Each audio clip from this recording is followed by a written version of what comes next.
sõdurid läbivad alustuseks siin Ülenurme ümbruses Tartumaa teedel 34 kilomeetrit ja siis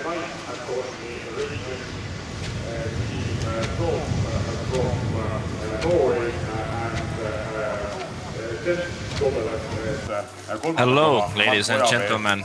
We are live from Baltic Chain Tour 2020 Stage 2. My name is Hendrik Puntso and my co-host for today also is Silver Mauma. Good morning, Silver. Good morning and hello from me also. So today we have a bit better weather than yesterday. There is no rain and it's a bit warmer also. So talking about today's course, today is the most hilly stage, and we have 3 sprint finishes like yesterday, and I think we will see a really active race. Yeah, that's good to hear, because active race is the thing we want to see here today, and I think riders are also much more happier to get their short clothes out and be able to see some sun today.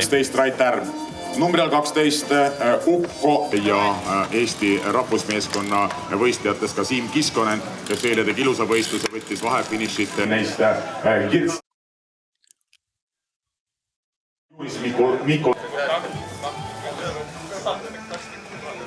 Here we can see Estonian national team and the second place holder Gert Jõer with green jersey. And start list for today. It is like this, so team top region, Tevebu, top team from Norway. Yesterday there were 71 starters and only 63 reached to the finish, so it was 8 abandoned riders yesterday. So today it should be 63 riders if nobody has pulled out yet, so we can see how many riders there are left. And the leader's jersey. Leader's jersey is on the shoulders of Alo Jakin and his team Peloton. So we'll see how they act out today. It's definitely gonna be difficult for them to hold on to the jersey. Or what do you think, Hendrik? Yes, indeed. So yesterday's stage finish is basically also today's general classification, meaning Jakin Alo is the first place. But the interesting thing is that Jõer Gert from Estonian national team is holding the second place with the exact same time that Jakin Alo. So basically they are starting from base 0 today as well together. And third place at the moment is going for Bogdanovic Maris from Latvian national team, and he is behind 2 Estonian riders for 10 seconds. Then we have a best young rider from Tartu 2024, Adam Wright, who also won the first intermediate sprint yesterday. And then 5th place, Kulbe Lars, German rider from team SKS Sauerland. 6th place is held by Kiskonen team from national team Estonia. 7th, Rubenis Pauls, Latvian national team. 8th, Gervus Darius, Memel cycling team. 9th place is Pajor Markus, Tartu 2024. And top 10 is finished by Vosekans Andrich from Latvian national team. But so here we can see that riders are getting ready for the ceremonial start. Today it's going to be a little bit shorter than yesterday, around 3 kilometers. But we can see our jersey holders in the front line here.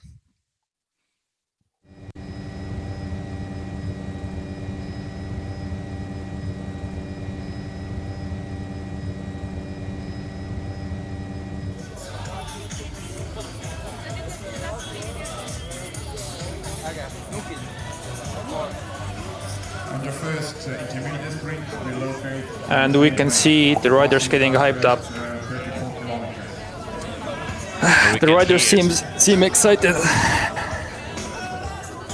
probably a little bit tired from yesterday, as yesterday was also the longest stage of the race. They really need to hear that Eye of the Tiger song, so to get pumped up. That's the good choice by the DJ. So today's first intermediate sprint is actually in the same place as the start, and it's on the 34th kilometer. So it won't be long till that. So it will be interesting to see if there's a breakaway before the sprint, or will they hold the peloton together? Yeah, indeed, and they're gonna do a little lap pretty near to Tartu, as I understand, and then they come back nearby Tartu, and from there on they're heading to Valga, which is the little town, or not so little, but it's exactly next to Latvian border.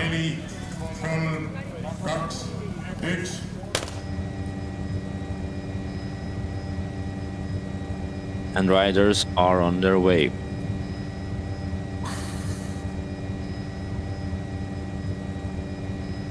Alo Yakin, the current leader of the race, can really enjoy the leader's jersey today because of the weather again.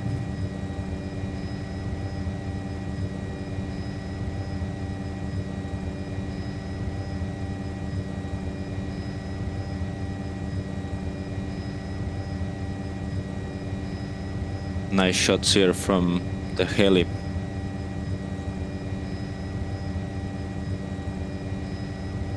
I think it's the first time we've seen the heli in Baltic Chain Tour. I think it is.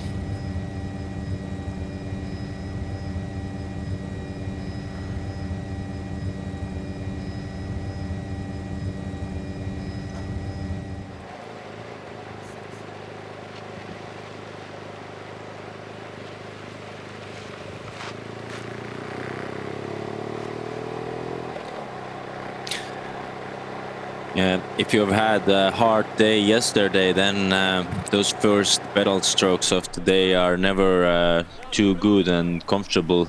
You can almost feel the tiredness, but at some time you can also get the blood flowing, and you're gonna feel much better. So usually the start is the place where you feel the most uncomfortable in your legs, I would say.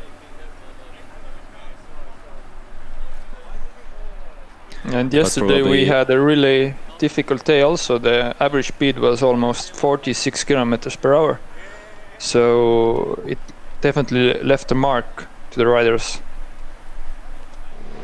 Exactly, and here we could see Ramunas Navardauskas and Andris Voltekans having a little chat here. Yeah, probably Ramunas, as a professional rider, doesn't have any problem to start and doing this as an everyday job, as usual.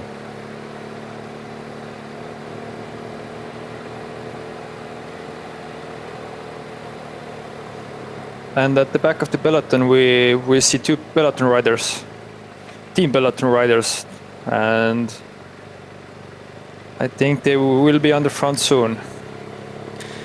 I think they have to be, because Team Peloton is holding a leader jersey, so they have a lot of work to do. But I already saw that they were talking with Estonian national team members, so maybe discussing the tactics and how can they put their force and took it together and use it against others. It will be difficult to hold the jersey for the Team Peloton, because Alo, he is a fast finisher, but there are many faster sprinters here. So what do you think? What should they do? I think best case scenario for Team Peloton would be if some small breakaway would go away with riders who are not holding a high place in general classification. but this is probably not gonna happen because I'm sure there are many teams who want to keep bunch together to the intermediate sprints, because we have to keep in mind that there is a big chance that or there is a chance at least that we're gonna have a new virtual leader already after first intermediate sprint. Yeah, the gaps are really marginal, and the race is still really open. Exactly. So, for example, if Gert Joer would take the first intermediate sprint, and Alo Yakin, even if he gets some seconds, Gert would be a virtual leader as he and Alo has the same time at the moment.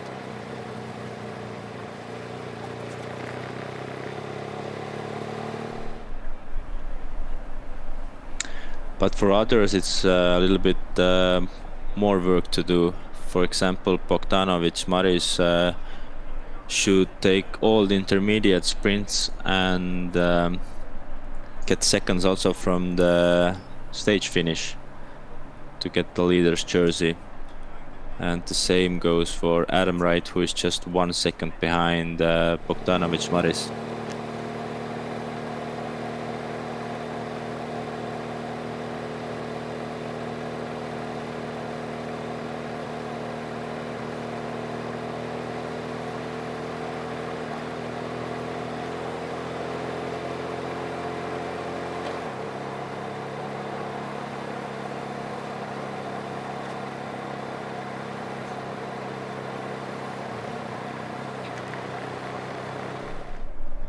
Not much resting time remaining for our riders, as the technical start is gonna be already in 1.2 kilometers.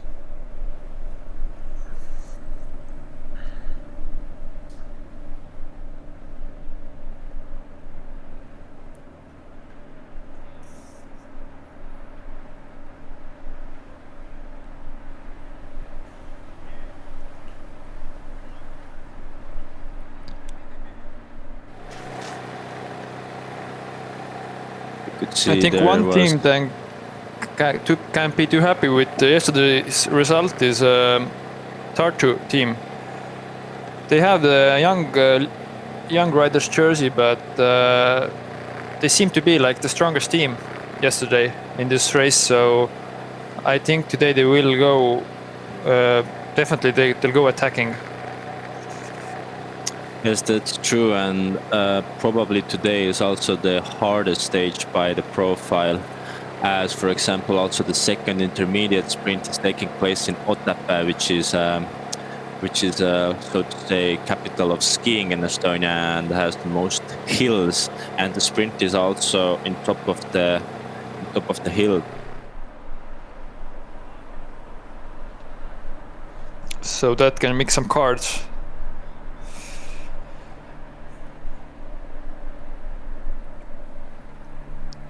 Jersey holders are still enjoying their position behind the Commissar's red car.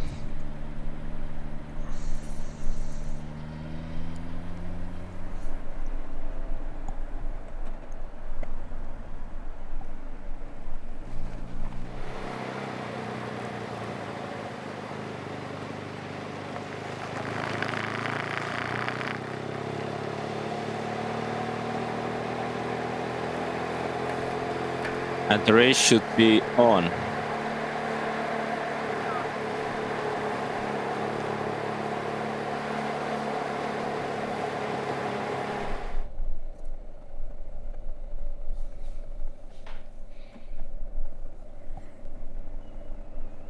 And we can see one rider from Sauerland stretching his legs already.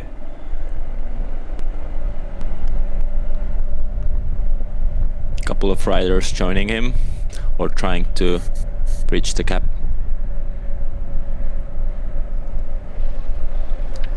And sometimes it's easy to get away just from the start, because like we said before, the legs are just so tired from yesterday.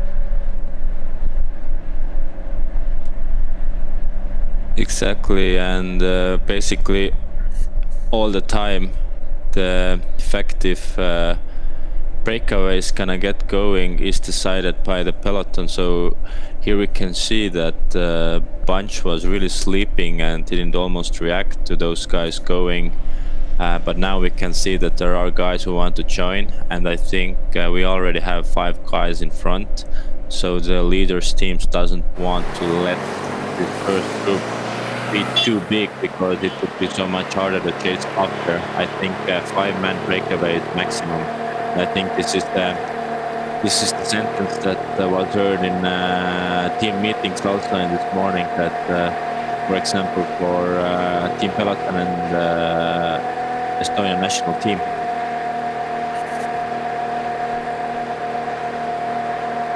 And we can see the pace is pretty high already. Definitely, and now some riders caught up 5 guys in front, so I think there is 7-8 guys now, and this may look a little bit too dangerous already for the leaders. It's a dangerous move.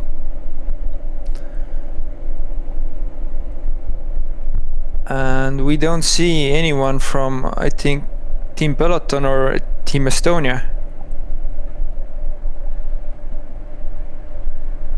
Also from Tartu 24, the riders are missing.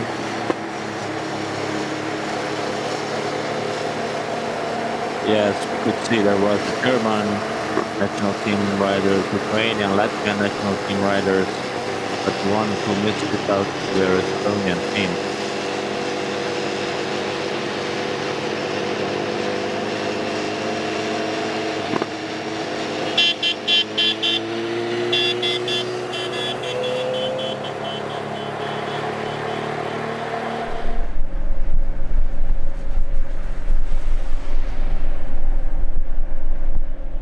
And the guys in front work pretty well together, so it really is a dangerous move. Yeah, 7 guys here in front, and we can see at least 1 guy coming up. It would be interesting to see who is it. But there is also a little breakaway back there. We can see 1 rider from Team Peloton, I think.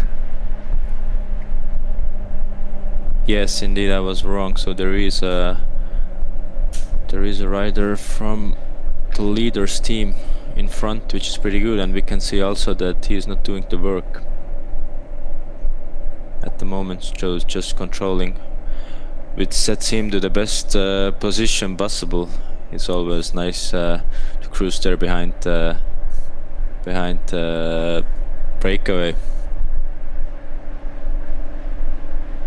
And I think it's another peloton guy who is joining them.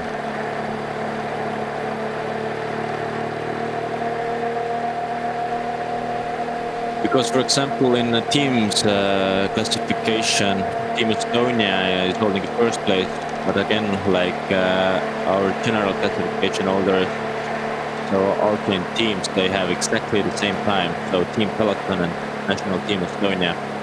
National Team Latvia is in third place, 2 seconds behind the leaders. And then there is Lithuania, Germany, Team SKS Sauerland, Memel cycling team, Region TV Put Tekla Torp from Norway, and Tartu 2024.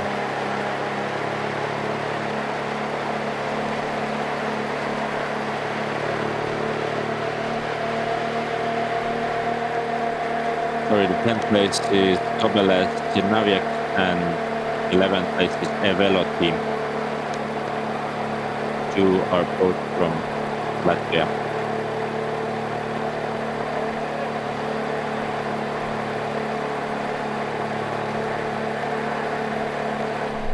And we can see the pace is really high, because at the back of the bunch, the guys, it seemed they were struggling. Yeah, now we can see that there is a really big group being first, and they have pretty solid cap, but I can't believe that it can go through, and others are gonna let it go through. But we can see some Estonian national team riders also joining, and now Team Peloton is also working, which is quite interesting to see. We see two Tartu 2024 riders. One Region TV Puutseka Torp rider, Norwegian, in the same blue jersey in front of the group now.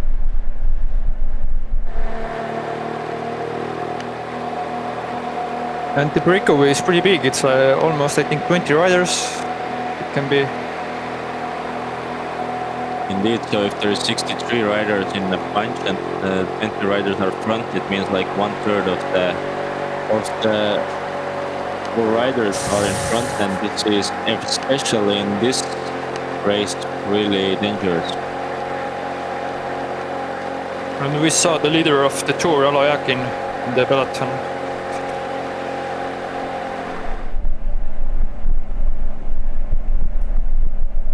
And we can see the speed is really high.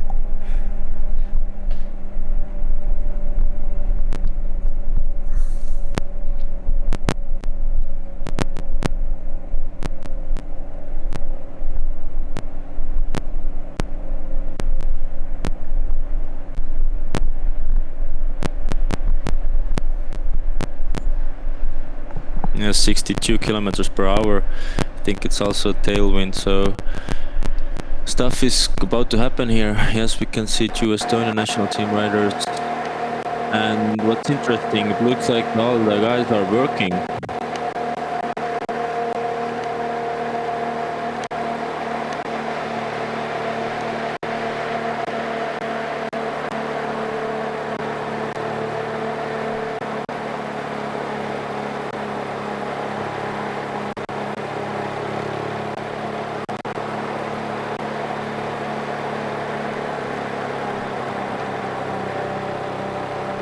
And I think the riders who missed their morning espresso can't be too happy about that.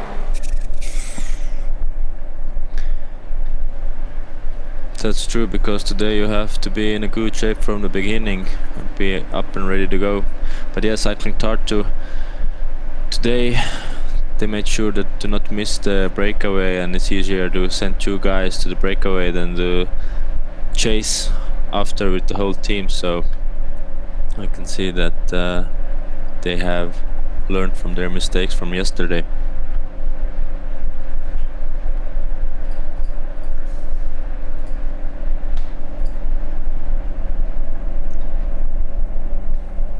I can't right now really see who could chase them.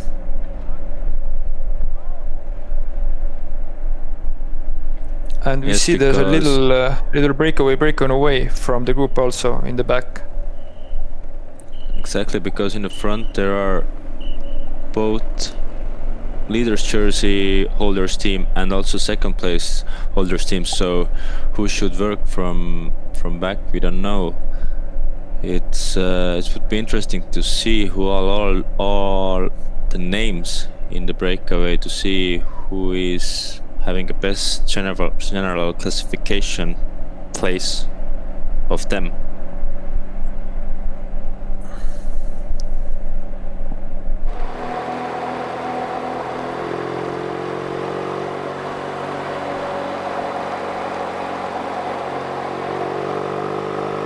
The wind today should be pretty much the same as yesterday, maybe slightly stronger, but we can see that the punch now is really a big long line.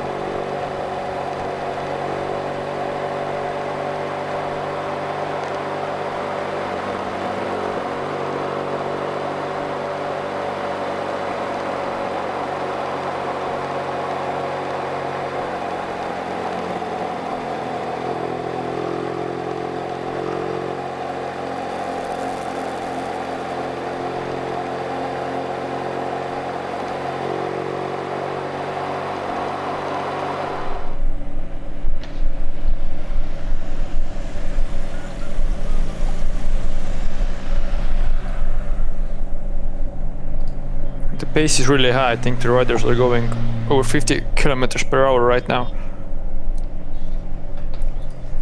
And now we can see that the guys in the back are also really activated and motivated to chase those guys down, because group this big moving away might mean that there's gonna be, the race can be done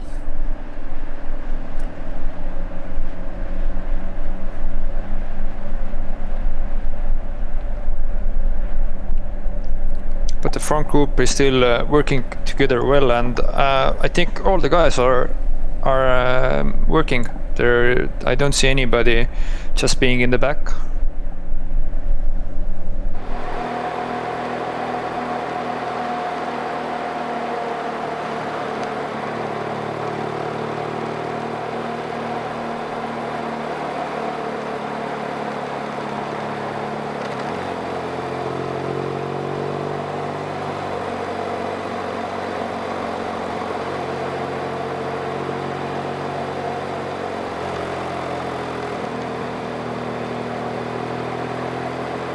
And it looks like right now the guys in the peloton are not have a good cooperation together, so the speed is getting a little bit of higher, slower, as we can see the bunches all over the road.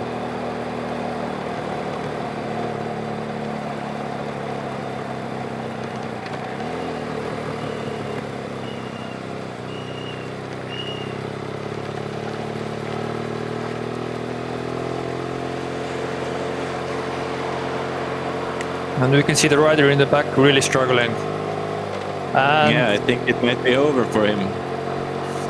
if he can make that little sprint, It's probably going back, but doing his life so much more harder by being in this position back there.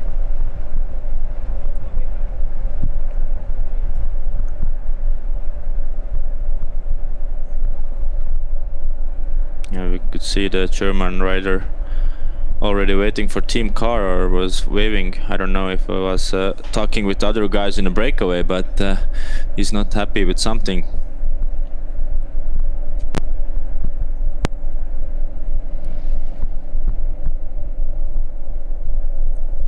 and I think Team Peloton has 4 riders in the front, if I see correctly, so they played it really well.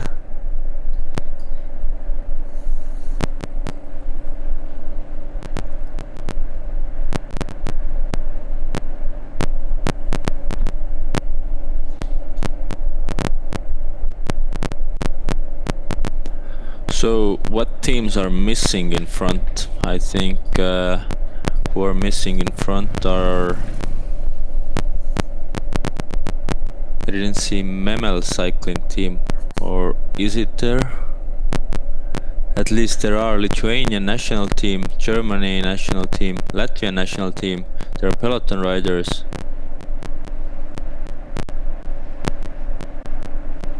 SKS Sauerland. Yes, Norwegian Region TV Boot Seka Torp riders we can see also in the similar color as Estonian national team.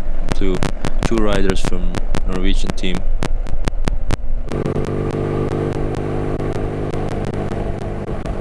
We can see the numbers of the riders in front, so they should be optimistic.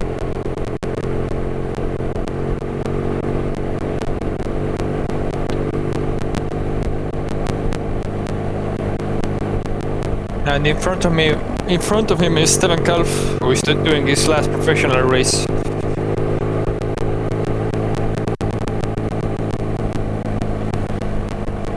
He said in the morning that he wanted to squeeze himself totally empty for his last race, so he will be doing that today. It looks like this, but yeah, it means that leader is pretty much alone in the bunch now, as all his team is in front there, and they are working also here, which makes this interesting. I think that the other teams are a little bit headless right now, as they really couldn't understand what's going on if leader has sent all his teams to breakaway.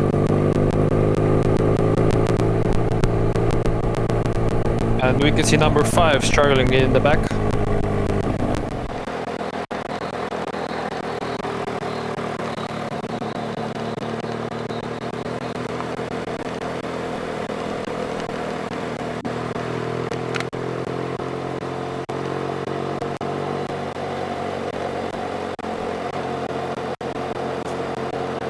But the gap still hasn't grown really for really long, so it's still possible to reach the gap, I think.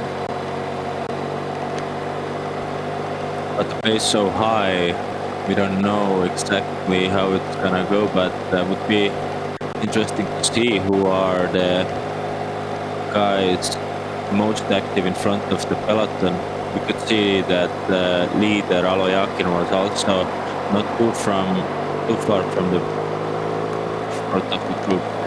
But I think I saw Tartu 2024 again there. If so, then they are really showing their power again.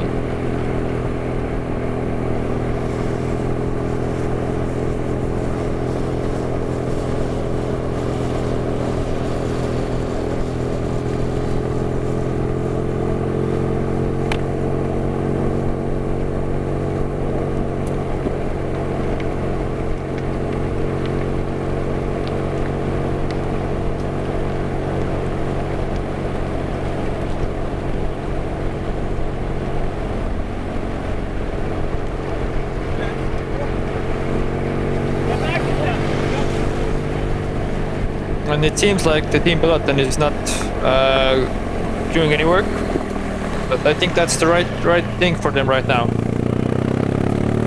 Yes, as they have a alibi of the leader in back there, so actually this is completely understandable why they are not working. But I don't know how long other guys are willing to accept giving those guys a free ride there.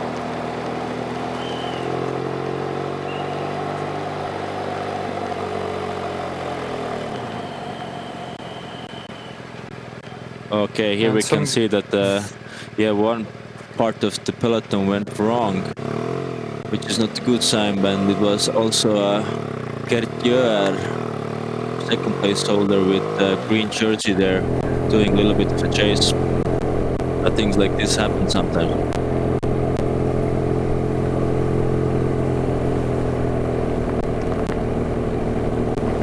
We've seen it many times in this tour, actually.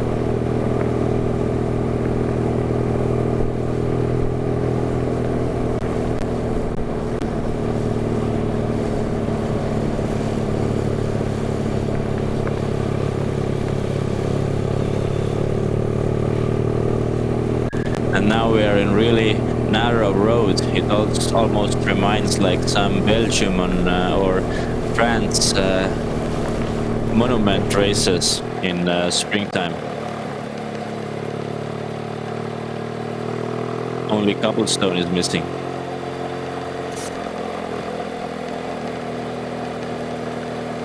And we can see the Latvian Evelo team rider really grinding with big gear here. It seems like he's doing his force workout or something. Yes, or maybe his shifters are not working, because it looks like he only uses one gear. Now we can see beautiful pink socks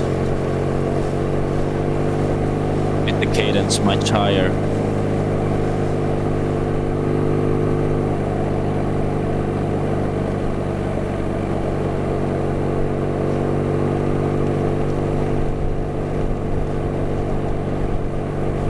We can see the Lithuanian national team rider Masiulis Stenas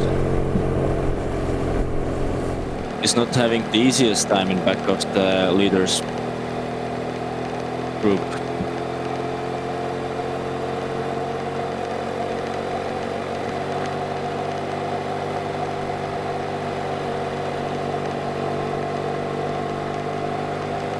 And I don't think any of the churches are in the front. In the first four riders in the general classification are in the main bunch.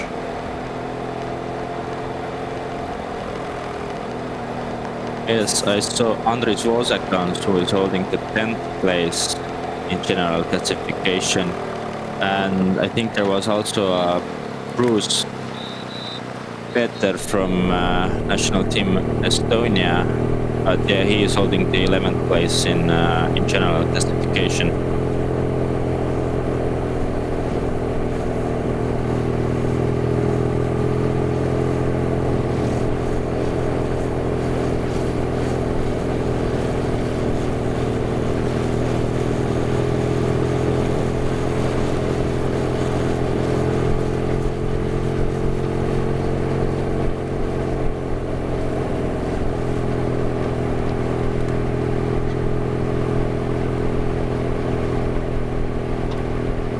That's a bizarre situation because normally when you have 4 guys in the breakaway, it's a perfect situation for you.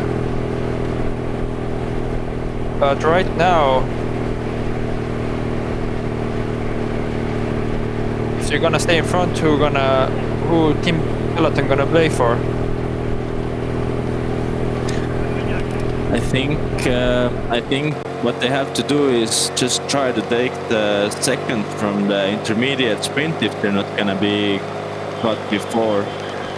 If they can succeed with this, then I think their work is pretty much done. But if they're gonna give those really precious seconds away for other team riders, or maybe even in top 10 in GC, then the situation is not that good. So yeah, right now it's really interesting situation in this way also, that who should take the lead in main bunch. As leader have only one guy with him in the bunch, which is not maybe the best situation in this way also, that sometimes if leader have a technical issue, let's say there is a puncture or something, then usually the other team members are staying with him to bring him back to Peloton safely. But now only one team member there with him.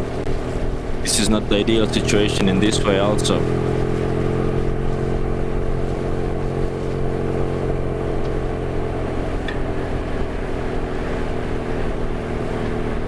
And we can see number 45, Oskar Nisu from Team Estonia. Yes, now we have a picture of the peloton, the main bunch again, and we can see Tartu 2024 doing the job here again, and the work being divided, I think. Yeah, like we can see that only Tartu wants to do the work as other teams are just chilling there. I think we can see in Ramunas Navardauskas now just giving his turn away and wanting others to do the job.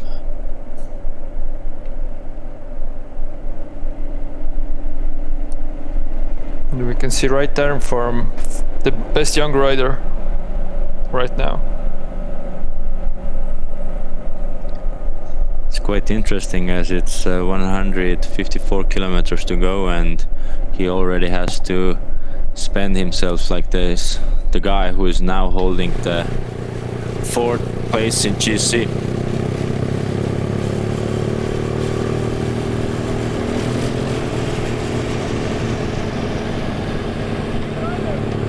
But looking at the speed of the breakaway and how they're working, it will be really difficult to catch them.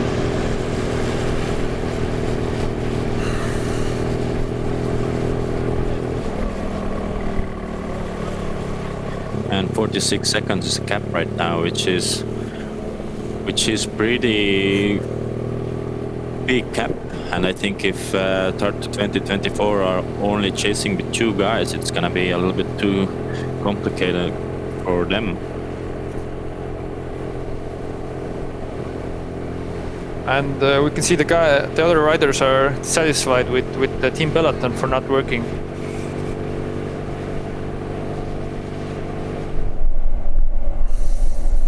But at the same time, Team Peloton has all the rights to not do the work, basically.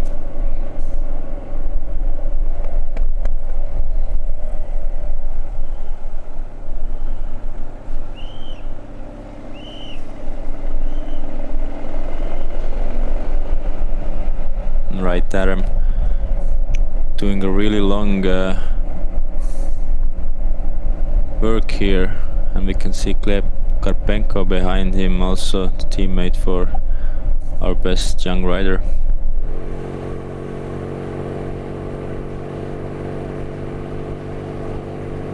And number 17 from Tartu 2024. Number 17 is Ansons Kristers, Latvian rider, representing Estonian team Tartu 2024. And there is Rubenis Pauls. Did I see correctly? It was 36, so number 34 now.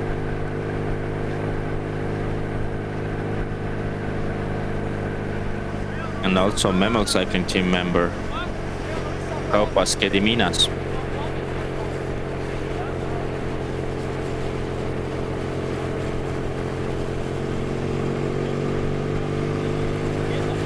Yes, indeed.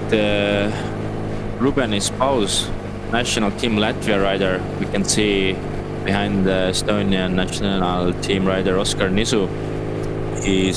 So Rubenis Paus is holding 7th place in GC.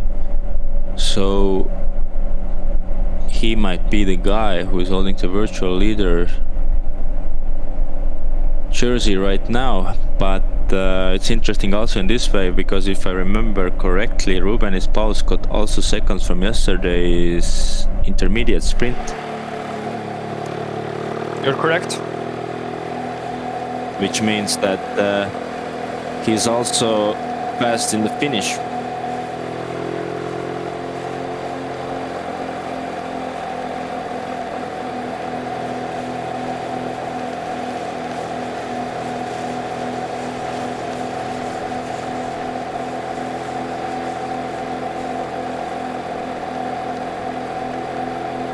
Are these riders dropped from the breakaway, or are they trying to breach the breakaway? I think we can see now breaching here, but I'm not. Venantas Lasins, Lars Kulbe, and Ants Flaxis.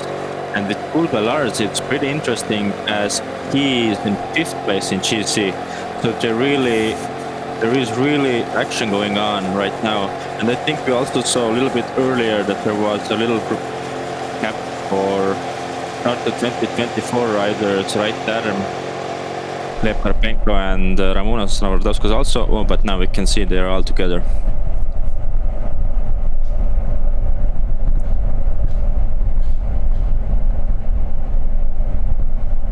They are trying to bring it back.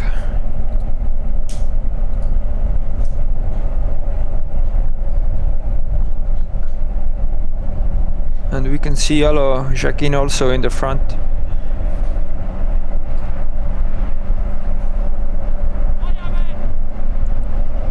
Yes, both chairs is best young rider and leader of the race.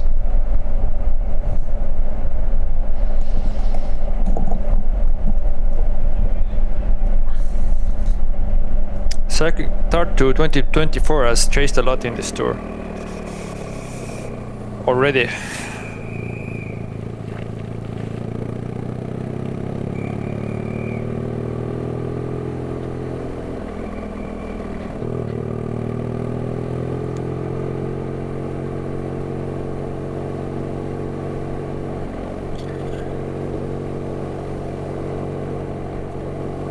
And it's about 10 kilometers left for our leaders until the first intermediate sprint in Ülenurme.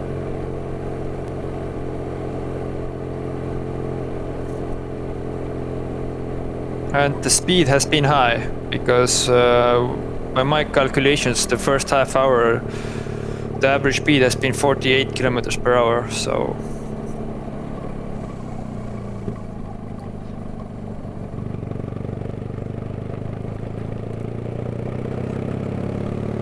we also saw names of the leaders group briefly, and I'm starting to think that highest place in general classification from this breakaway belongs to Rubenis Paus from Latvian national team.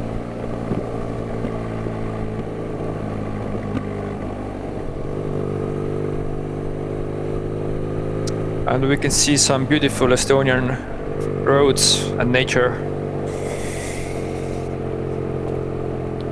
It is really different from yesterday's stage. Actually, yesterday we saw just those long and wide open roads, but now we are getting a little bit more of this real local experience.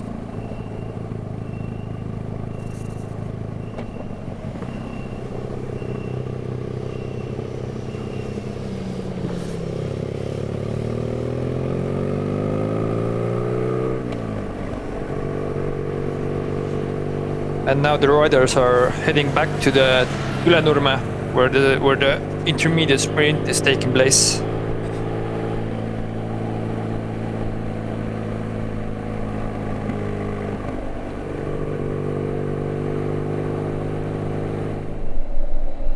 Number 2, Bogdanas Gediminas also in a breakaway. The most decorated rider from Baltic Chain Tour. He has, I think, 5 stage wins here.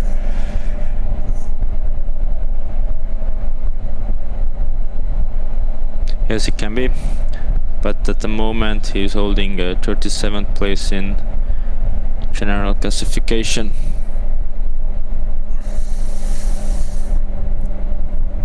And now we can see some organization in the front of the bunch.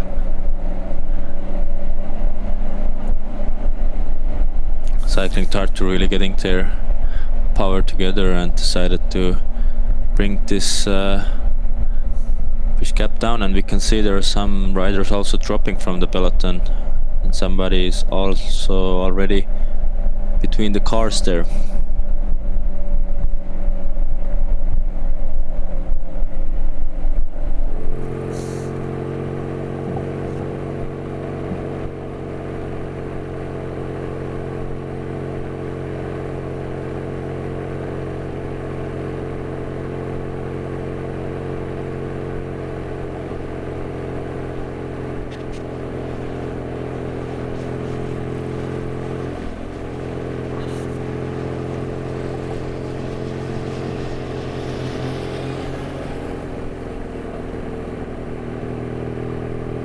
Beautiful helmet. I agree with you.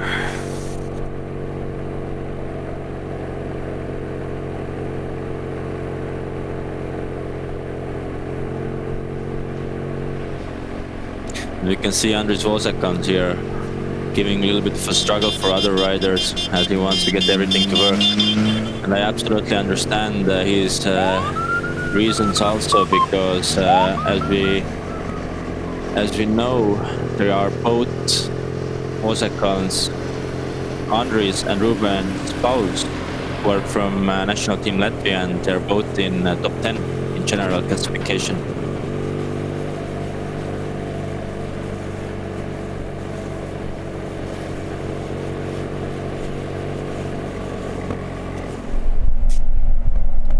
Number 62 is Svensson Simon Nordhall from Region TV Boots Torp. And we can see the main bunch isn't far away from the peloton, from the breakaway.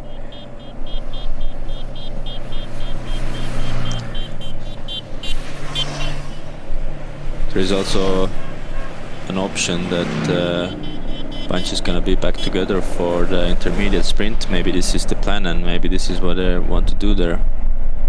But now we can see that the peloton riders are also working a little bit more. But yeah, the cap is actually really small, as I can see, and most probably it is gonna go to be a sprint for all the riders together if somebody's not gonna go in the breakaway from here.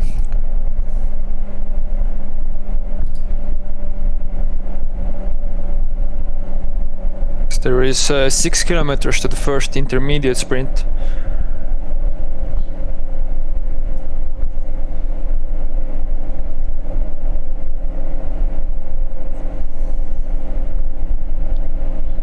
And I think the groups have joined now.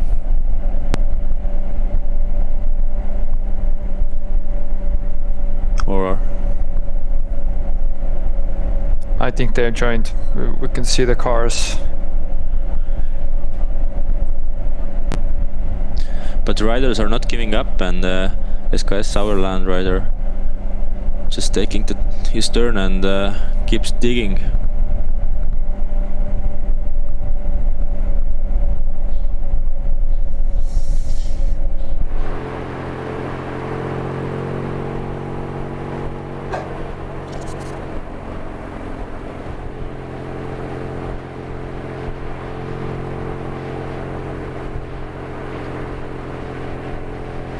So it haven't been the easiest start for the riders here in Baltic Chain Tour 2020 second stage.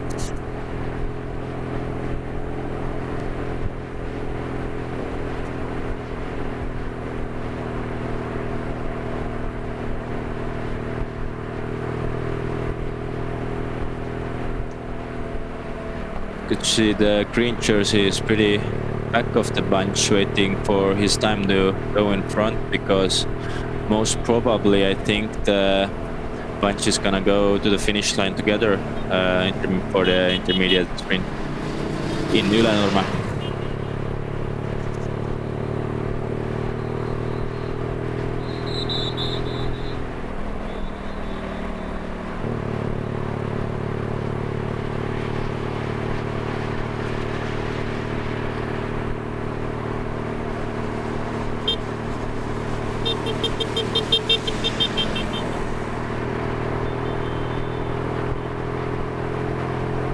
And what is interesting, the bunch is not really big.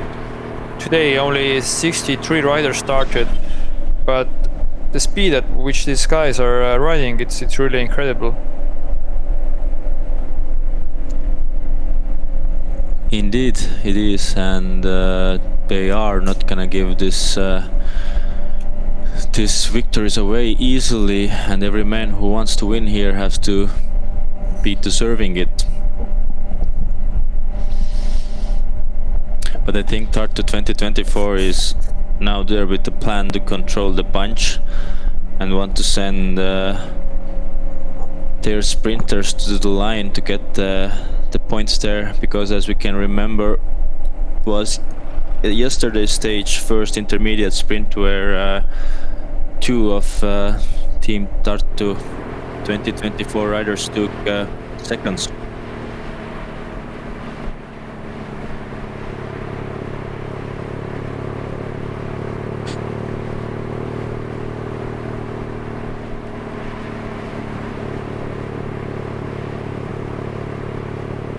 So it's a bit more than 3 kilometers to go to the intermediate sprint.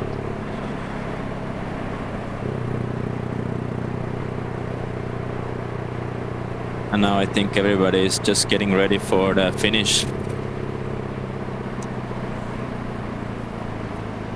Intermediate sprint, not to confuse you.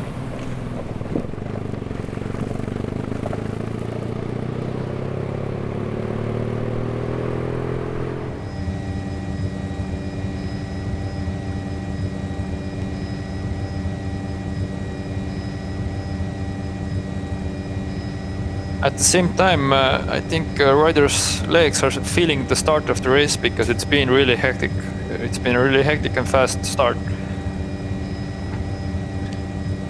It has, and maybe it's gonna be also a good opportunity for riders attack directly after the sprint, as actually I think it was yesterday, where the breakaway went away after the first intermediate sprint.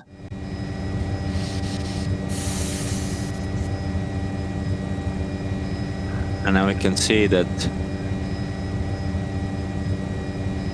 the motos are coming, and the sprint is in one straight line, so no corners in front in first intermediate sprint here.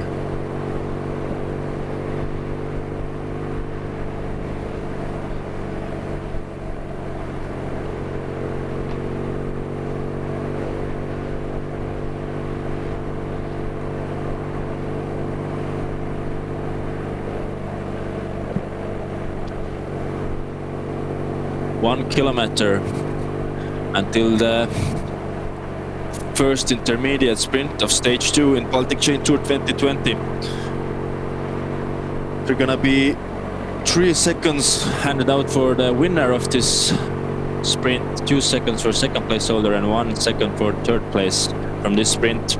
So there are teams and there are guys who really need those seconds to get some, to gain some time back ahead our current leaders.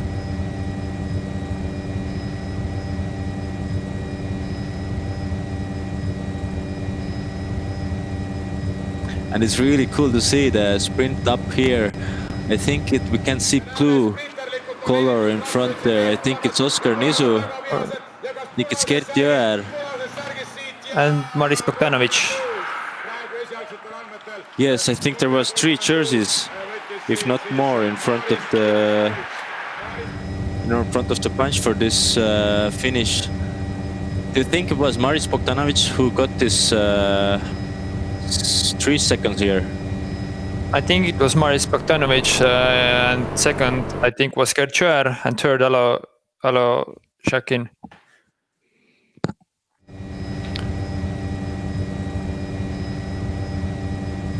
So if it was so, it means that Bogdanovic reduced his gap between our leaders.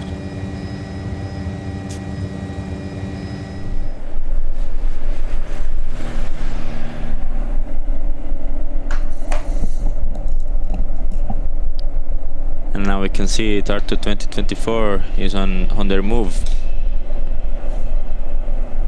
trying to form some sort of breakaway here, but I think it's Estonian national team who is controlling the situation here and not letting speed go too high here.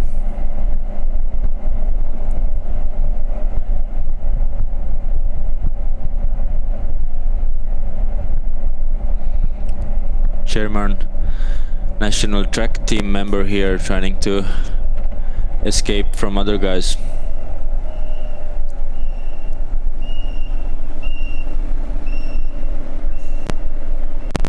So for now we have 15-20 kilometers of a bit flatter road, and then we head into the, you could say, Estonian hills.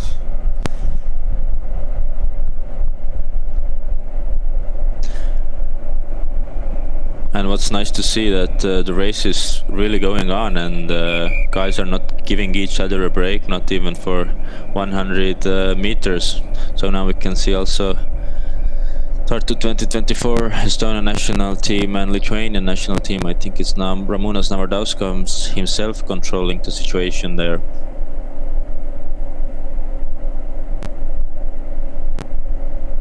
Team SKS Sauerland rider with the orange helmet there, trying to close that gap that has formed there for those 5 riders in front of the bunch now.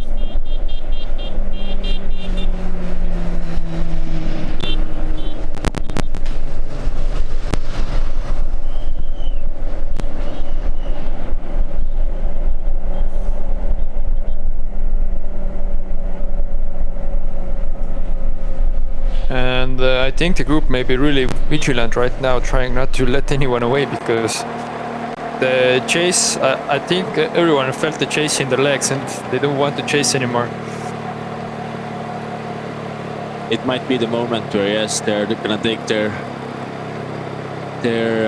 moment of rest out here, but still there are riders who are not giving up and want to escape the bunch.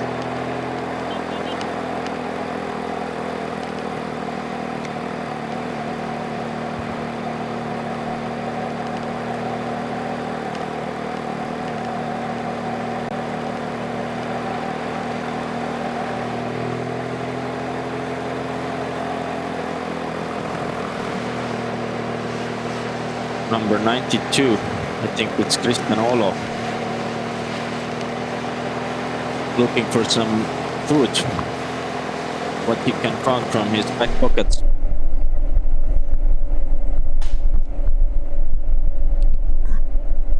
Now Latvian national team member trying to escape here alone, and I think it could be acceptable for the bunch here, because to bring one guy down is much easier than to bring 2 or more guys down.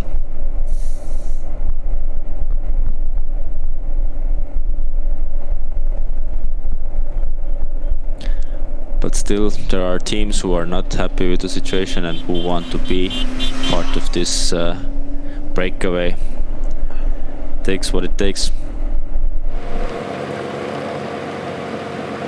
And I think the same Latvian rider was in front yesterday also. He went solo. The mysterious Latvian breakaway rider.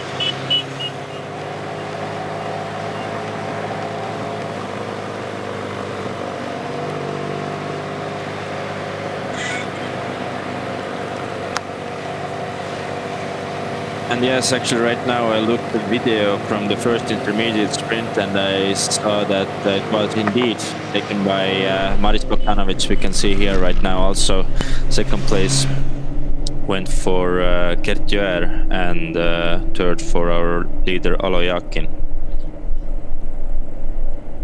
Which means that technically Gert Joer is now actually the virtual leader.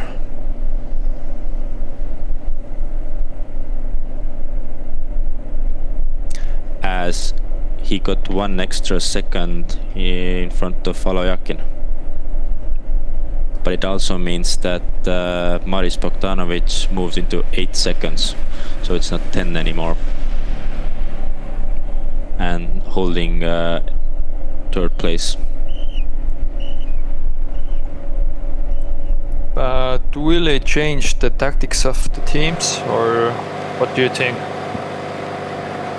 Yes, I think in this way it does, that now actually the leader is Gert Joer, so they should control it even much more. But I'm sure that leader Alo Jakin and Team Peloton also wants to get more seconds from other sprints, and I think actually that this sprint coming up now, less than 30 kilometers in Otepää, might be more suitable for Alo Jakin even than it's to Gert Joer. So maybe if Alo gets maximum 3 seconds from next intermediate sprints, the situation could be changed again.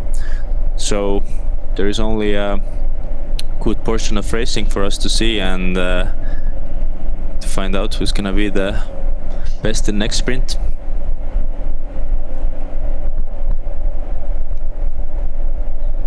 We have over 60 kilometers to the Otepää sprint, I think. Is it so long? Yeah, it's they go with around. Yeah, that's true. Yeah, that's true. It's more.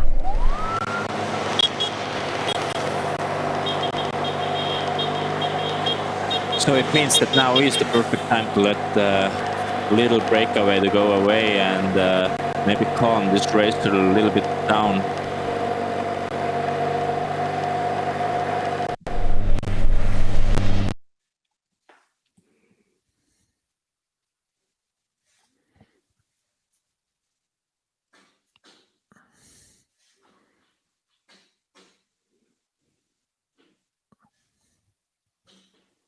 And riders have finished the first 40 kilometers of today's stage, and it just under 50 minutes.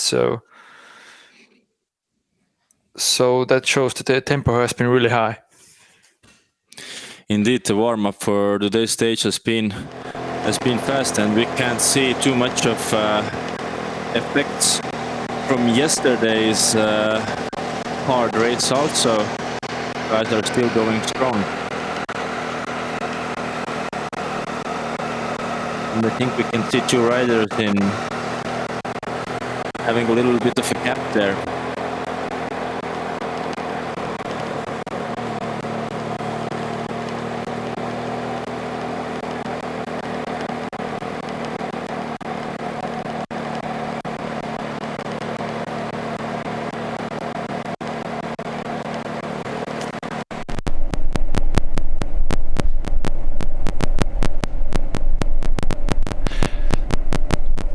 Yeah, here two guys having a little bit breakaway from the bunch, trying to escape, but we are gonna go to our first commercial break now. Jump up, will I jump up when you're happy? First watching this. You can leave that in the right time.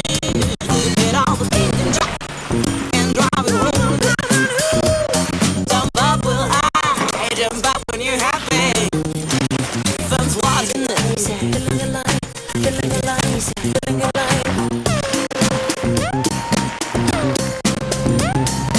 You got the feeling, you got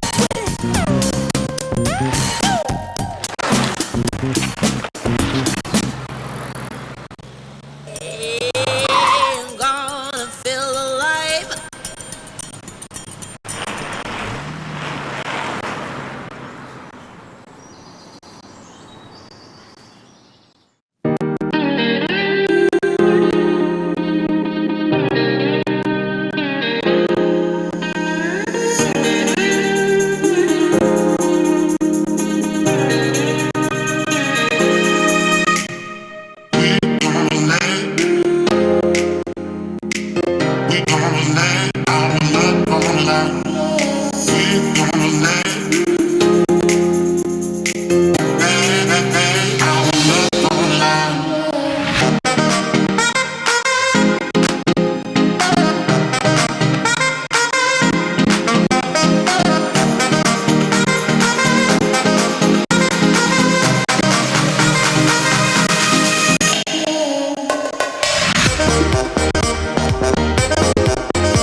And welcome back. Baltic Chain Tour 2020 second stage. 140 kilometers to go. We can see breakaways forming here, one after another.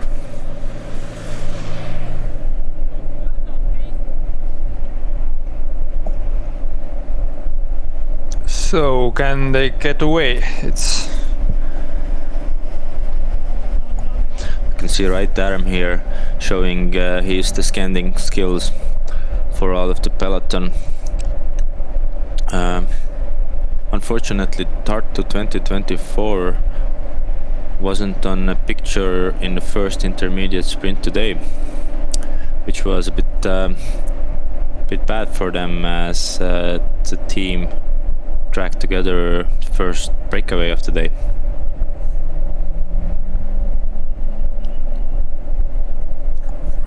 And we can see the bunch again as a long line, so it's the typical for this tour. And we saw Latvian national team member Andris Voltakrons also dictating again race today, as he has been really motivated to do some damage today. Oscar Nisu here taking his rest in back of the bunch, as we saw him doing a good lead out for his team leader Kerkkiöär today in the first intermediate sprint.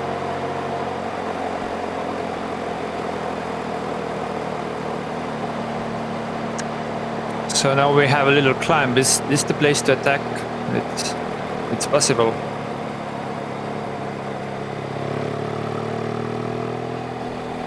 You can see bunch all over the world, which shows us that the pace is a little bit down for those moments, for those brief moments.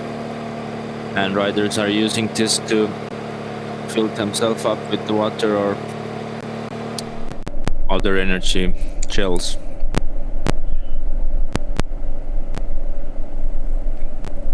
I think is it 2 Latvian team members or one of them is German rider? The second one is German rider, yes, and we see one rider from the Norwegian team trying to breach them. Indeed, Norwegian team Region TV Butseka Torp here, and also going directly for a counter-attack. I think those guys like the mountains much more than maybe these Baltic people here. They feel at home. They have been waiting for this moment where they can finally show their legs and go away, but I think bad news is that this little climb is gonna be over pretty soon. But yes, Lithuanian national team rider, and I think it's also Latvian national team rider who has joined the party. Norwegian. Exactly.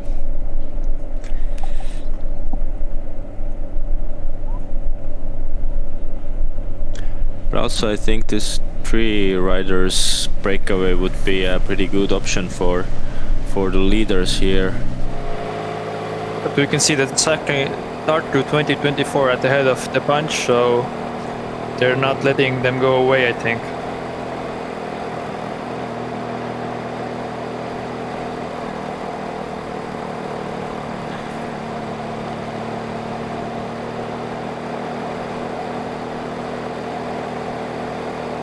And at the back of the bunch, you can see 3 peloton riders, or 2 peloton riders.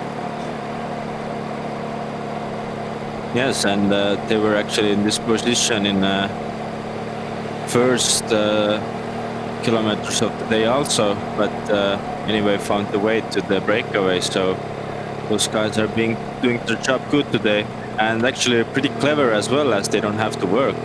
If they go to breakaway, they don't have to work, so it's much more easier to go to breakaway with others than to chase leaders down after. But as you can see now, the leaders have missed the breakaway and let the 3 guys go. We can see that the Latvian time trialist also there, so he's been really aggressive for this tour, and it's paying off right now.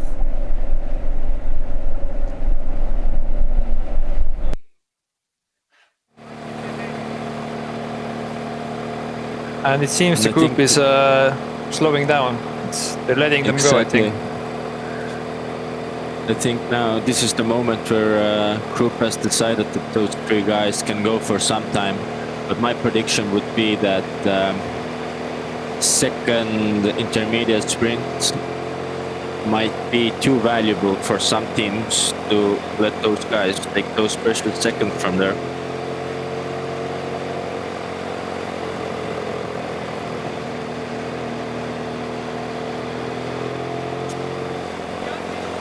This is also the moment here to take food and drinks from cars behind. Actually, this is the first time in this tour for me. I think we can see the group really slowing down and letting the breakaway go. Yesterday we didn't have such a moment, I think. Yes, yesterday they were constantly breakaway after breakaway, and as you remember, our 2 stage winners yesterday, Oralo Yakin and Kertjoer, made their final move with 60 kilometers almost to go, which was a bold move, but 2 guys holded it off, and really closely by only winning the bunch with 1 second. And we can see we're passing by the Andre cheese farm. If there would be any French guys in this tour, it would be hard to pass by for them, I think. But this year it's not, at least. This year there ain't any French guys riding.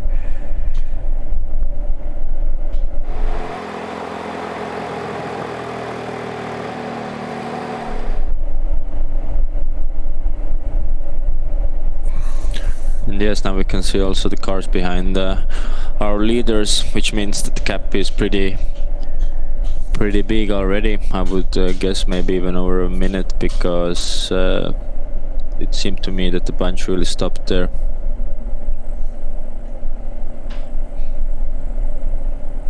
So the first hour of racing is finished and the average speed was over 48 kilometers per hour. So it took over an hour to get the breakaway going. 124.5 kilometers remaining to the end of the second stage Baltic Chain Tour.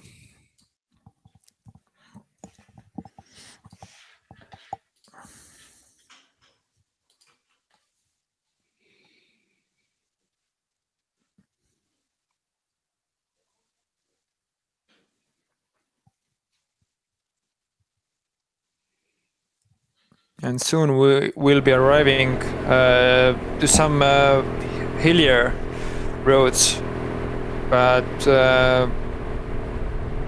is it possible that someone tries to take initiative for try to break up the peloton?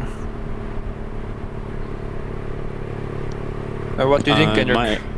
In my opinion, I think that nobody maybe wants to break up the peloton, but I think there are definitely guys who need those seconds. But yeah, we can see that Justas Plenius is from Lithuanian national team, Pauls Ruben is from Latvian national team, and Kaspar Steno Enstad from Norwegian team here in breakaway. Norwegian team Region TV Boot Seka Torp. But what's interesting is that Ruben Pauls, who was also in the first breakaway, is now showing up here, and he is holding 7th place in GC, which means that he is actually virtual leader of the race. And he can get some bonus seconds also if they can go to the intermediate sprint. Exactly. So this knowledge right now a little bit turned the cards for me, at least. I think that the cap is not gonna be let go too big by the bunch, and I think that guys in big bunch want to chase them down already for the second intermediate sprint of the stage.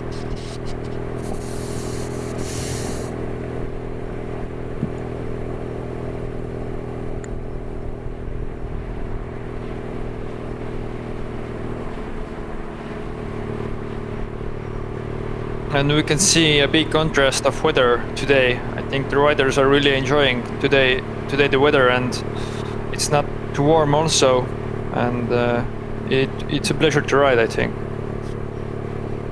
Yes, it's almost like a Tour de France. We can see those same fields full with beauty like in France, and yeah, August, it's not a bad time in Estonia also, as we can see right now from the picture.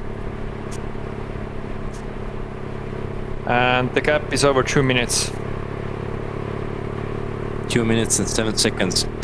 And how many kilometers until the next intermediate sprint? It's about 50, I think. Yes, 51 kilometers remaining. So yeah, in some ways it is safe, but I think that peloton could not allow the gap go too big. And right now we have the race is a little bit more relaxed, so we can talk about the history of the Baltic Chain Tour. There has been a tour through two Baltic countries before, and it was held from 1955 to 1987. And the revived edition of the Baltic Chain Tour started at 2011, and it was made to remember the Baltic Way, or the Baltic Chain. And the tour is still going, which is good to see. We had a pause in last year because for some reasons the tour didn't take place, but this year we're back, and I think we are happy and the riders are happy to ride it. Yes, I think everybody wants to race, and especially in a year like this, when we have had pretty much time alone, pretty much time without racing, and I think everybody are just everybody's legs are screaming to have a race and to let use this power that they have been holding for such a long time.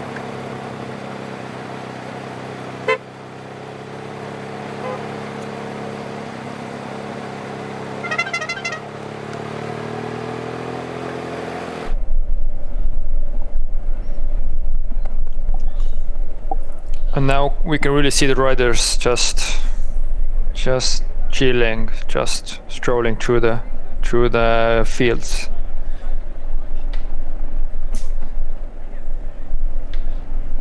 Yes, this is a pace that every grandma could also stand.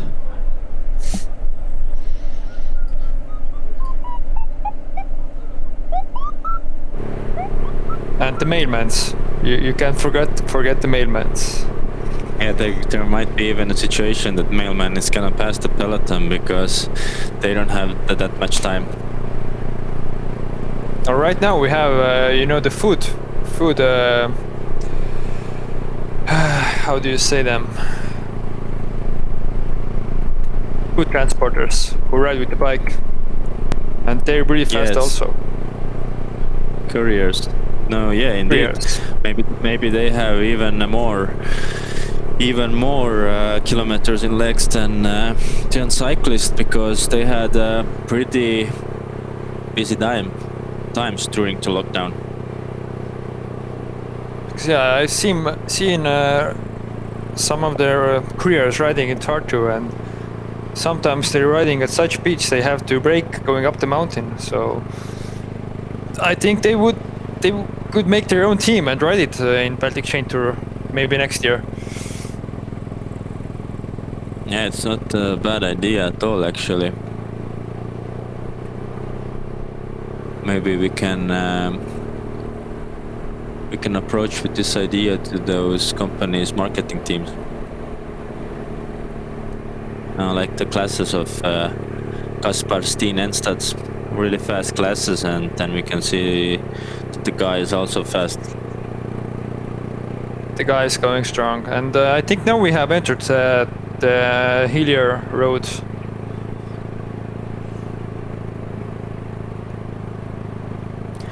Justas Beniušis, Lietuva, which is representing Lithuanian national team.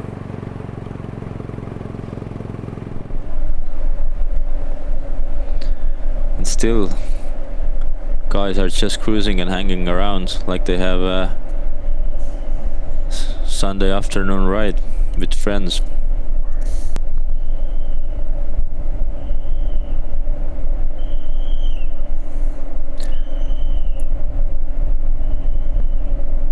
Normally you talk a little bit and change your food supplies, and with a tour like this, which is not really long, it's 3 days, it's not so bad, but if you go for longer tours, you get really tired of your own food. For me it was like that, and you really want to get some other bars and you want to get some other food, so it's good sometimes to change with the other team if you're confident that it won't mess up your stomach.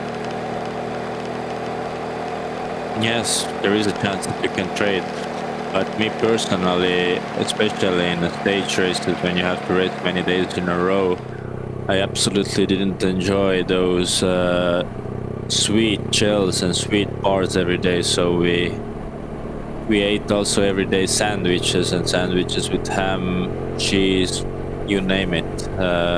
So my point is that salty food is also really needed in for athletes. It's not only those sugary gels.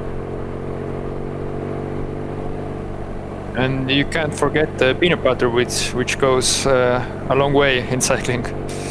Oh my god, don't start. But the problem with peanut butter is it sometimes gets stuck inside your throat and area here. So for me, you have to have a good peanut butter for this, and you can't be too greedy. But yes, peanut butter with all the fats it's containing is really needed for riders, because we can imagine that what riders' bodies have to go through when they're having many day race, when you have to do an effort 5-6 hours for every day. And I think this is one of the places where cycling is actually such an interesting sport, because let's say, for example, the runners, they are having, I'm not expert, but I know that they can't run a marathon every day in a row in good shape. But cyclists have to have races, let's say Grand Tours, which are all 21 days long, just for 3 weeks go, and they have to be able to push their body day by day. And they ride the marathon like every day. It's for the body, it's about the same, I think. Exactly, because even if you took only by time, it's even longer than marathon, because marathons nowadays are run with 2 hours, as I've heard.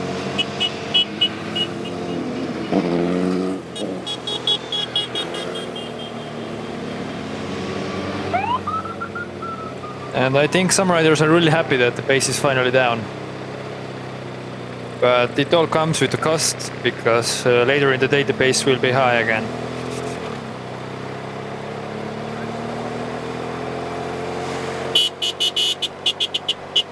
That's true, 4 minutes and 16 seconds already the gap between our 3 leaders and the main bunch.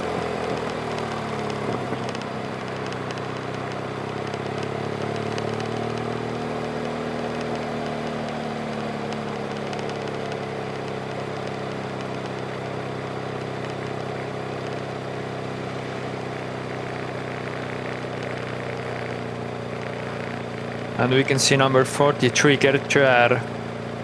I think he's also chatting with somebody wearing the green jersey. He's chatting with Talo Jakin, Yeah, those yesterday's guys didn't get companion. enough.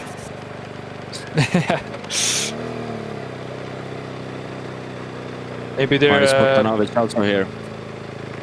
maybe they're planning where to do today's move. Yeah, it might be.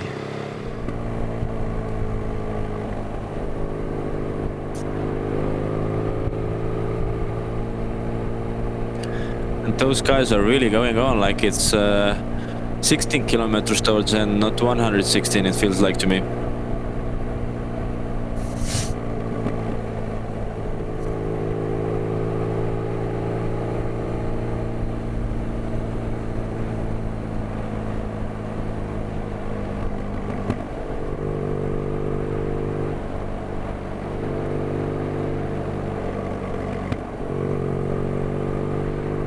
Three guys holding on and having a big of a gap here, almost 5 minutes already.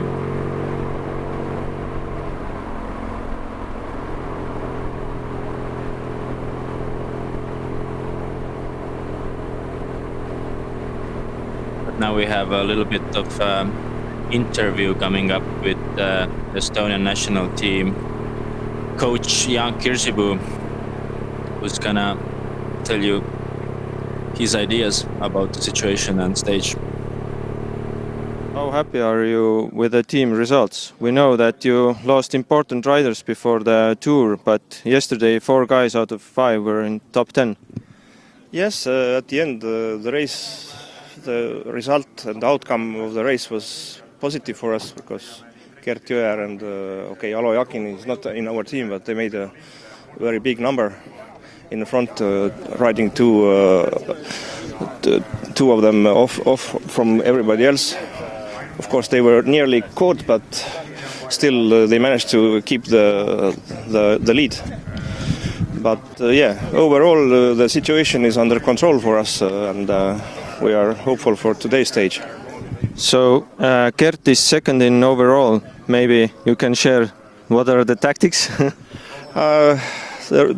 Today's stage is quite hard actually, so there is not too much tactics. We have to be ready in the crucial moments of the stage, and it's basically it. And that they are big boys. They will evaluate the situation during the stage. Thank you and best of luck. Thank you. So this was the head coach of Estonian national team, Jan Kirsipuu himself, the guy who has won 4 stages in Tour de France. And saying that there's not much to give for guys, they just have to make their decisions themselves. And it's interesting that Jan said that it's gonna be quite hard stage today. I think he was keeping in mind it's a little bit more hilly maybe than average stage and average race in Estonia. Wow, there was a dog in middle of the road.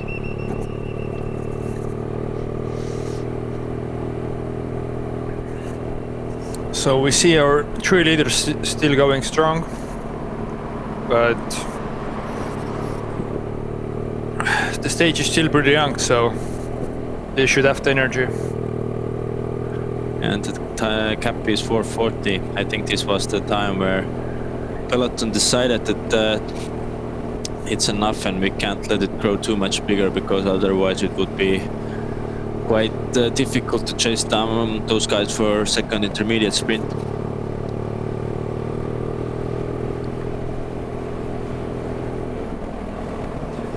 But the thing with the breakaway is like you can go as fast as you want in the breakaway, but it really doesn't matter because the bunch controls the gap. That's true, and sometimes you have to be clever, like you should take as big of a cap as you can. So let's say, for example, now those guys are going with 90% of the power, but if you go some moments you go 100% the power, then you can get much bigger gap, which is coming much easier than, for example, last kilometers when you're being catched again. So if you have a 5 minutes gap or 7 minutes, it's actually a really big deal for breakaway, especially like breakaway that consists 3 guys, which is not a big breakaway.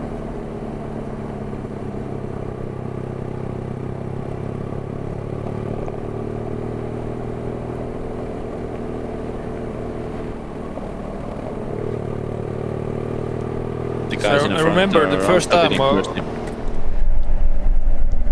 I remember the first time when I was in a breakaway in Baltic Chain Tour. I think it was in 2014.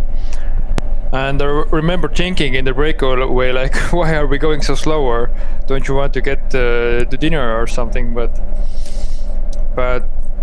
it wouldn't have mattered because the bunch was so strong. They would have got us. Just they would have ridden faster. Exactly. Sometimes there is no difference how fast you're going in front. The cap would be still the same, just the average speed in protocol would be different.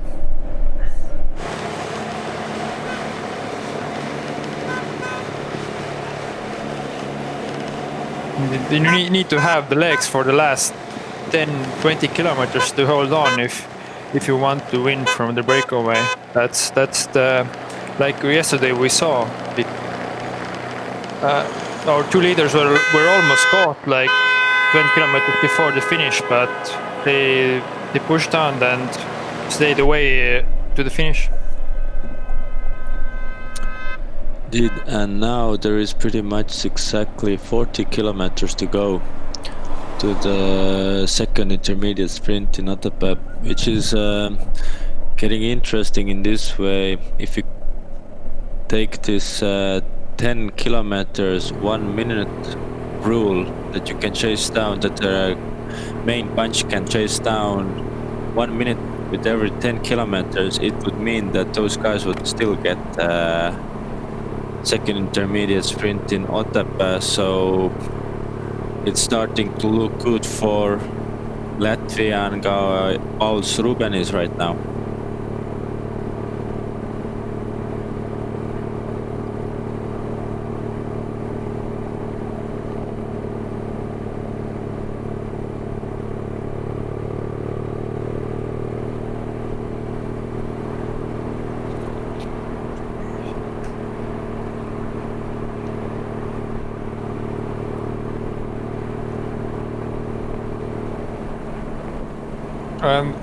All the guys in the breakaway have the same time, got the same time with the main bunch yesterday. So yesterday we had a gap after 39th rider. Even after 37th rider we had a gap of 27 seconds. So I would say that for the Tour win, the guys who got the gap after yesterday's stage, it's really difficult for them to get the back.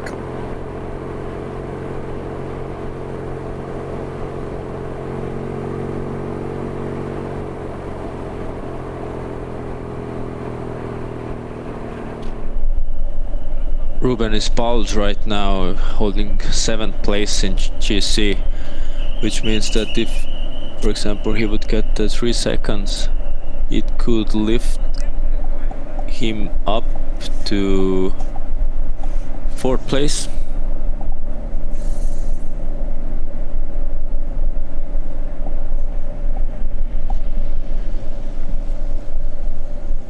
And could they even stay away for the second intermediate sprint also, which comes, I think, oh, there's a lot of time till that. 70 kilometers or even more.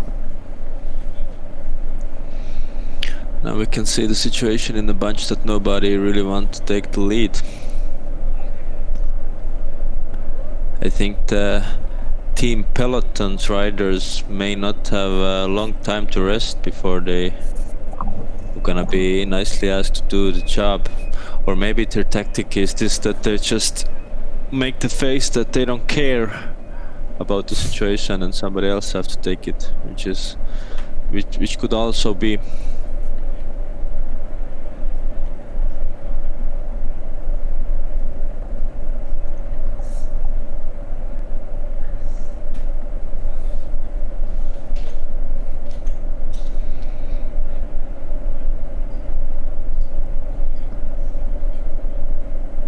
Because yes, we have a rider from Latvian and Lithuanian national team in front, and from the Norwegian team.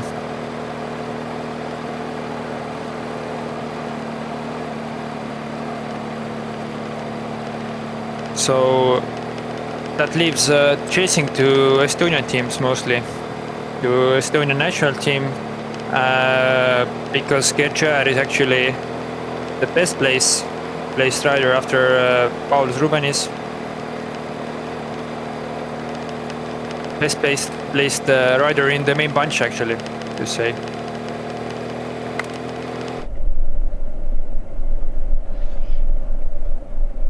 And still we can see the training ride going on in the back of the bunch.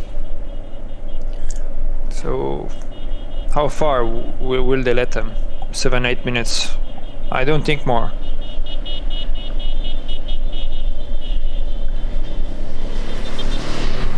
But at the meantime, like yesterday, if you guys are listening to us, you're welcome to join us in in conversation and ask maybe some question or something under the Facebook Live.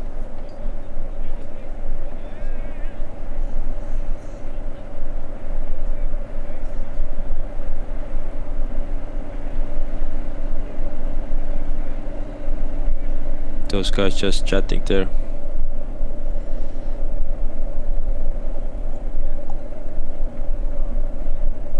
Enjoying the last days of summer. Yeah, it's interesting that Tartu 2024 are not interested to drag now. They're always been the guys who are restless to chase the leaders down. And now we can see some action. I think this is super interesting here, but Steven Gall from Peloton was controlling the situation, because guys have decided to maybe not just drag and do the work, but they just want to get the pace up with attacks, which is also not a bad idea.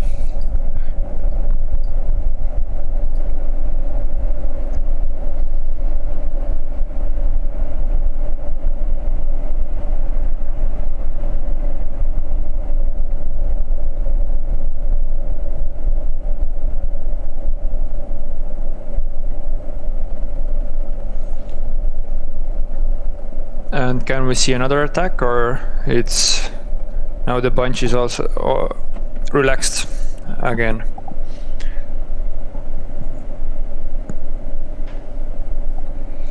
It will be really interesting to see. It will be really interesting to see if what's the tactic the team's gonna go by. Will they try to be aggressive and attack, or will they just take on the work?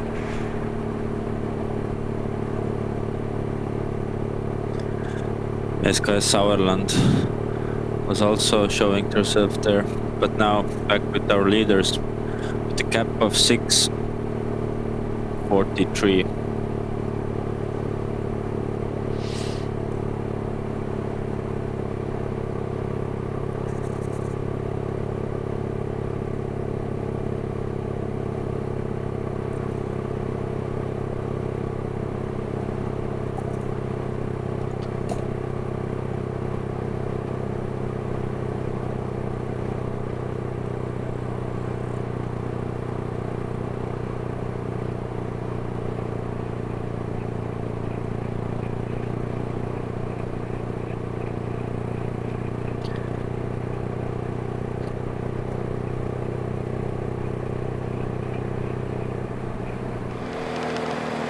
And we saw that breakaway is pretty relaxed also.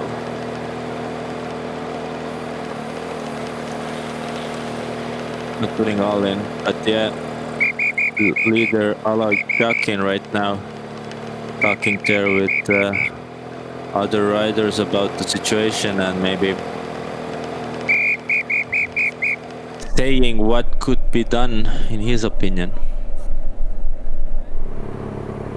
And the gap is over 7 minutes.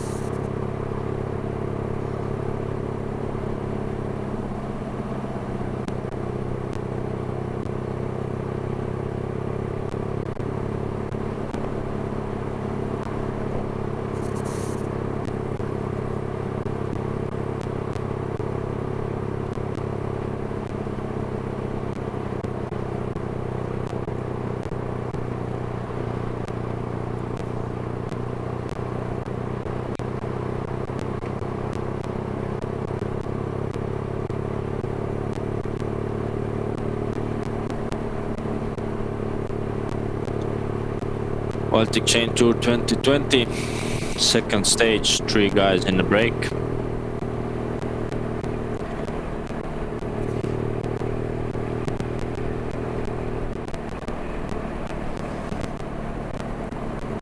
Latvian Paul Schuben is here, who's holding the 7th place in general classification.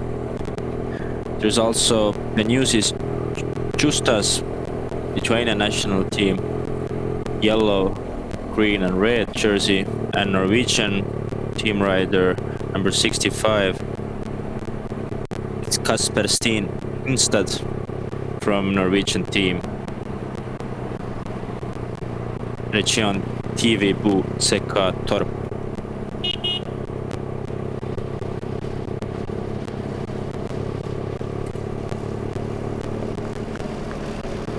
And the gap is over 7 minutes, and the riders are heading to Otepää, where the second intermediate sprint takes place.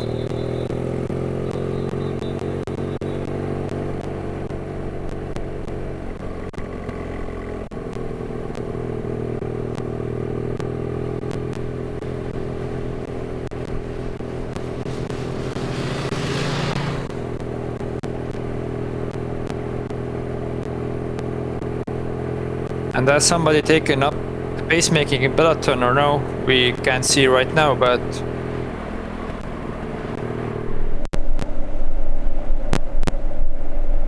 Now you have your answer. SKS Sauerland, German team has sent at least one guy in front. We can see also Team Peloton riders, at least 2 of them, standing up there for their leader, Alo Yakin, who is also wearing the leader's jersey. Then there is the whole Lithuanian national team lined up. I think their mission there is just to control the situation and be ready for any unexpected attacks, because they shouldn't be interested in chasing down the leaders, as they have their guy front there.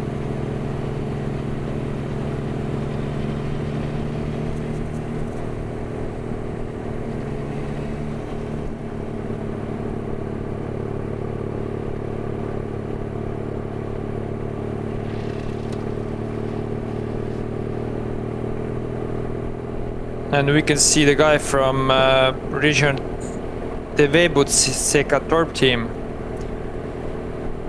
Kasper Stenenstad, looking really strong.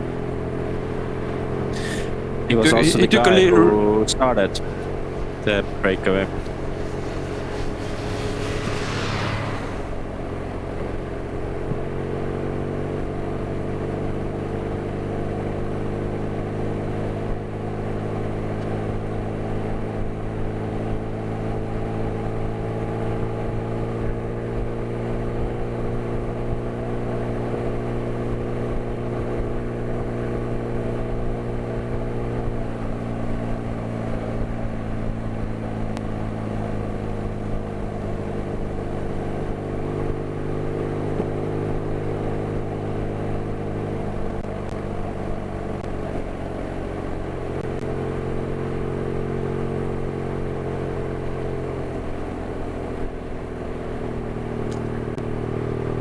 So yeah, Paul Struben is here, virtual leader of the race.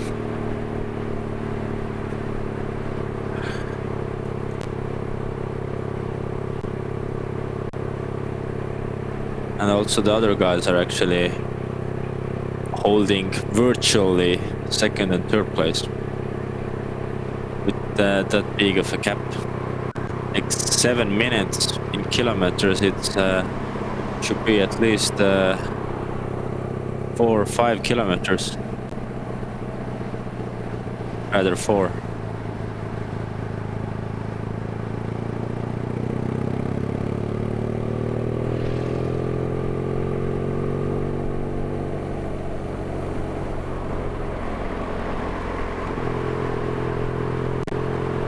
And we talking about the riders in front. The rider in front right now, Kasper Stenenstad, is making his first professional race. So there isn't any information about him where he has ridden before. Now the Lithuanian national team rider Justas Beniušis is a reigning under 23 Lithuanian champion in time trial, and has ridden in Estonia before. Last year he rode the Tour of Estonia, for example. And the Latvian Pauls Rubenis, who is also the virtual leader of the tour, has some really impressive results from last year when he was still a junior. He won a stage in Poland Tour, Grudziac, and also finished one more time in the podium, and also got a podium in Belgium UCI Tour in juniors. So a really promising rider. Indeed, and also national championship gold medalist from road race for juniors also last year. Paul Struben is our virtual leader. And he rides also for the Baltic, for the Tartu 2024 team, but in this tour he represents the Latvian national team.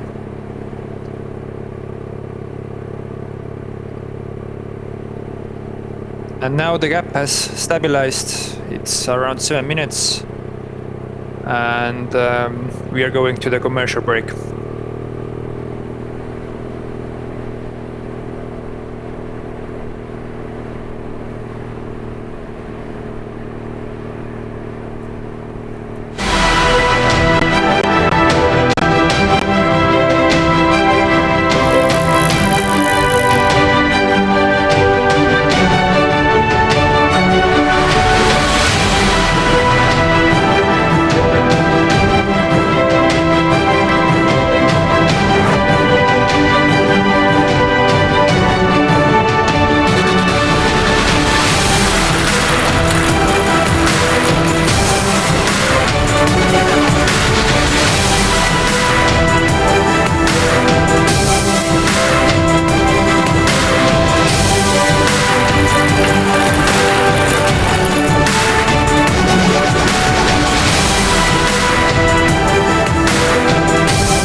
Doesn't matter who you are or what you ride, as long as you ride on.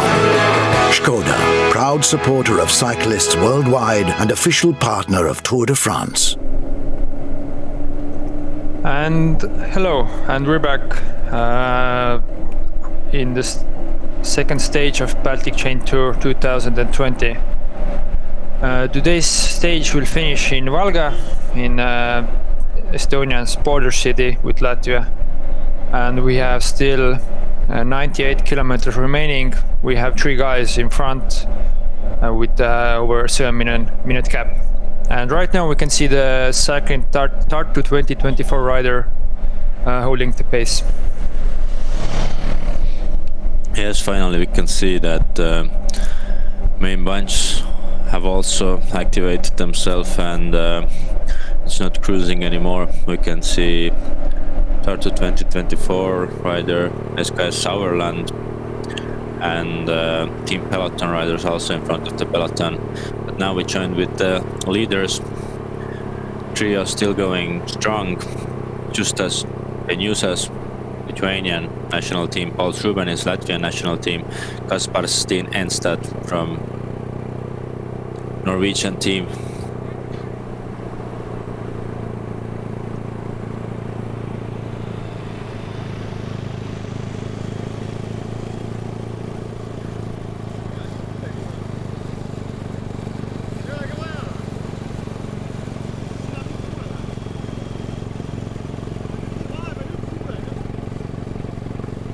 And we have about 26 kilometers to go to our next intermediate sprint. And if anything unexpected doesn't happen, then the three guys will fight out for it in front.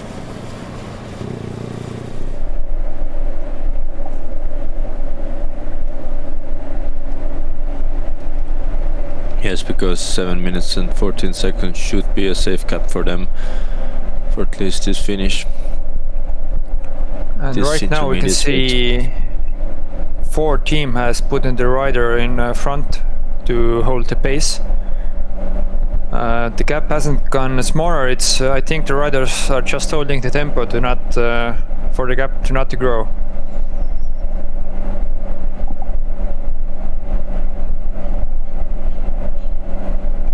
Yes, looks like those 4 teams have come to the verbal contract to just joining their forces and trying to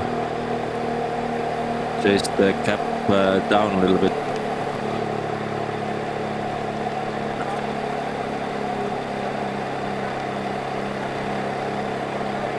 And riders from Memel cycling team chatting. They have a really nice kit, I think. Yes, indeed. Minimalistic and classy.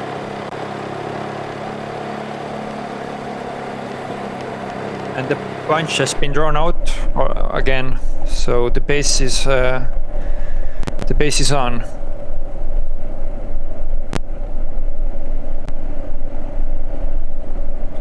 But yes, it takes a good time to chase those guys down. Because 7 minutes is not a piece of cake. Doesn't matter who you are chasing and how many guys. So, talking about the finish of today's stage, it's less technical than yesterday. There is a right-hand turn just 1 kilometer before the finish, and from there on it's pretty much a straight road. The road turns, but it should be full gas from the Flamme Rouge banner. And the stage, I think, will finish in Valga's most famous place, behind Alko 1000 shop. It's a famous alcohol shop where Estonians go and buy their alcohol because it's a lot cheaper. Maybe this is the reason why the guys were going so fast in the beginning of the stage today. It may be the reason.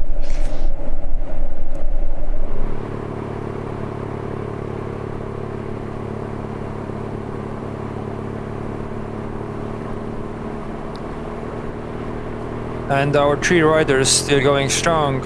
We have Kasper Steen Enstad from region TVBU CK Torp team. We have Justas Benušis from Lithuanian national team, and we have Pauls Rubenis from Latvian national team, who is also the virtual leader of this tour. And at the head of the bunch we can see Steven Kalf, who is making his last professional race, and he is giving his all for his team, for his leader.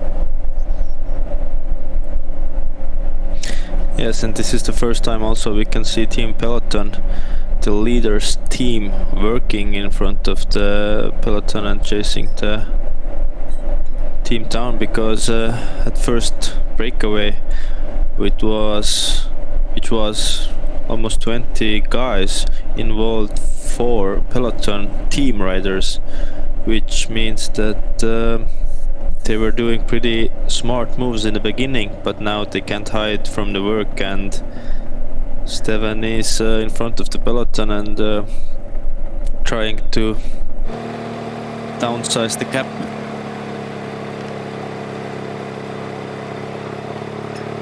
But talking of ending of careers, Andrew, do you remember your last race of your career? Last race of my career was actually Tour of Cameroon in Africa, which was pretty exotic. And for me, yeah, I can understand what those riders are feeling, because for me it was also, I was really motivated, and the most funny thing was that I took I was third in general classification in this tour, which was my best result in USC tour, and I'm really happy with this. I remember you almost won the tour, if I'm correct. Yes, like there was, I think it was a couple of minutes only, but yeah, wasn't too far. And with my teammate, the Estonian teammate Mikael Räim, we won really many stages also there, or at least one. Who knows? It was 5 years ago by now. So you finished on a high note, you could say. Definitely, that was the plan also.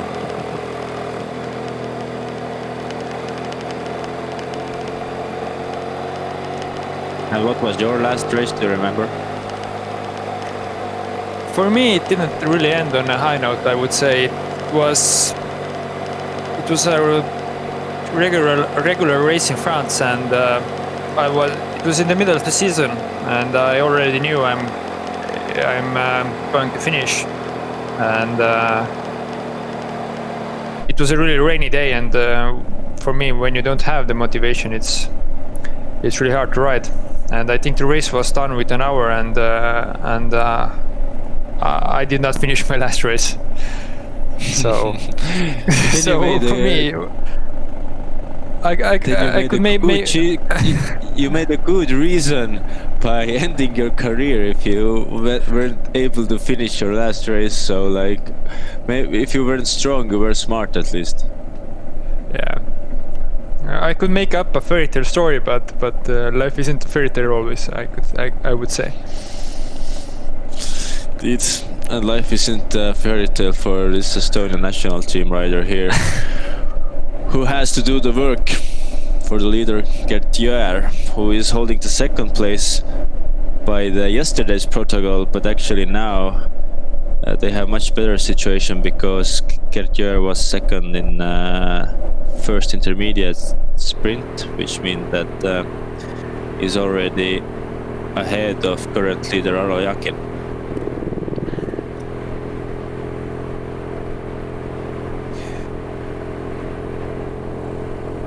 Do you think there is a possibility for an upset today, for breakaway to stay away? I think the possibility stays always, but I also think that there are many teams in the back bunch who can't let this happen and who can't give away this team. For example, all the Estonians who are not represented in this breakaway, but who definitely would not want to give away a stage and the tour. Today it's if there would be a big caps from yesterday's stage, it would be different, and maybe the stage victory could also go to some other, to even to some breakaway member. But as the caps are such small, I think there is no chance that that the leaders are gonna just let it go through. And for winning this stage, those three guys have to be absolute machines, which we don't know if they are or they're not. We have to see. Maybe they are doing exactly what they have to do and playing it all calculated.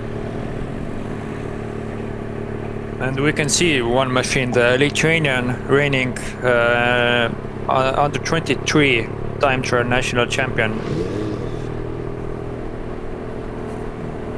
Yes, definitely not a bad breakaway here, and this trio is good cooperation so far.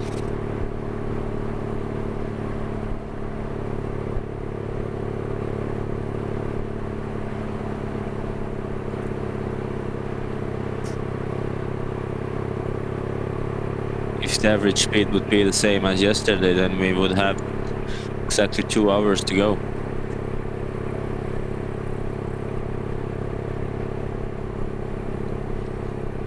I think it will be a bit slower, or it will be a Yes, bit slower, makes I sense. think. Yeah, because yesterday there was a war going on until the kilometer of 60, basically, when our two leaders managed to escape, and from them, for then on, it was full gas for them also.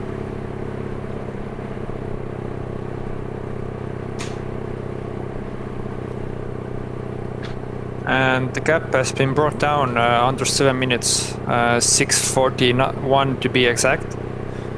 So if I would make my bet, I would think they would be got before the last intermediate sprint, which is 25 kilometers before the finish.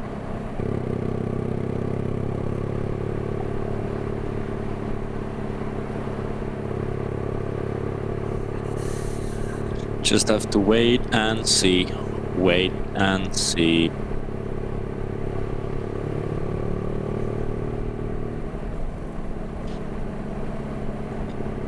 And we can see the Torp rider showing some back stiffness, which is really common in cycling. And it's also common for young riders, because I remember my, especially the growing years when you're 14, 15, 16, the thing that hurt the most is the back, because it's in such an unnatural position. And with years you get like used with this, but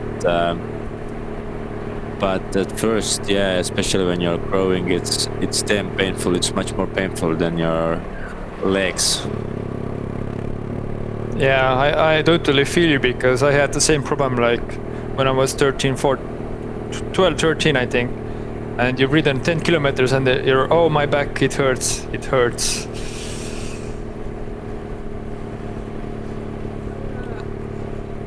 Yeah, so collectively doing the backstretch moves. I think maybe they're possible to organize some yoga class for the guys after the stage in Valga.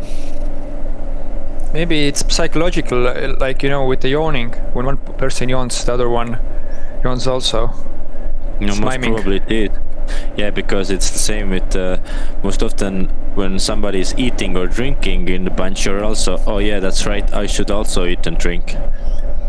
Because with eating and drinking, the rule is this, that if you're thirsty or if you're hungry, you're already late with the eating. So you have to constantly keep just filling yourself with the food and drinks to not be in a bad situation later where you just don't have energy. And it's especially important in stage races where you have many days to go, because maybe one day you can go without having a perfect nutrition and a little bit of minus with calories, but if your recovery for the next stages and etc., it's gonna be so much more worse if you're not giving yourself enough water and energy. I even know some riders put alarms on their GPS computers. Like after every 30 minutes, alarm goes off, and they know to eat or drink. Yeah, that's definitely a good way to approach this thing. Maybe in future there are gonna be some electrical shocks. You have this thing around your neck, and it's gonna give you a little electric charge, and then you remember the day. And then after, you don't even have to use it, because you have so much in your body that your hand goes for the bottle in the bottle gauge.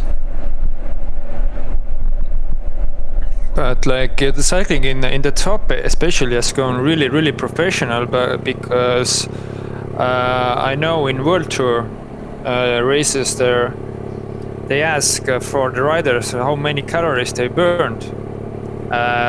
Like they ask the lighter rider and the heavier rider how much calories they burned, and then they calculate how much everyone should eat.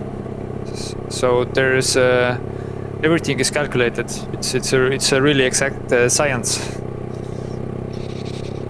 Yeah, it makes sense because often after the stage you are so tired, you are so empty, and you're so hungry that you're gonna eat so much that you actually eat too much, which is creating extra work for your body to digest all the food you don't actually even need. So, like, to know exactly the amount of food you have to eat is maybe not that bad.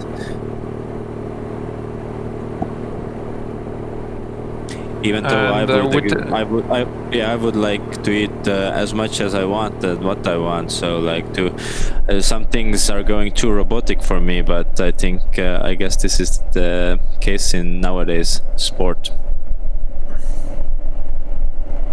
I think it depends on the teams also. I think it's there are more professional teams and there are more relaxed, laid-back teams who let the riders make their decisions.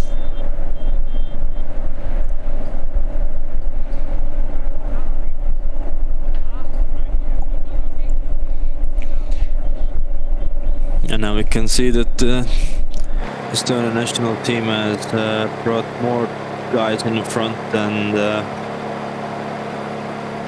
not only the same 4 guys working there. As we can see at the moment, there was this guy Sauerland rider also.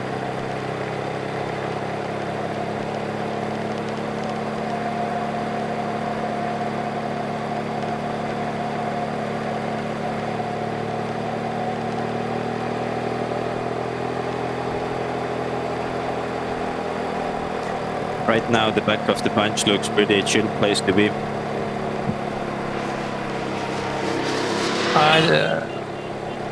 Maybe for the next 30 kilometers, but after that, I don't think you want to be on the back. Fortunately, the bunch is so small that it's not too big of a effort to go front, but actually with the group, if they're just going one by one, it is pretty big distance to come back of the bunch to front of the bunch.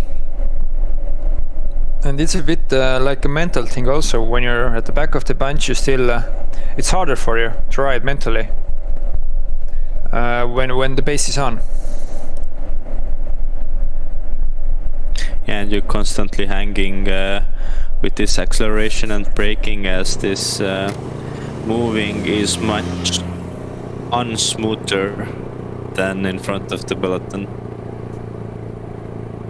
Because in sports, I think every sport is as much as mental game as physical one. So you may be doing the same wattage in front as in the back, but in front you feel it's totally different mindset. You know, it's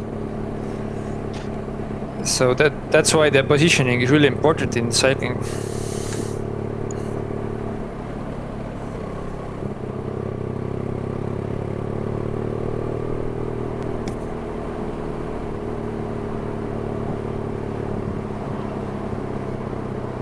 Our 3 leaders still having a cap for more than 6 minutes.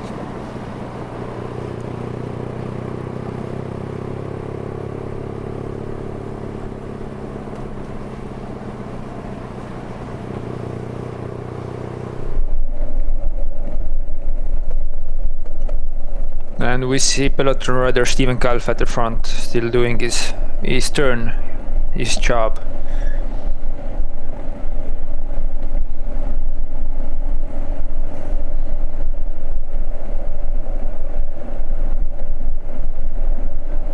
Followed from by Estonia national team. I think it's Josep Sankman, if I'm correct. Then there is start to 2024 rider, and this guy is Sauerland rider from Germany.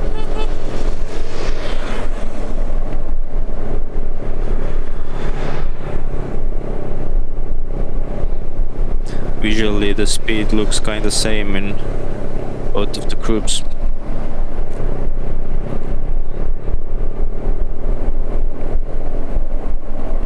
I think the breakaway is going a bit downhill right now.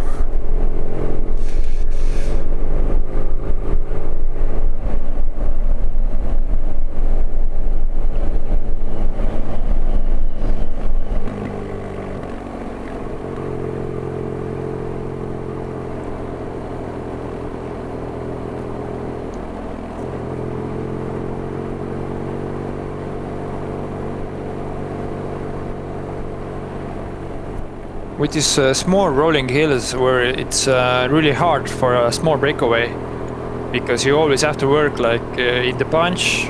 When you're going with the bunch, you don't have to pedal at all. When you're like, you can go half the mountain up without pedaling, but when you're by tree, you always have to work.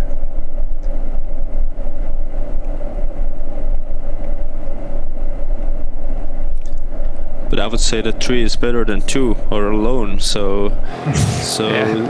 it's not so bad situation, because just I That's for remember sure. also I've been in a breakaway of 3 person for 170 kilometers in a race in France, and after this I was like out of the picture for 3 months, because I just rode myself so empty that I didn't have any chance to ride after this. Basically, the stage that was after this stage, I was just dropped in every mountain and every hill, and it was a nice feeling.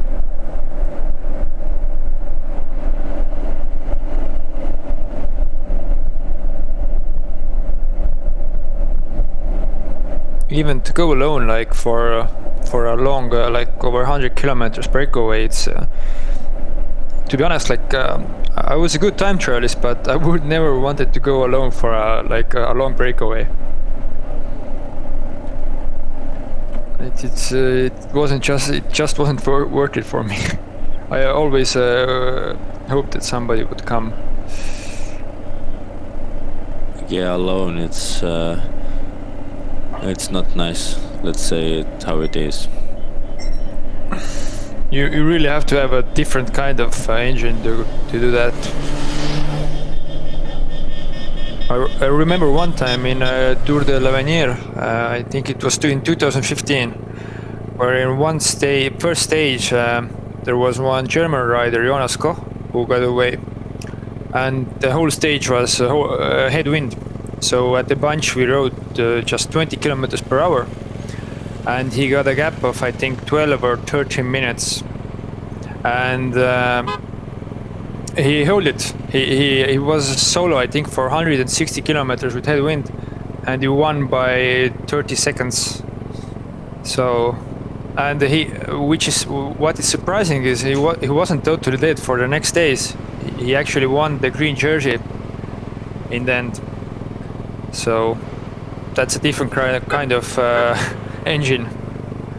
Yeah, that is definitely inspirational story to hear that sometimes guys can go like this. But as we saw yesterday, that also our 2 guys break away from Estonia, Halo Jakin and Gert Jõer could keep the situation under control by just winning 1 second in front of the others. So this was pretty spectacular finish yesterday we had also.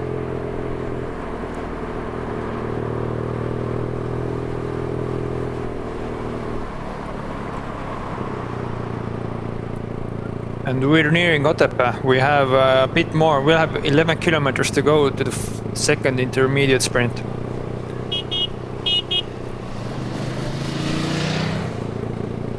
And Hendrik, I think you know these roads well. That's true, I know those roads well, because actually you also were in the school in Otepää, where there is a Estonian sports school facility called Audentes, and this school gathers all the disciplines like skiing, ski jumping, duathlon. What else is there? Even orienteering, I think. Yes. So basically, yes, for those kind of sports, and I spent my whole high school years on those roads, we could say. I remember there's one place coming where there was always an unleashed dog who chased me. So I hope the dog is leashed for today. because I remember there were always, when you came from one side, after the dog came, it went uphill also, so you always had to. It was a good interval training. Yes, and this dog could help the guys today also to move faster. So maybe there is something good and everything bad, like they say.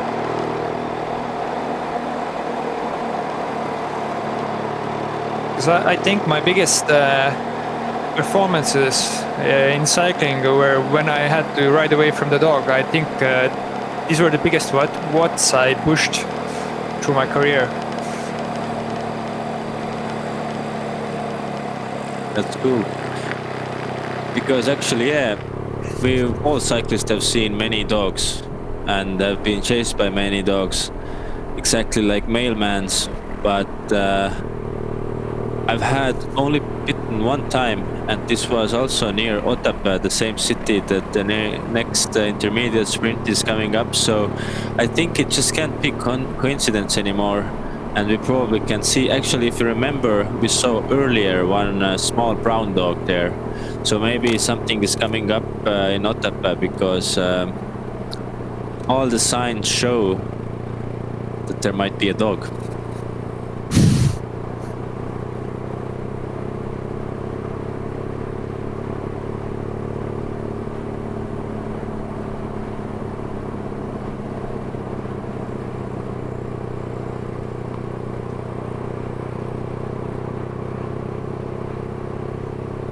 And the riders are not going for the bus stop sprint, which is not surprising.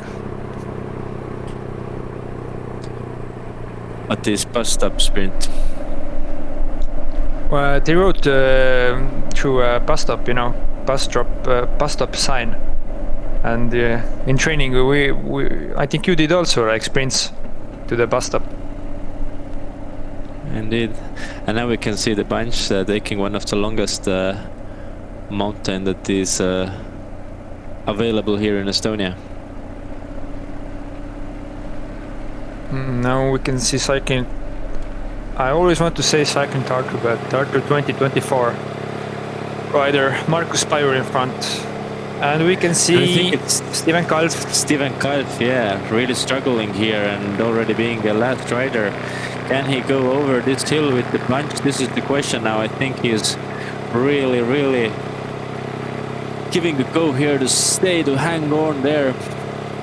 But unfortunately, Steven is in Estonia and we don't have mountains in here, so can be happy. But now, yeah, we can see like these 60 guys are all one by one just in a line.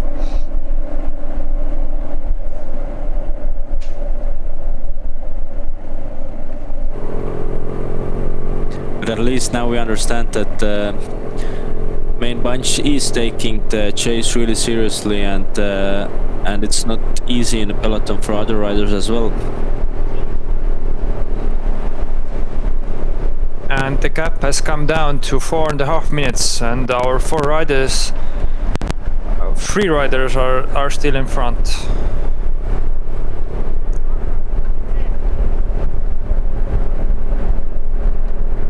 And I think there might be even a little bit of a crosswind, or it looks like the bunch has been on one side of the road for a long time now, and speed is up.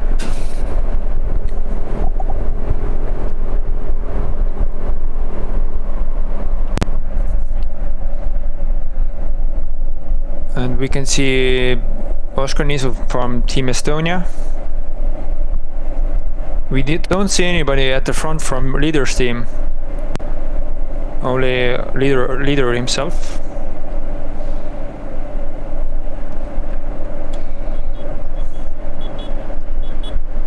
But we can see all the Estonians now at front and already trying to do something.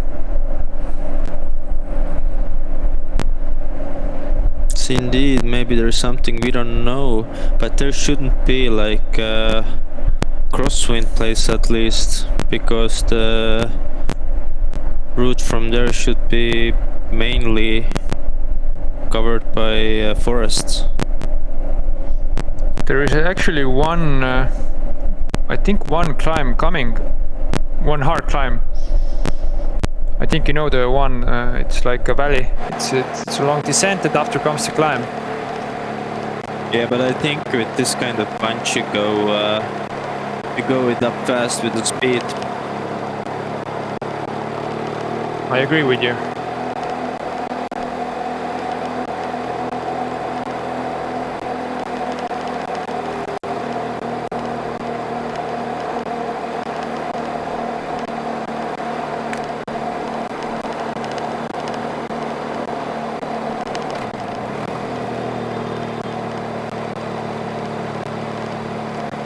Yes, 4 minutes and 11 seconds. The cap was at the maximum peak, I think 7:20, so almost 3 minutes that's brought down already. And the riders have almost ridden 100 kilometers, 94 to be exact.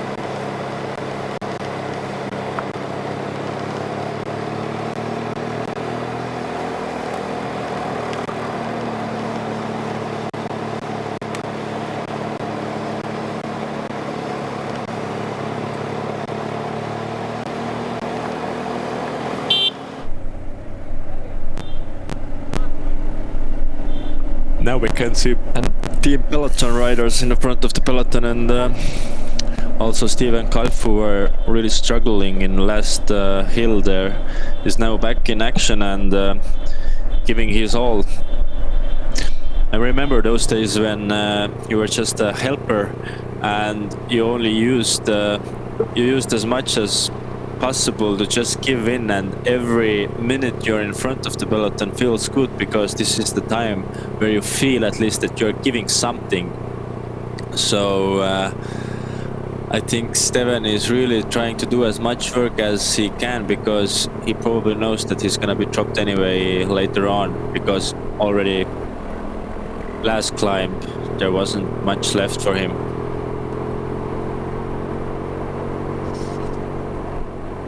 I actually think he won't be dropped. Maybe it depends how will they go on the sprint climb. You know, the one that the church climb of Otepää.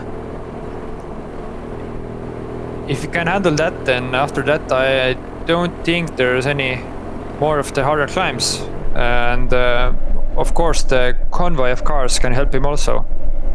So he won't be dropped, but we'll see if the Steven will be dropped or not. No, if he will be dropped or no. And you can make your bets in comment sections also.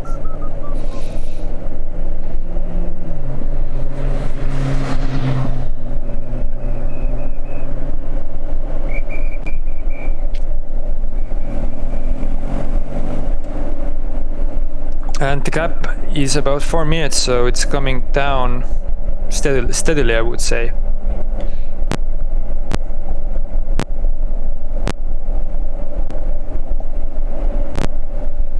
I think Steven is really putting everything he has down into this chase there. And we can see a beautiful scenery when we can see a Simpson sky in the background. Estonian beautiful hilly landscape.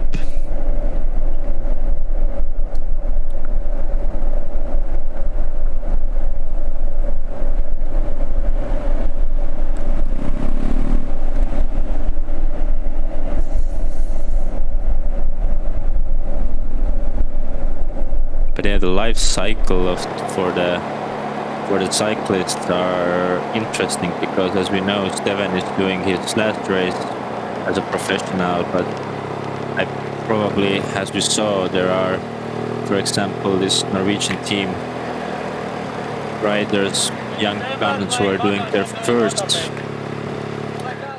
strokes in professional races, probably first races in Estonia also.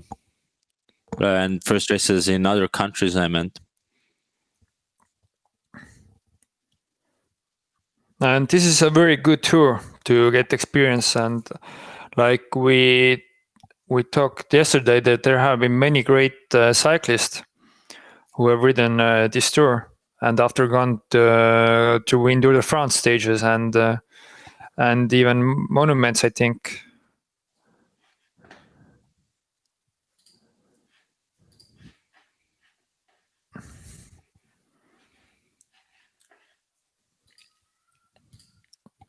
And now the gap is under 4 minutes.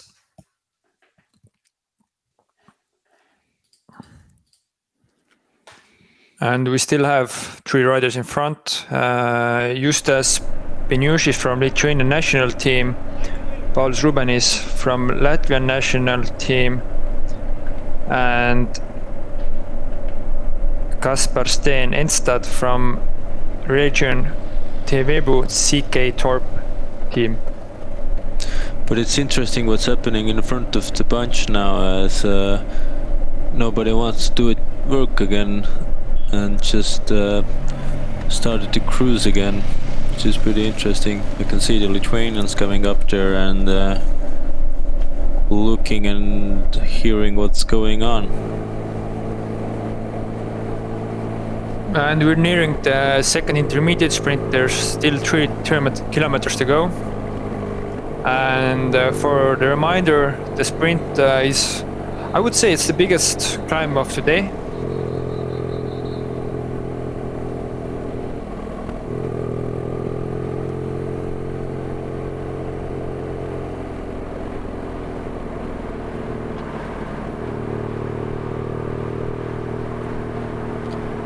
And we can see from the body language that the riders are a bit tired. Yes, I think it's not easy to do this big of a work with just 3 of you, but I think this intermediate sprint coming up will show us exactly who is in what shape for this stage today and who's gonna take the maximum of 3 seconds.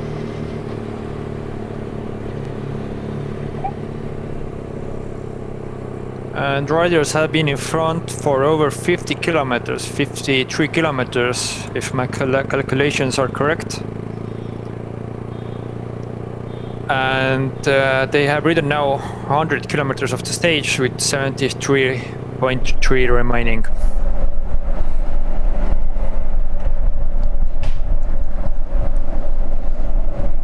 SKS Sauerland. And this team, SKS Sauerland, has been really active in this tour. They really look like they want to make a mark on this tour. And we can see a beautiful landscape overview of Otepää.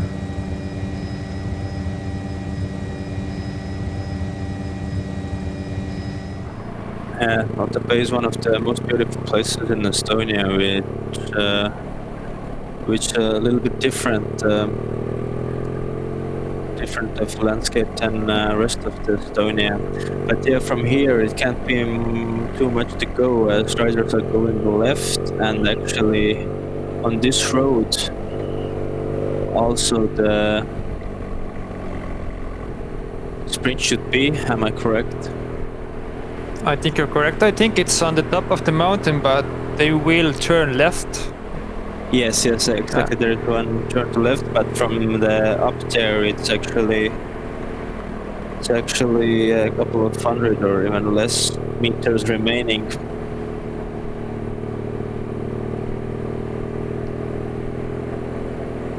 So we'll see who will take the 3 seconds. My bet is on Paulius Rubenis.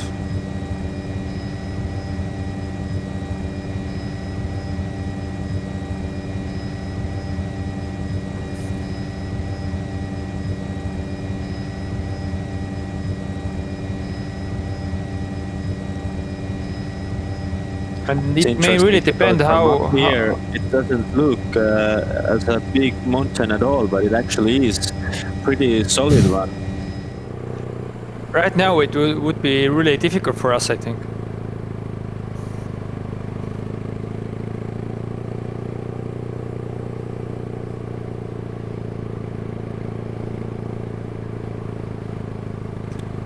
And we can see 500 meters till the sprint.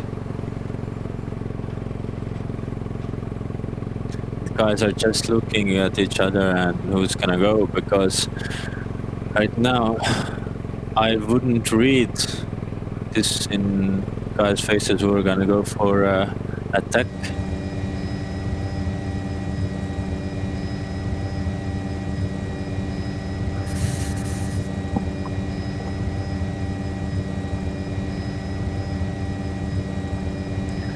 from here, they should go to left.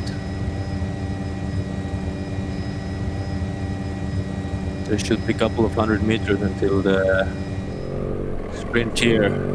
We can see the Lithuanian. Holy shit, this is chain, broke chain in such a bad place. What a coincidence.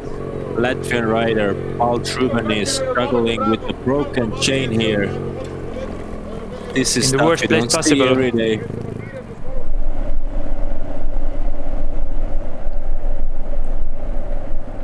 And this is not good for the breakaway, for sure. Yes, like if this means that Paul Ruben is gonna be dropped also from the, now we can see him being treated by the others, but I think there is only neutral car there and he doesn't have his team up there, so they have to start repairing the chain, which is pretty much the worst case scenario for Paul's. Probably the thing that's gonna happen is that the team car is gonna come up and we can hope that he has a spare bike in the roof of the team car, because Paul Truban was also the guy who is 7th place and who was the virtual leader. So this guy is really going through some bad experience right now, and I think the main peloton should also be coming right away. No, actually, you don't see that every day.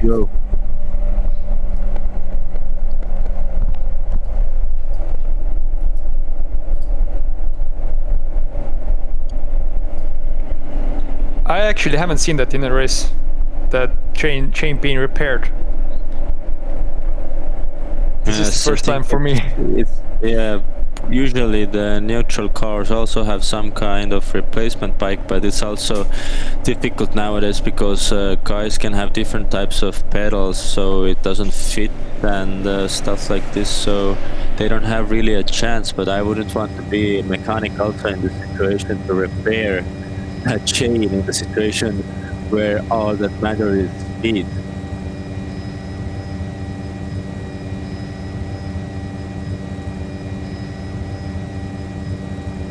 And he got a new bike, we heard.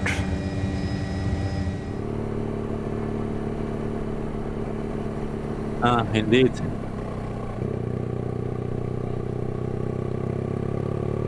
And I think he's not too happy with his with his director sportif. They were discussing the situation right now, and I think it's pretty tough decision because normally you can be dragged back to peloton in back of your technical car, but in this case it might look a little bit like cheating, and maybe the judges can do. But what's now going on is that they are gonna set the bike for him to be correct, set the saddle to be up in the right position. And actually this is pretty much the worst road to set your bike, because it's basically a training route for skiers, which means it goes up and down and left and right all the time. So if you want to set your saddle height there, maybe not that place.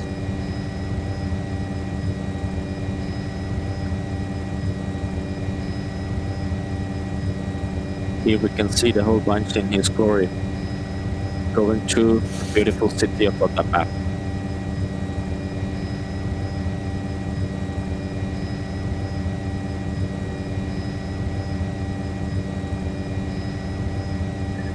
From up here, the bunch doesn't even look so small.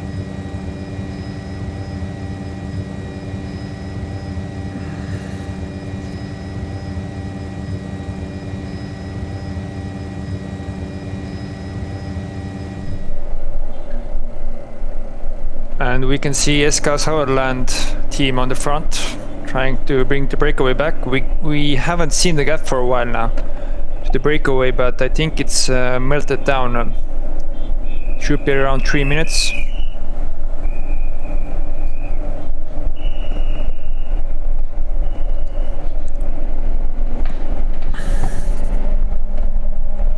Yes, as now is the new situation. There's 2 guys in front, and Latvian guy who went through breaking a chain. He's now chasing the two companions.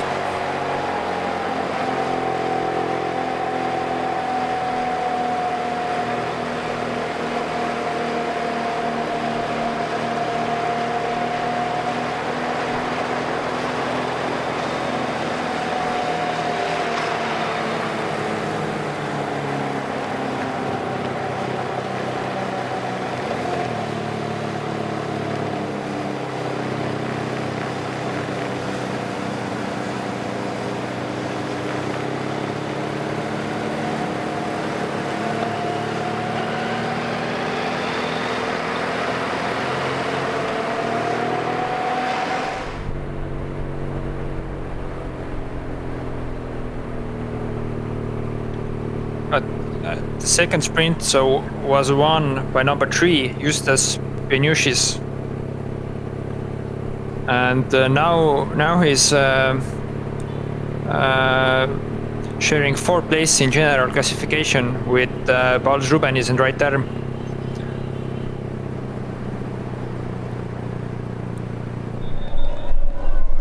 Did you see if Pauls Rubenis went over the sprint line? Of course he went. He's still in front of the peloton, I think. Oh yeah, of course. I was thinking that, but I think I meant like, did he go over the line with the broken chain? Because this would be also pretty interesting if you can get second with broken chain. Yeah, he rolled through the line, over the line. And I think he stopped after the line. Also something that you can see every day. You can't even see it every year, I think. And now we can see again some beautiful landscapes from Estonia. But these guys don't have much time to look around.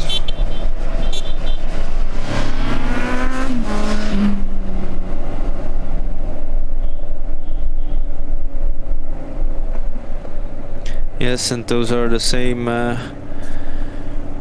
famous Otepää's roads, which are going up and down, left and right all the time, and it might look that it's not too big of a mountain, but actually it's pretty exhausting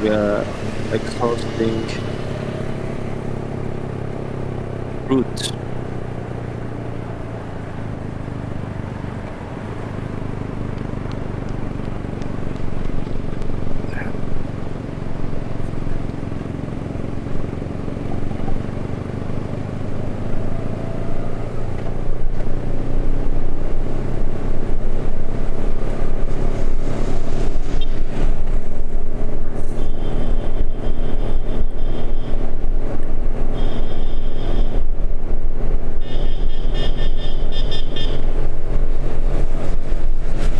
And here we can see the riders can get up to pretty good speeds on descents.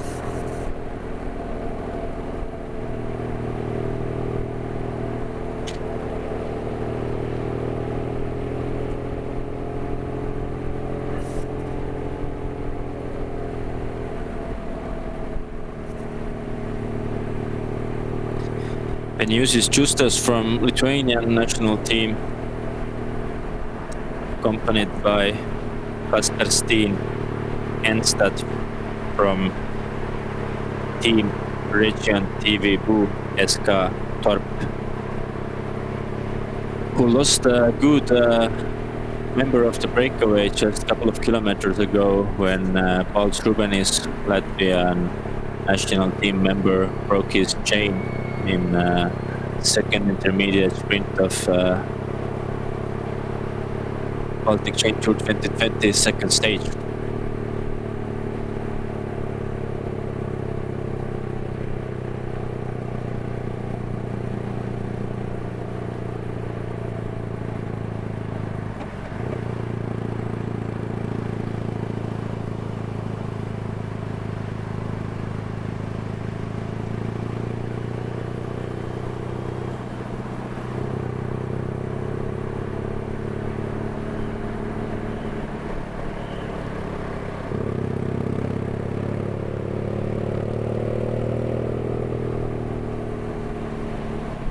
2 minutes 56 seconds is the gap right now between two riders.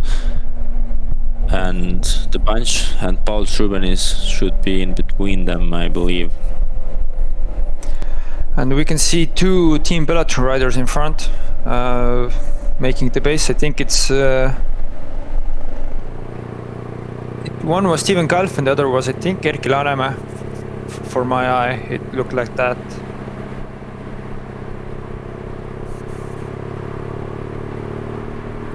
Lanemäe yesterday 25th place. And these two riders are still going strong. They show no sign of weakness.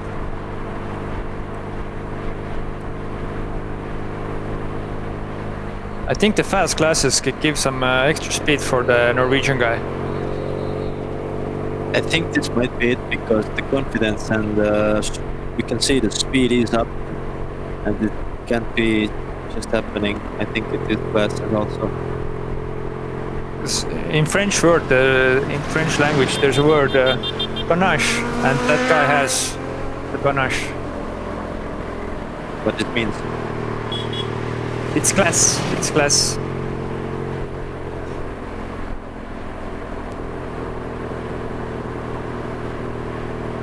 That's true. Two guys, between a Norwegian, time trialing closer and closer to the finish line.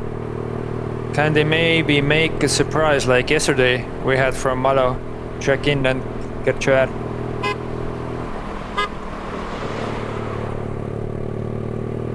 Who knows, but the interesting thing was that now I think judges passed by them. Maybe they were just coming from intermediate sprint. But yeah, it looks like the pace is really higher at the moment. Two guys being here in the breakaway. We are gonna go to the short commercial break. See you in a bit. Jump up, will I jump up when you're happy? First watching this. You can lead down in the right way. Get all the beat and drive it home. Jump up, will I jump up when you're happy? First watching this. Feeling alive, feeling alive, feeling alive. You got the feeling, you get sweaty.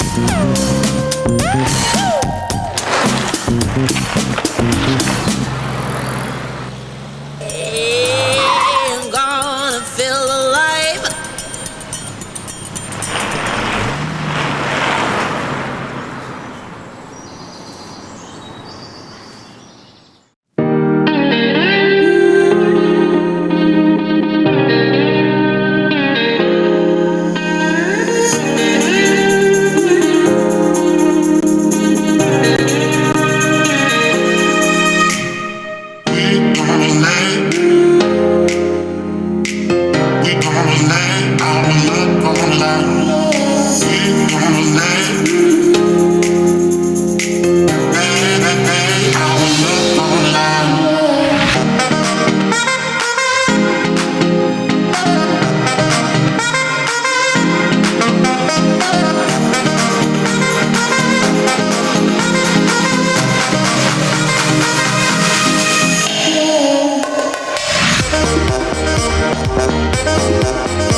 Welcome back to join us today, second stage of Baltic Tour 2020. 16.9 kilometers remaining. You can see a couple of Latvian national team riders in back of the bunch now, trying to fill their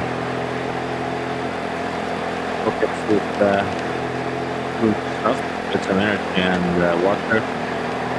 The situation should be that there is two guys in a breakaway, one guy following them, Paul Truban is following them, who broke the chain in a second intermediate sprint, and Peloton punch here. And we saw the tour leader Ala Jackin talking to some riders, maybe talking about strategy, we don't know. And we can see Ala Jackin talking to his best soldier, Steven Galf. Maybe he wants him to go to the front again.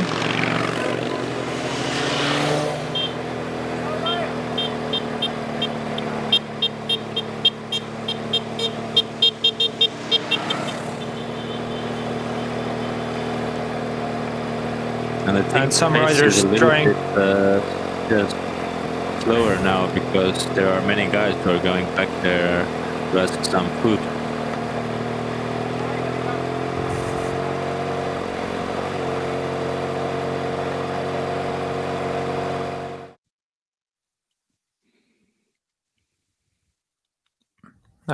Today's stage will finish in Valka, which is a border city of Estonia. And we'll have a finish and the start of tomorrow's stage also there.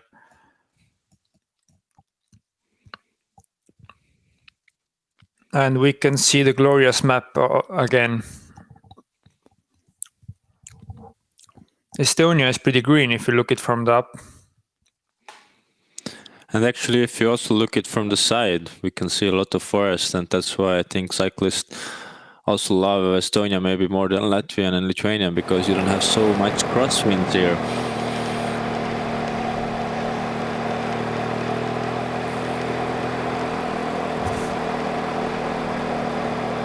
And number 33, is it Paul Rubenis, who's back in the peloton? Paul Rubenis should be 34. Okay.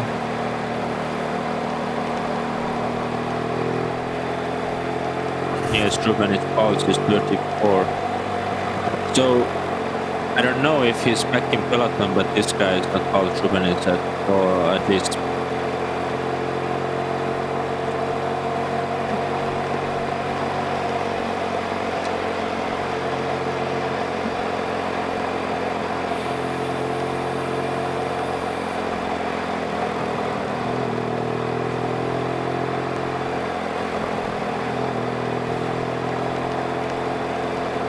There's one more intermediate sprint coming up today, which is taking place in Lillemäe, and it's about 34 kilometers until there.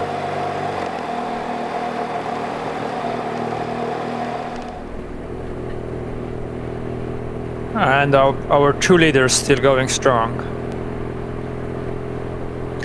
And actually, this is pretty much exactly the same situation that was yesterday, when it was a little bit less than 60 kilometers remaining and we had two leaders. What happened yesterday was those guys could remain the lead and take the victory of the first stage by just 1 second. So we don't know if it's going to happen today also, because those guys have been in front of the escape for some time now. For some time, yes. To be exact, they've been over almost 70 kilometers in front, so they must be feeling that in the legs already. They have been already now more in front than Alo Jaakin and Gert Jõeäär yesterday. And soon we'll be passing through some castle. But again, I don't think the riders will see that unfortunately.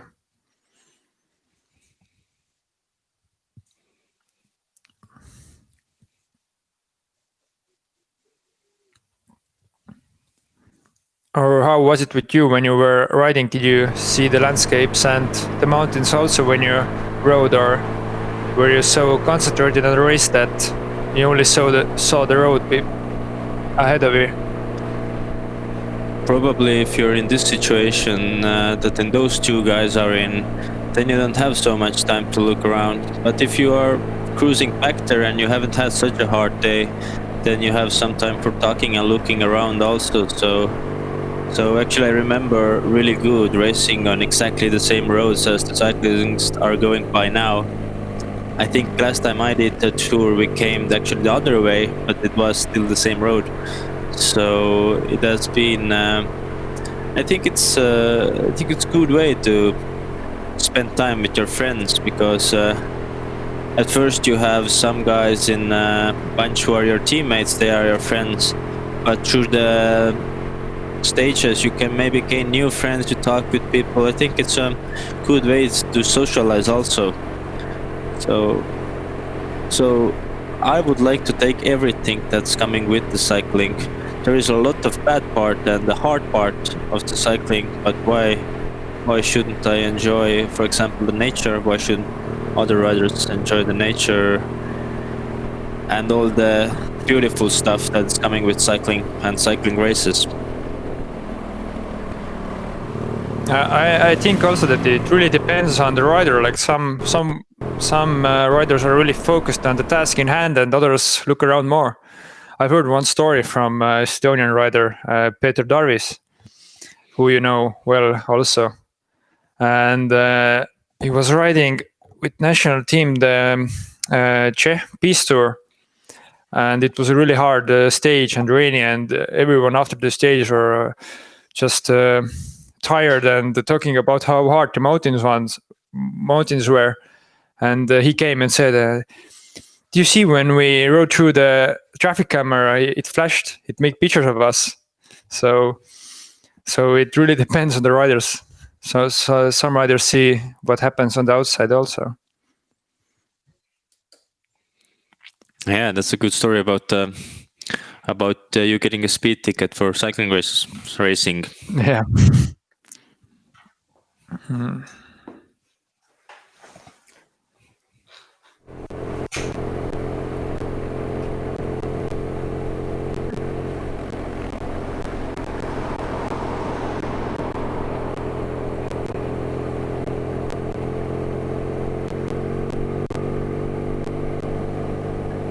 Lithuanian team coach giving here some advice to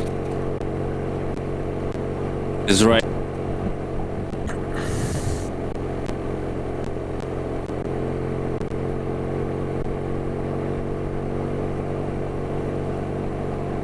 I think right now the question is if the breakaway will be caught before the last intermediate sprint, because there's still 29 kilometers to go till the sprint, and the gap is just under 3 minutes, so it's possible that they'll stay ahead.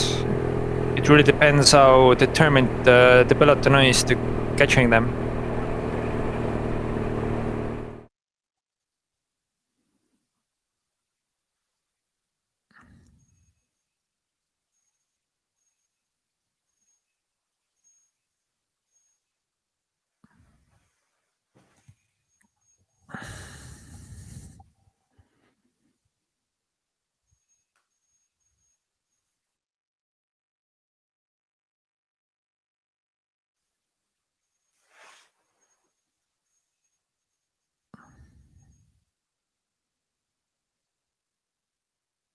And right now we can't see who's leading the main group, but the gap is coming down slowly.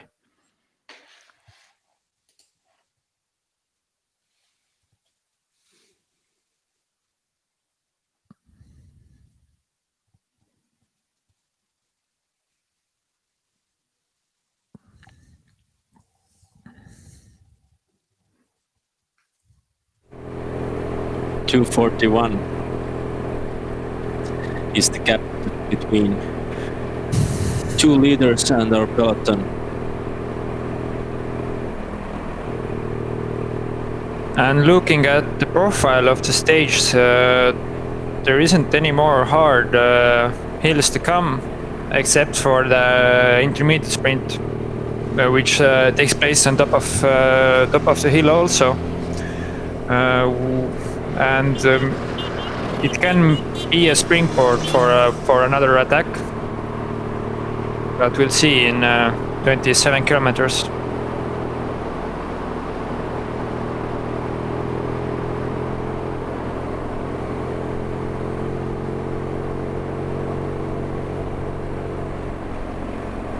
Guys using their time trialing position to power through the tight wind of Estonia.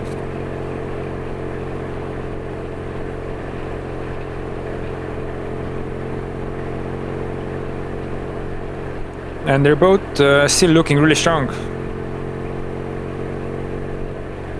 Definitely after 70 kilometers being on a breakaway, they are doing good.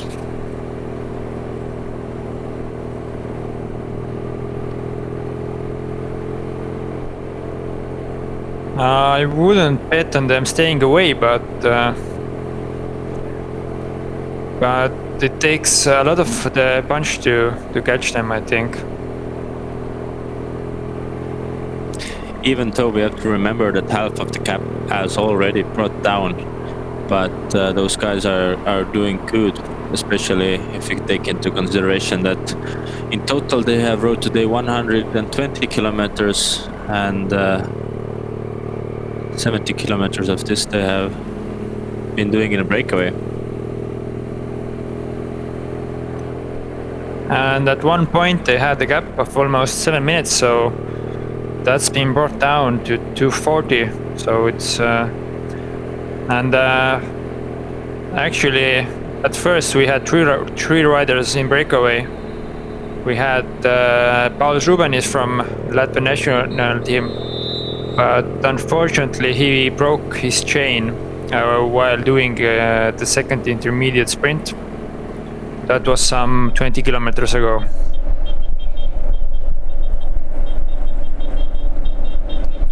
And we can again see Tartu 2024 guys, Sauerland, and also we can see Steven Kalf, who has been really prominent for this stage. Putting the work in there, yeah, and also SKS Sauerland rider. It's also the team that's really been showing themselves there.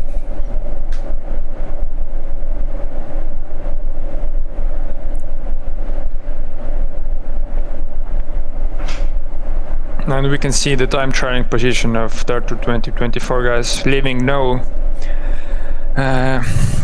The second guy doesn't get much wind protection from that.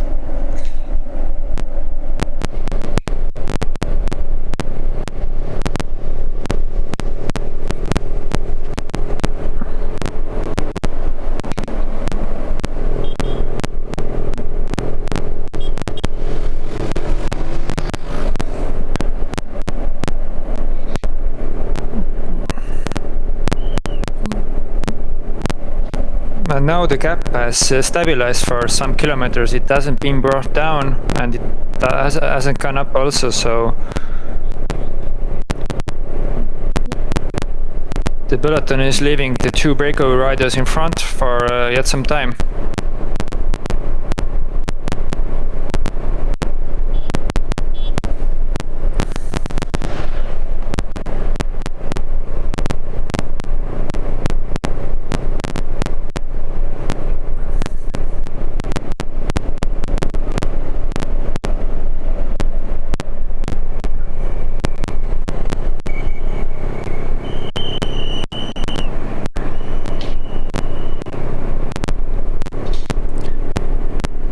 Benuzis, Justas and Enstad Kaspersteen going strong and holding still 2 minutes and 38 seconds in front of the bunch.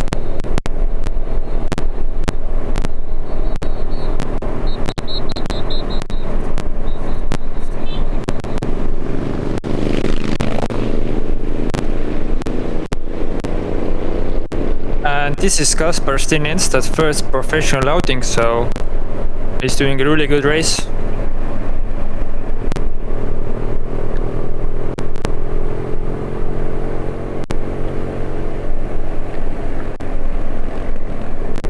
And now we have under 50 kilometers to go, and we can expect riders at the finish, I think, in about hour and 10 minutes.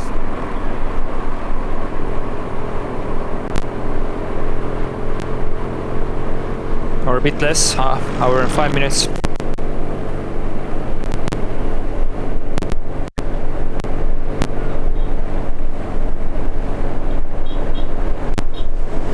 And both of the Breako riders do have good aerodynamic positions, so trying to stay away from the main bunch.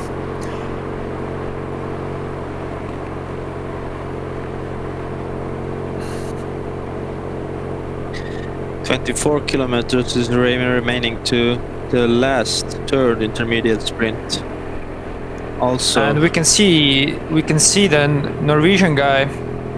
He really doesn't have even high profile wheels, which isn't really common.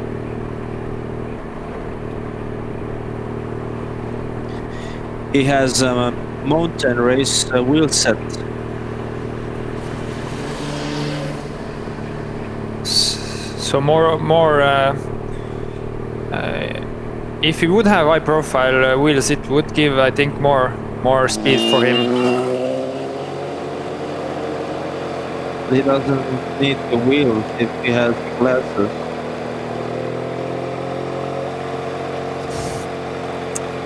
That's for sure. That's for sure.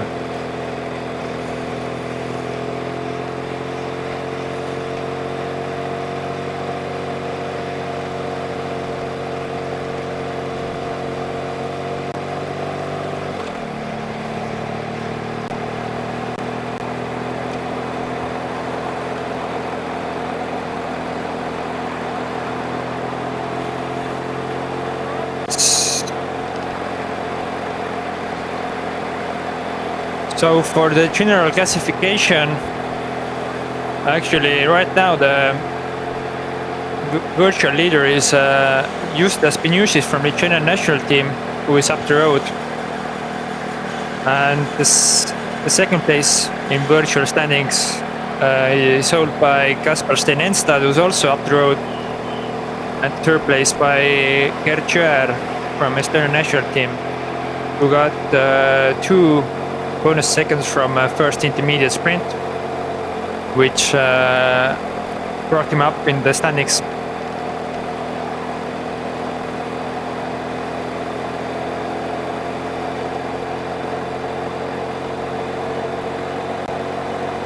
It would be also interesting to see where Paul Ruben is parked himself after unfortunate break of the chain. Is he being catched? Probably he's being catched by the peloton by now, I believe. Probably he should be in the peloton, yes. If he would be behind, between the breakaway and the peloton, that would be quite unpractical, to be honest.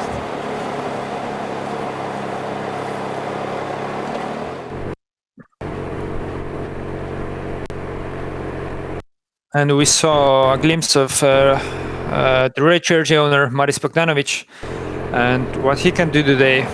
Yesterday he won the bunch sprint for third place. So he also is one of the favorites today. Definitely, and he won also today first intermediate sprint, which means that he is a fast guy when it's gonna be a finish and a sprint. But I also think that as there are a couple of strong teams who maybe doesn't want to leave everything for the finish, they are gonna try to make their moves by attacking.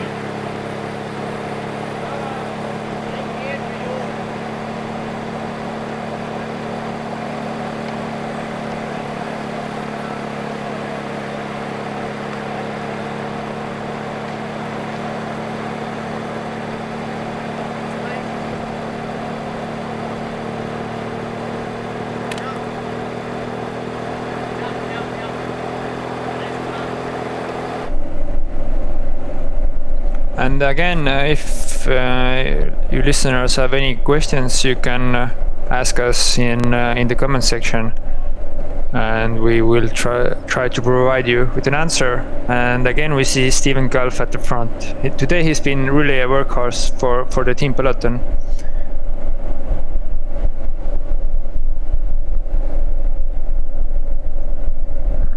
Indeed, almost dropping 20 kilometers ago, but now he is back in the lead and doing the best he can to help his team leader Alo Chakin. Showing he's a real team player, so, and that's always good to see.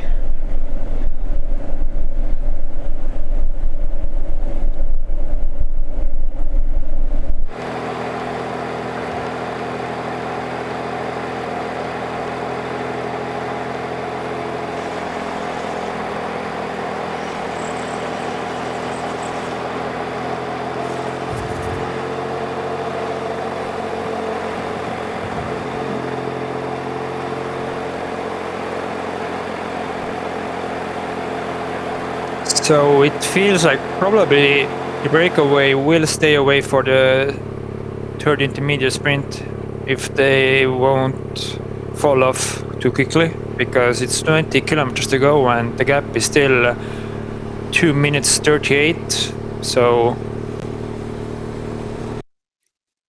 if the main group wants, it's still possible to catch them, but I don't know if they want to. Yes, because the cap has been same for some time now, and even increasing. So probably they are just gonna keep it in the test phase, and looks like Peloton is not interested to catch them for the last intermediate sprint.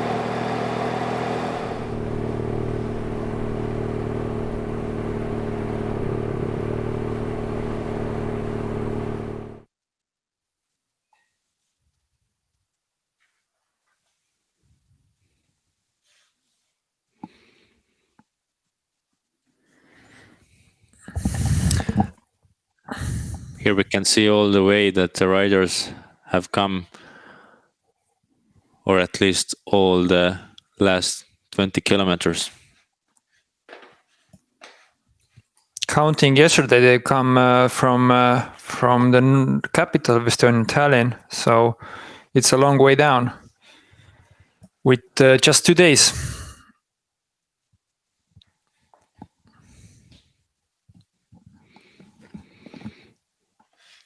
What's been your longest training or bike ride in your life? I think it's not something extraordinary, but it has been actually 211 kilometers, I think, but it was with mountain bike and around the island of Saaremaa. So it was pretty long. I think it was 8 to 9 hours. So this what was the thing what made it interesting. But on a road, I think it's pretty much same, 211 kilometers maybe. But it's on a road, it has been much faster for sure. What about you? I think it's about 230 or 40 kilometers. One time I had a race. The race was about 130, and then I rode. It was in France, and then I rode to home from race. It was about 100 kilometers to go home also. So about 230 or 40. So you always have to make more than me, right? Yeah. That's the goal of my life. So if you'll do 250 tomorrow, I will do 260 day after that, and so on. I need some time to train before, but yes, someday I will do it. I'm ready. I'm ready for that. So right now we don't have a live picture from the motorbike. I think the reception in southern Estonia is not so good, so we have to settle with GPS map and these little dots moving. It's like a backman. The main group should have like backman logo, like he's chasing the little dot.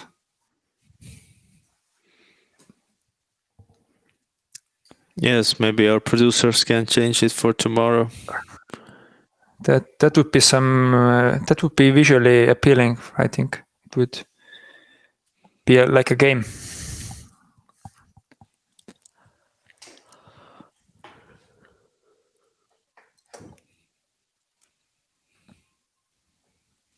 So there is 42 kilometers to go, and the gap isn't coming down, which is surprising.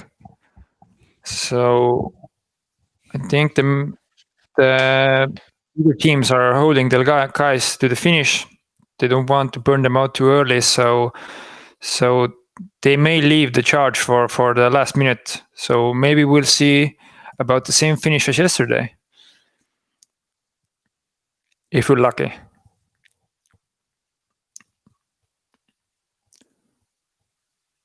Or maybe they are underestimating the two guys in front. Maybe they are, but only thing we know is that those two guys are remaining about the same gap for some time now, and leaders looks like the third intermediate sprint would be sure for them. Yes, it's only I think 16 kilometers away, so.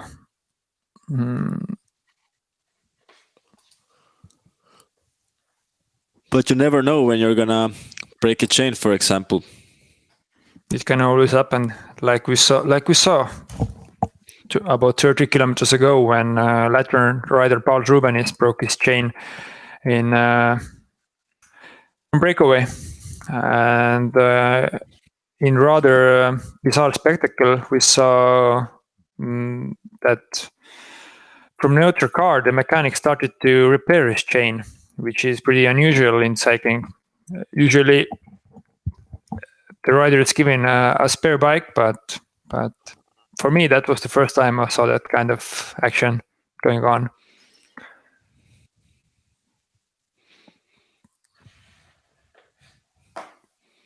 And the dots are moving away from the map, so then we are totally in the dark right now. No, but we can have the live picture back where we can see Benuis Justas and Enstad Kasper Steen here going strong between the Estonian fields, what are providing us food as Estonians, I mean.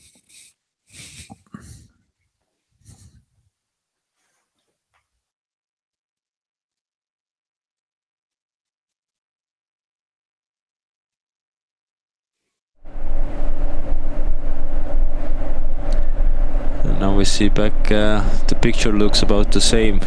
Same teams are represented in head of the bunch, chasing down the gap with our two leaders.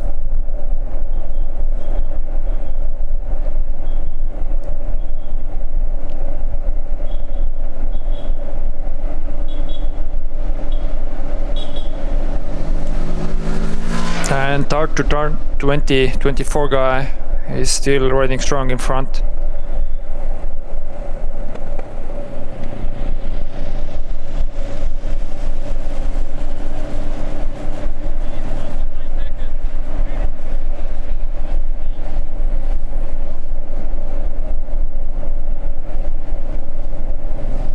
And we see Eska Sauerland, we see two Tartu 2024 guys, and we can see our old warrior Steven Kalf in front, still providing some workload for the peloton. For the whole peloton and also for the team peloton. Yeah, that's the point. But the gap isn't coming down. It's still around 2 minutes 40, to be exact, 37. So are they just holding it, or and it's it's not unusual, but the two guys in front are going surprisingly strong. Yes, I think at least to judge from the position that, for example, Tartu 2024 guy is holding now, you can't say that he is not putting the work in and he is not trying to go fast. So I think those guys in front are actually having a good legs and are actually doing a good job today by keeping this amount of lead for that time. And that's only good for racing. If we have such strong guys in breakaway, it keeps the excitement up.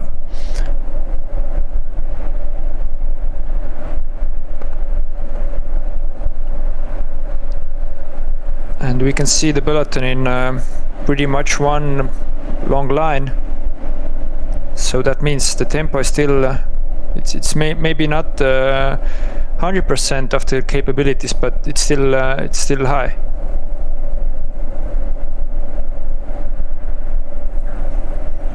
And today the weather has blessed the riders totally, because it's I think it's ideal weather for riding, sunny and not too warm. So I think the riders today are enjoying themselves. Maybe not the guys in front right now, looking at their faces, but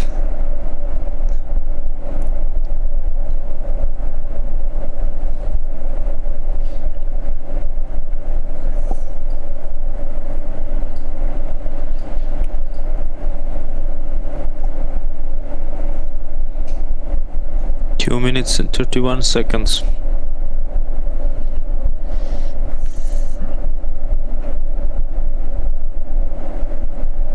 and we can still see the rolling landscapes of southern Estonia while we're nearing the finishing city of Valga.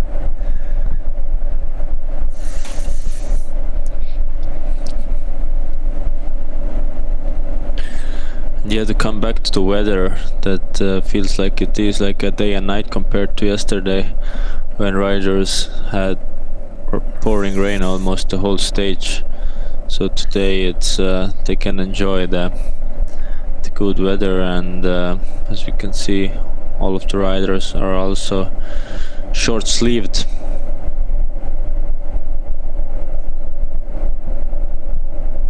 And it's easier like that to differentiate the riders also, because normally when it's rainy, all the riders are wearing rain jackets or some things like that, and they all kind of look the same. They're all black colored clothing, and it's hard to differentiate them.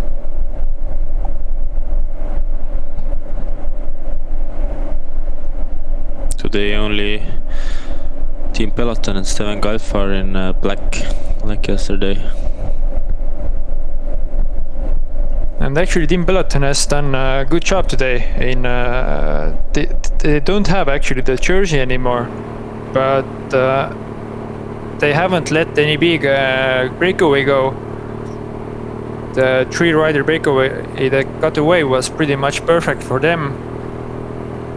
So they've actually done a pretty good job, because at the first big breakaway that went, actually almost right from the start, there were 4 guys from Team Peloton, so they've done a really good job today.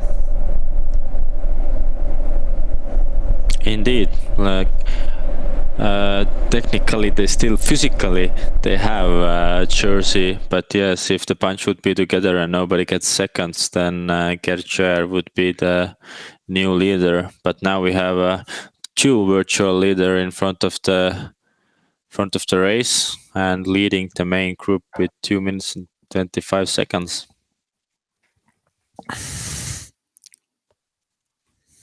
And that would be a sight to see, riders changing jerseys while the race still goes on.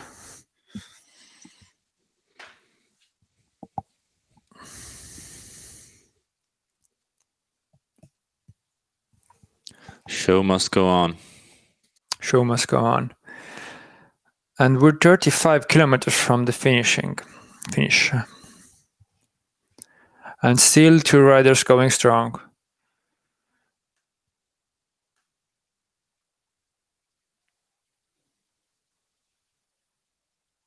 And it's a bit shame that the 3rd rider from the breakaway broke his chain, because it would have definitely given them some extra firepower, I think. Yes, I agree with you that it's a big amount of force that was dropped with the same chain from this breakaway, and it's much more harder for 2 guys to keep the lead than it is for 3 guys. So it has been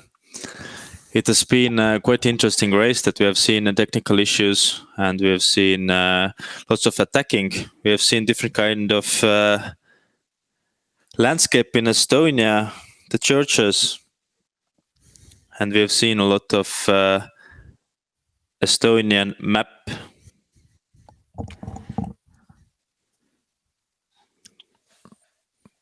And as the riders passed through the Sangaste Castle, which is also a sight to see when you visit Estonia. Commercial break now.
Škoda.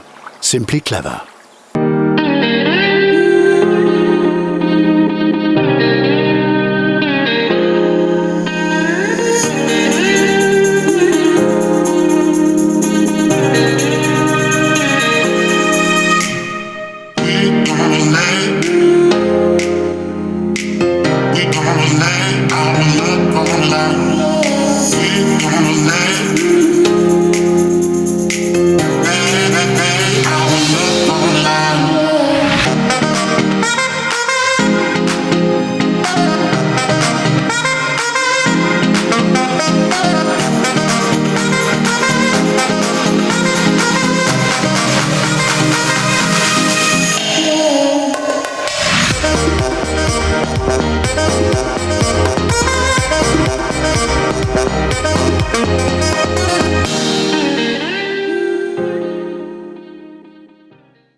And we're back, and you're joining us for the second stage of Baltic Chain Tour 2020 with 32 kilometers to go and our 2 leaders ahead. And the gap has come down to 1 minute 46.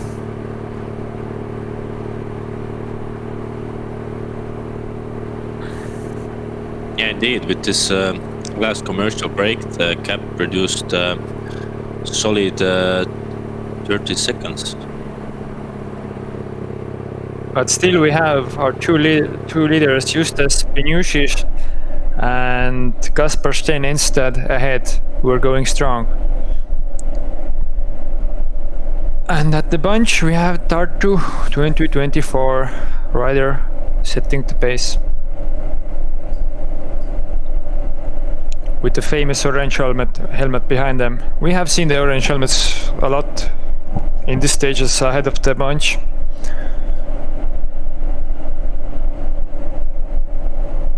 And we can see Steven Kalf on the 3rd position.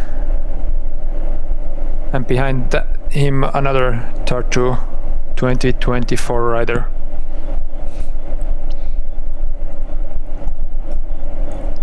And it's not much left until our last 3rd intermediate sprint today in Lillemäe.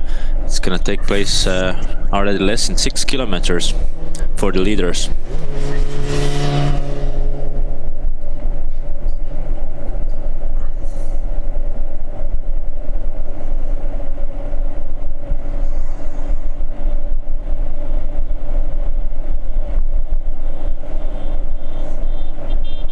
And actually, if the Lithuanian rider Justas Pinušis can win the 2nd sprint also, he would be, I think he would be in the 4th place in the general classification for the moment, so he's doing a pretty good tour for him. And we can see Kasper Stein Instad showing some signs of weakness, but his fast classes are helping him.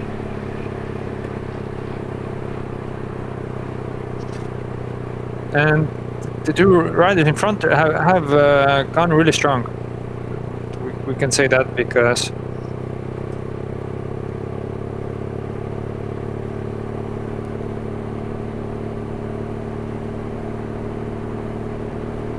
$2:28 remains the gap. 1:28. 1:25 even, sorry, yeah, my mistake. They had such a long gap for this time, so it's unusual to say 1 minute and 25 seconds for me now. It seemed like with one commercial break, they shaved off the whole minute from the lead. Yeah, I think it was, yes. I said maybe 30 seconds, but it was more actually.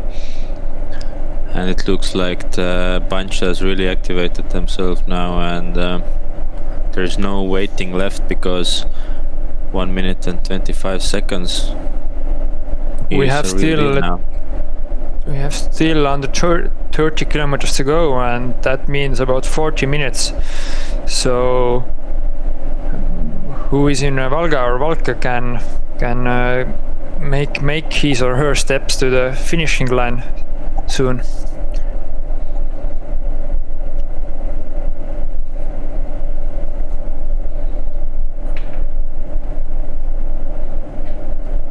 Or if you have a helicopter and a plane, you can also feel free to fly here, even though I don't think this place has an airport nearby.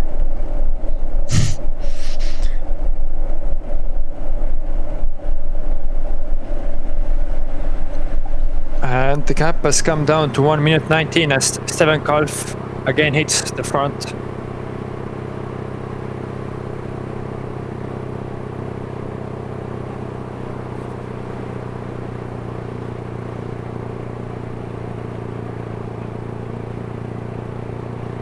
And these 2 riders can really be proud of themselves today because they really made a heroic effort today.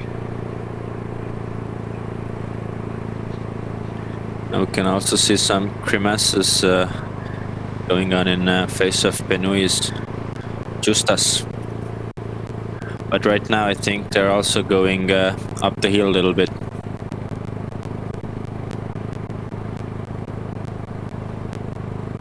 And they've been in the front almost for 100 kilometers now.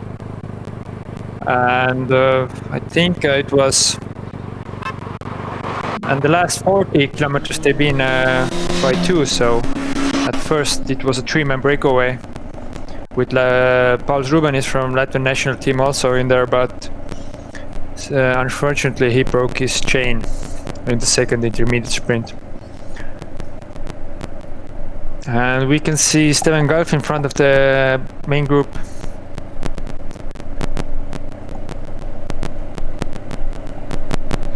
Doing his thing. And he is bringing the gap down. It was 1 minute 25 before, now it's 1 minute 23.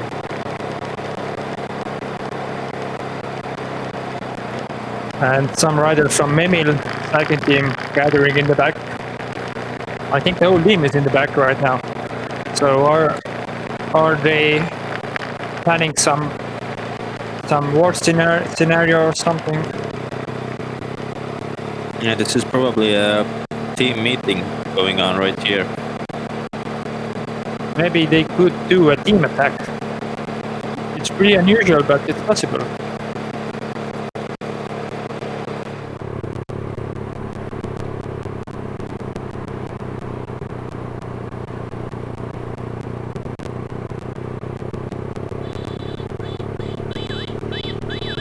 And we have still 2 kilometers to the second intermediate sprint.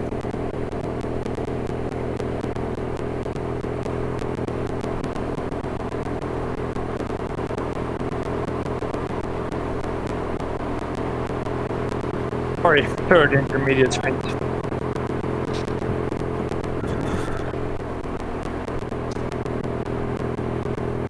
The gap stays at 120.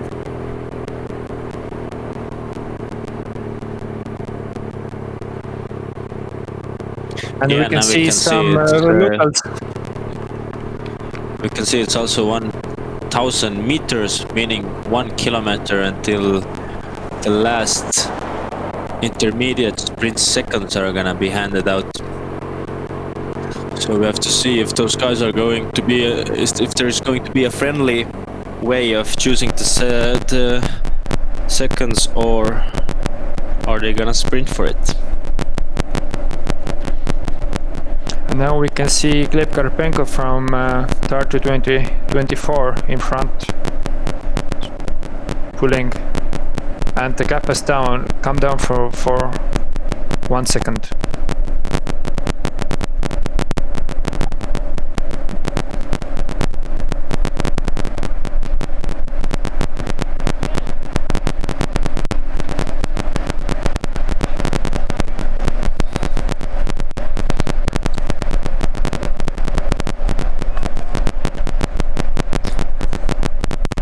Team Tartu 2024.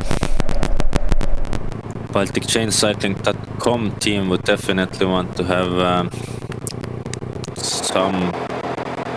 do some result here, as they are only professional team in Estonia, and this is pretty much the only professional race that's happening this year in Estonia. So yesterday, right now they have best young riders jersey, which belongs to right arm. But I think this is not the thing they came here for in this tour. So we're arriving at the third intermediate sprint, or have we passed it already? It should be up Little Hill, because the main group is 500 meters from the sprint, so that says that the breakaway should have passed the sprint already. Yes, most probably.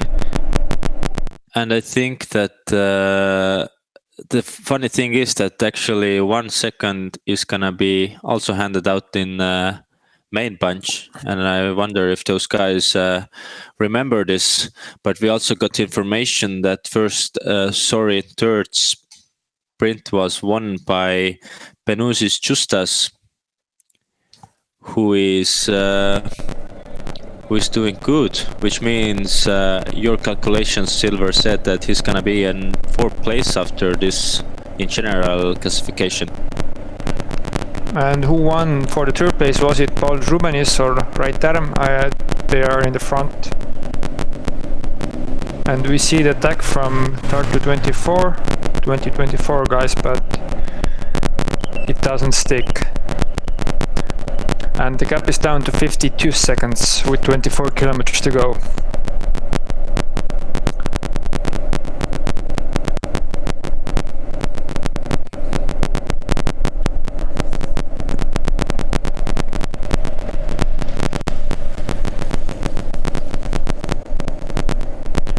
And with a gap like this, it will be really hard for the breakaway to stay away. It would be only possible if half the peloton broke their chains. And even with that kind of fate, it would be very difficult.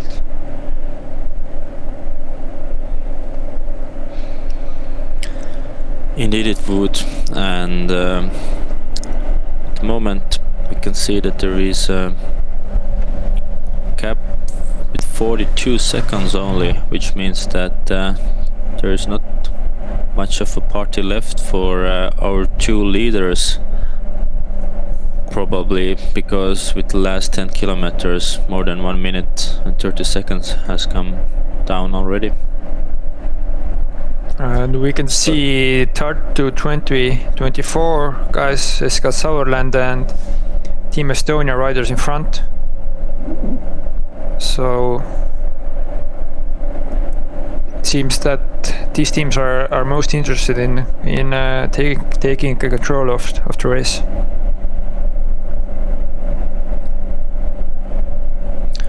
But after all, it's still gonna be Tartu 2024 who's gonna chase down the break, like we see yesterday.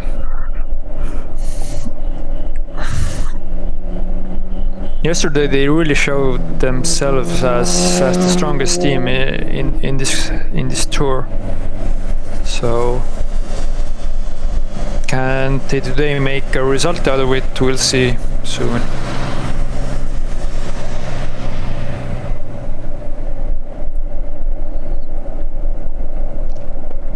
And the gap is down to 37 seconds, so it's a matter of time when our 2 warrior riders are getting caught.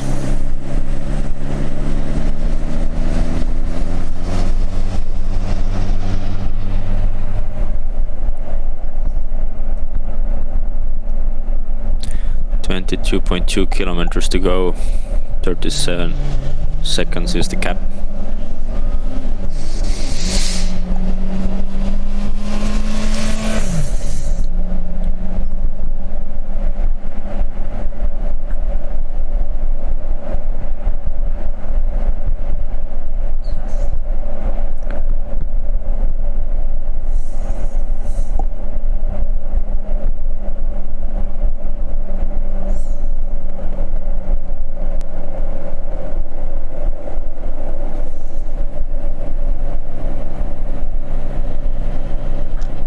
So the riders will be finishing soon, about 35 minutes from now. Oh, sorry, 25 minutes from now.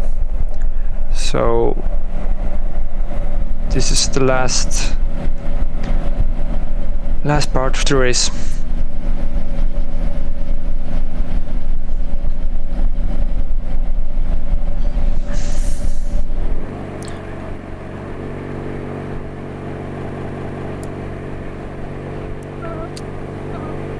But the two guys in front. Warriors.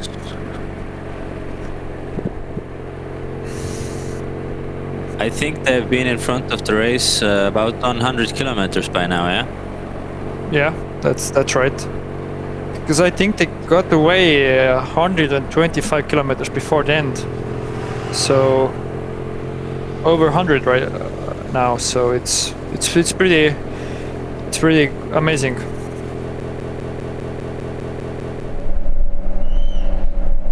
Doing good, and cap only 24 seconds means that they also should have a visual contact by now, which means that we'll see soon if there's gonna be new attacking gonna go on, or there's gonna be a team who's controlling the punch for the sprint. And we can still see Steven Kalf, who hasn't been dropped, which is by my surprise, because he has done a lot of work today. He's really finding a form. It's like a second wings for him. And also Tartu 2024 guys doing a lot of work. So the gap is down to 18 seconds.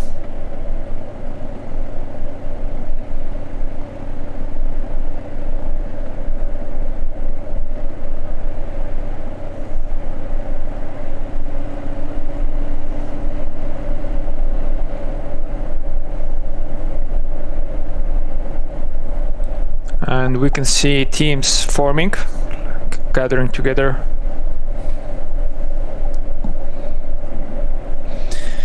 Yes, because most probably there is gonna be a punch sprint coming up today.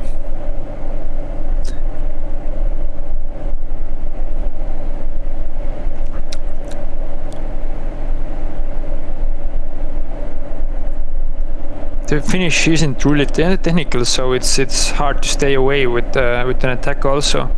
Yesterday the technical finish with the rain really played the cards on the breakaway's hand.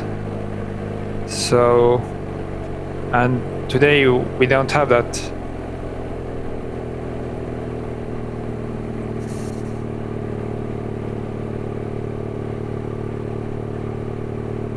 But I wouldn't be surprised if I'd see some attack from kilometers to go.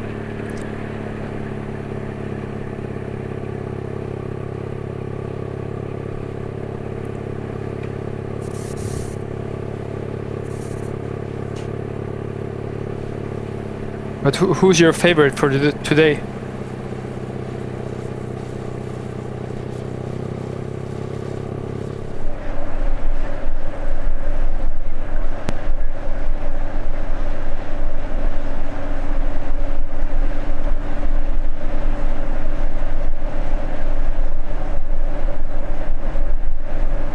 And we can see Eska Sauerland accelerating.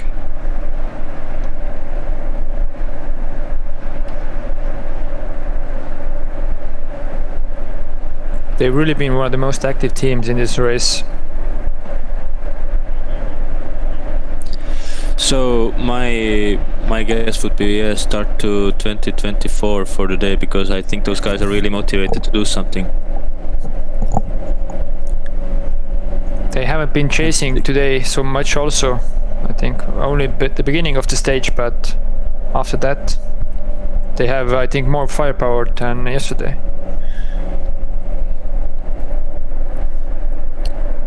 Indeed. And did we already saw if the breakaway was catched, or are those the final meters of the breakaway? These are the final meters. They're still going strong.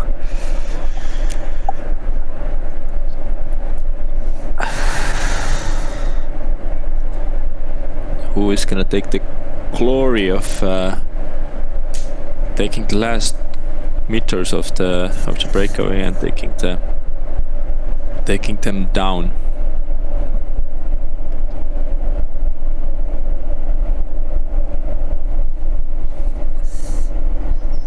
And the guys in front are not giving up. They're still going. They're going to the finish. They're not giving up easily.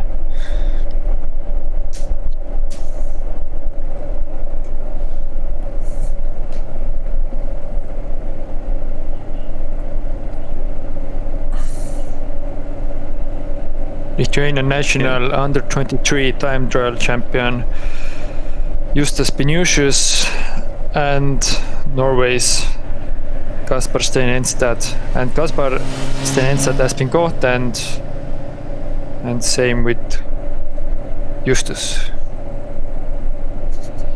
Yes, we can call. They can call a day for themselves and enjoy the rest of the race in end of the bunch. Fortunately, it's not much to go, 17 kilometers, but it would be easy to see what's gonna be happening now.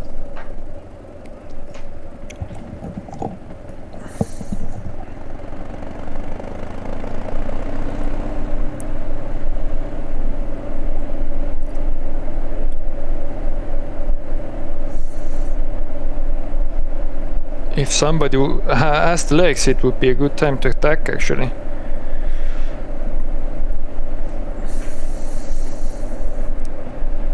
But it really depends how hard the stage has been. If the stage has been easier, then a lot of guys still have the legs. I think now for the first time we can see German national track team in front of the group. We can be pretty sure that if they are a track team, they have also fast guys in the team, so we will see what's going on. Or was this a signal from this teammate that, hey, we should do the work for others, just let's do our thing in the end? Yes, I think it may be. Let's do the final 4 kilometers.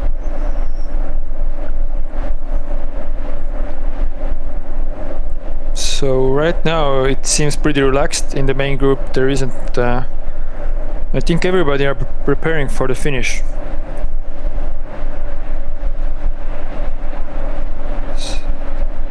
So we see Norwegian team, the Torp team, getting in front and setting the pace.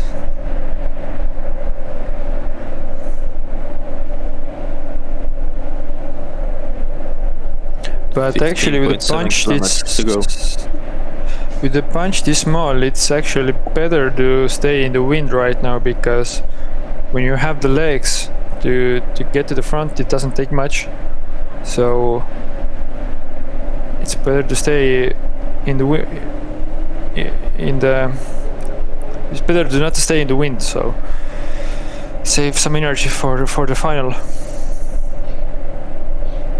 The advantage with bunch this small is that you actually can in front of the peloton anyway. As we can see now, half of the road is free, so it yes, it takes a little bit of energy to get in front of the bunch, but at the same time it's doable. I think that's the reason why we don't see also our leaders in front of the peloton right now. They're waiting for last kilometers to come.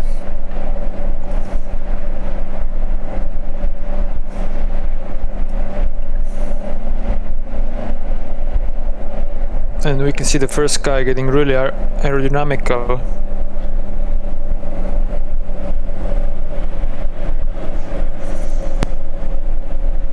You have to have good balance to pull this stuff off.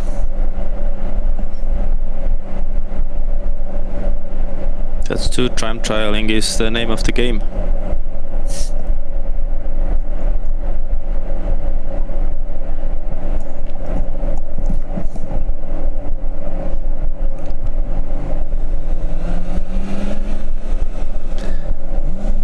Estonian bus stops.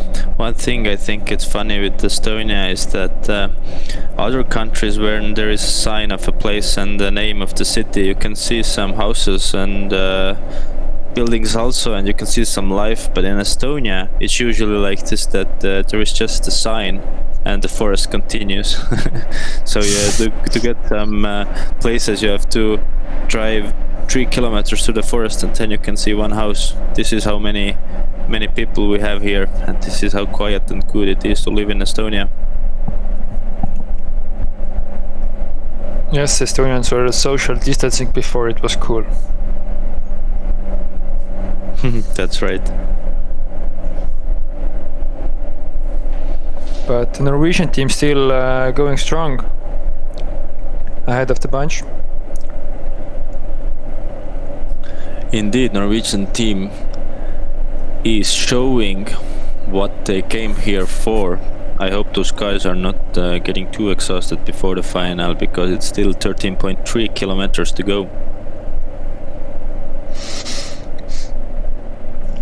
And let's say the name of the team also, Region TV Boot CK Torp, which consists mainly of really young riders. But as we can see, young but really motivated, really putting the pace up here and getting the bunch closer to the finish line.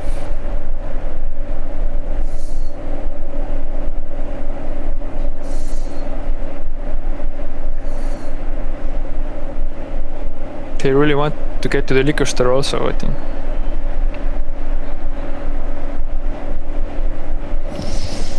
Yes, they heard about this.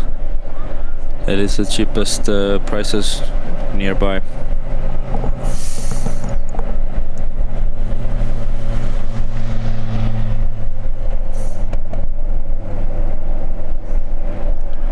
And so if you look at the bunch now, we can see Norwegian team being in front of the bunch. Then we can see one jersey, at least I think it's a German national track team, and then there is a Lithuanian national team lined up all in yellow.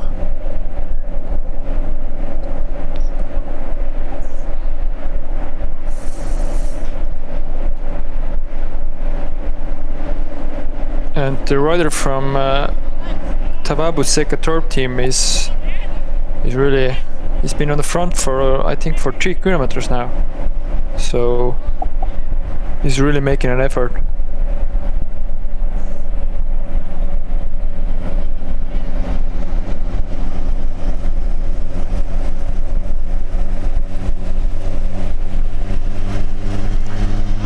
And we can see Lithuanian national team grouping also.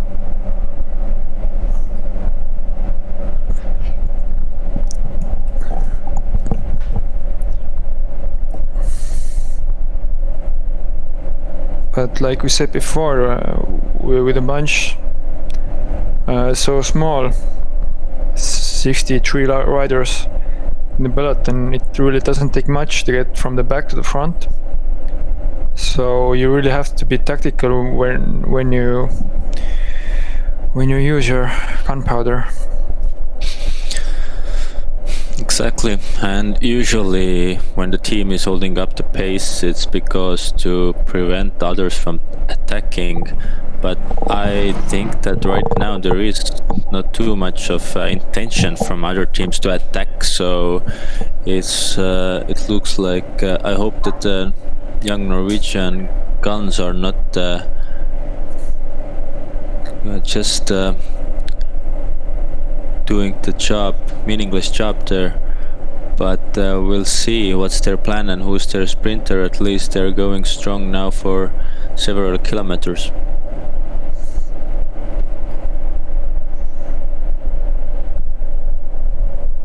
And on the right hand we can see Eska Sauerland, who's also coming front.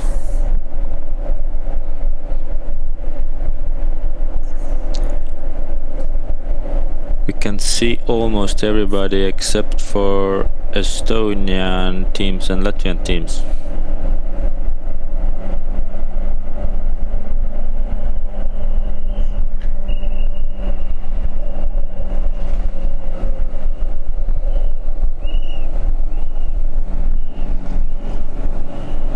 So like we said before, the finish is quite untechnical. There is a left-hand corner about 3 kilometers to go, and then a right-hand corner just under Flamme Rouge. So there is just pure power which decides. But at the same time, actually the last 5 kilometers are in the city, which means that there are at least 5 corners. So for last I would say 6 kilometers it would really make sense to be in front, and to be honest I think this is also the plan what others gonna see. So I think in some kilometers the teams are gonna come front because it's much easier to take those corners in the first side of the peloton than to hang on at the back.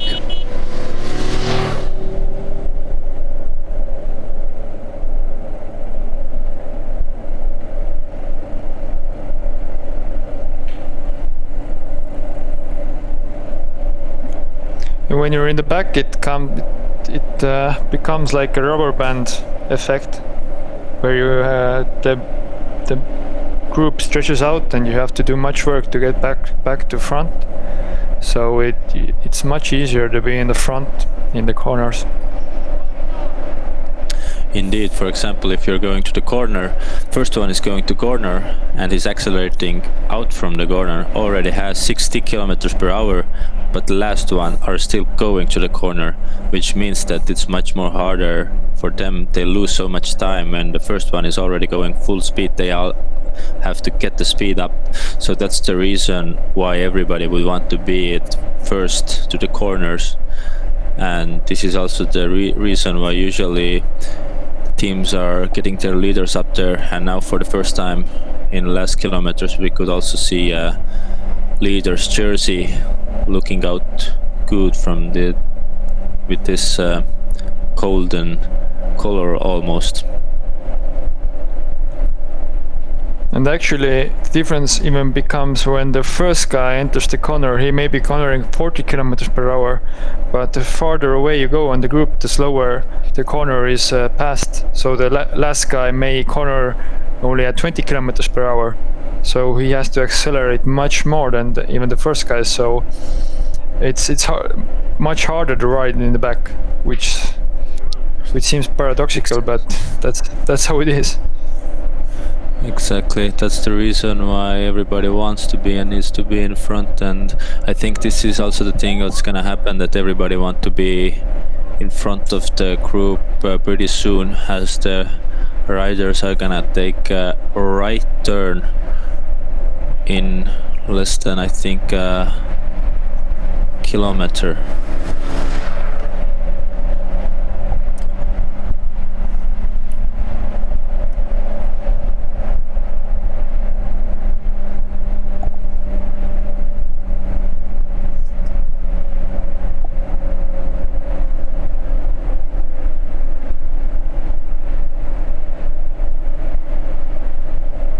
Not much left. 7 kilometers exactly remaining. So we'll see Lithuanian national team on the right, and is it Latvian or German track team in the middle? I think Seems to be Latvian team. Today. German? I think they are Germans, but I'm not sure. What we know for sure is that Norwegians from region TV Butse Katorp team are doing good in front of the peloton by controlling it for the last 10 kilometers already. So we're entering the city soon.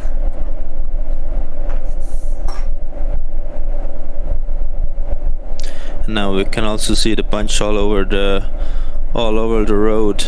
Everybody would want to be in the front, as we say that those corners are coming up, and you don't want to be back on those corners. So we can say that this is a little bit of a finish that's gonna happen now, and we can see that teams and riders are gonna come up from the right side also. And I think there is even is this an attack? It's pretty interesting.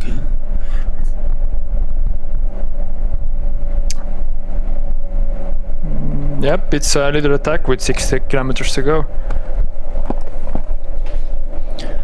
This is interesting now. It's the thing who is gonna take the leading now. Is this the same Norwegian team? I think they are still in front of the peloton and doing the job.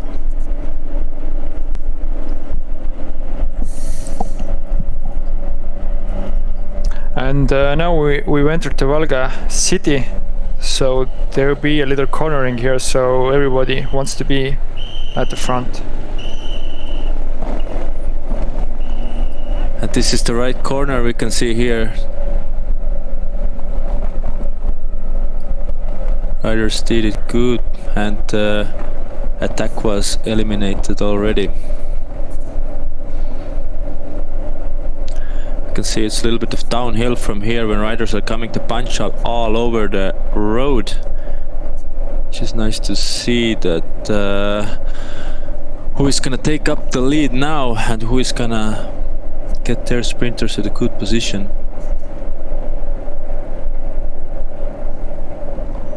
So it's under 5 kilometers to go, and there isn't really right now one team who is ahead. I think I see Steven Kalf in the front, protecting his leader. Hello, Jacquin. There's right turn and soon there should be left turn for the guys also.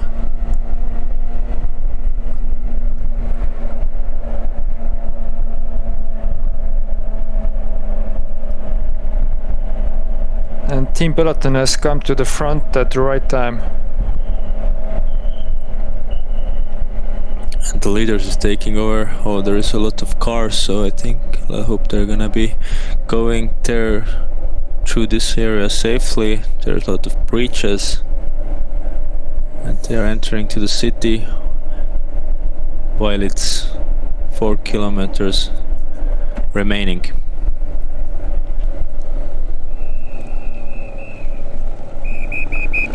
And there's a little uphill also before the finish, though. So we'll see how's that's gonna change things.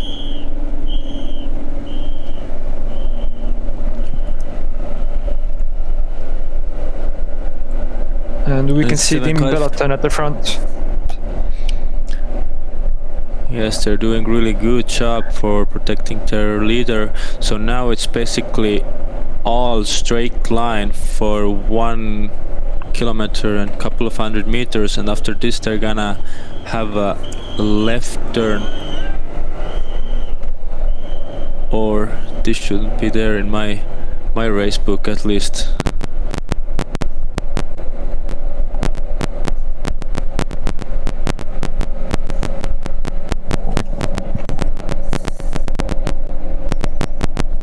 And now we can see that the punch is one big long line. And we're going downhill also, so the speeds are really high. And I think it's Team Peloton who is getting to control in front of the bunch and really putting the pressure on the other guys. Yeah.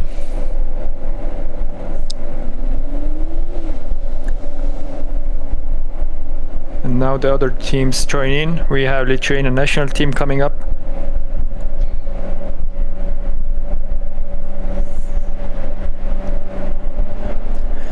Indeed, and the Estonian national team.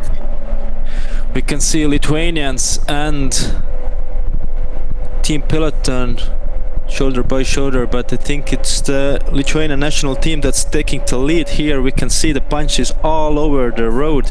They're coming to the finish with the full speed, a little bit more than 2 kilometers remaining.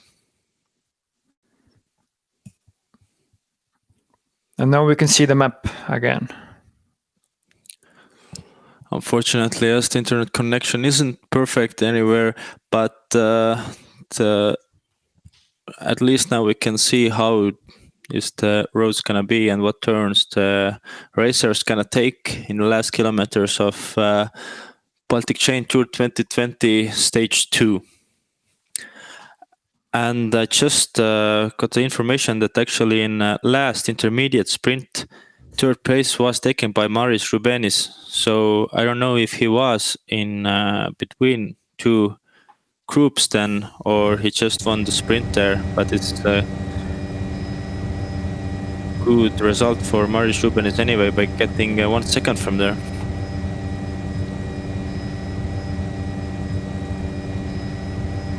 And we can see a drone shot from the sky. And this is the city Valga Valka where the cyclists are gonna end their race.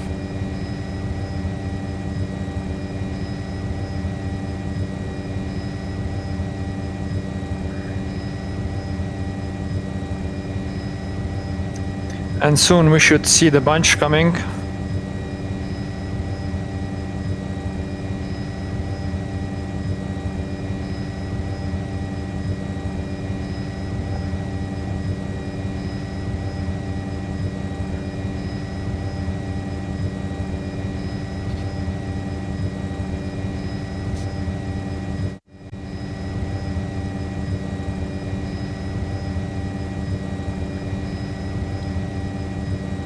Now there should be less than a kilometer to go.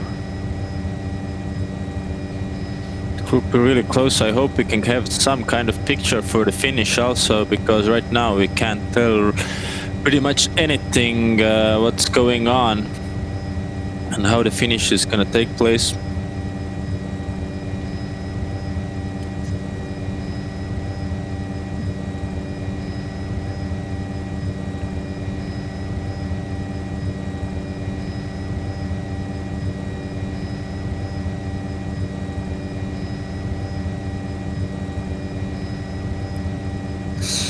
So we see the leading motorbikes coming through, so the bunch should come home soon.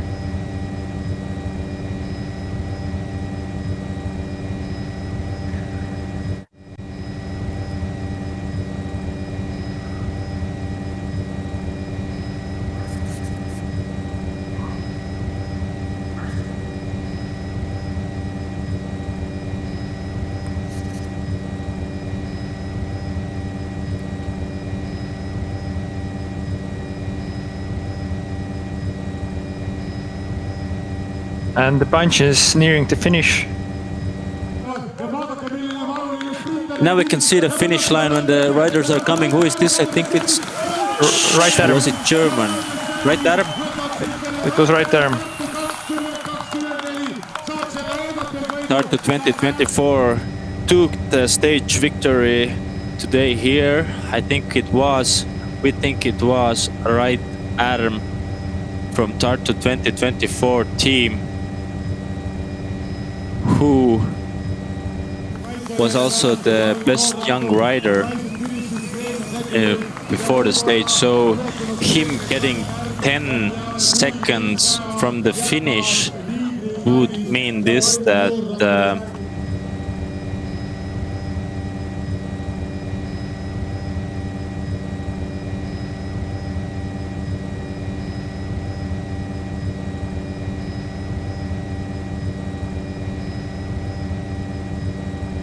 So Right Arm won. I think the second one was from Rad Rose, the German team, and the third place seemed to go to Maris Bogdanovic.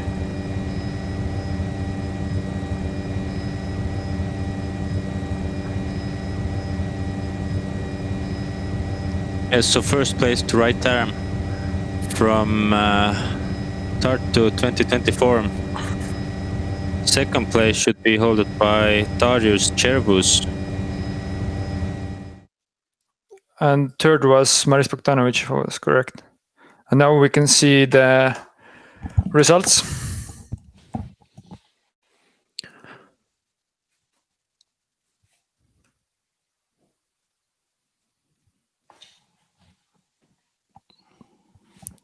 So what does it mean to our general classification? Exactly, that's the question. I think Gert Joer is still is the new leader of the general classification, if my calculations are correct.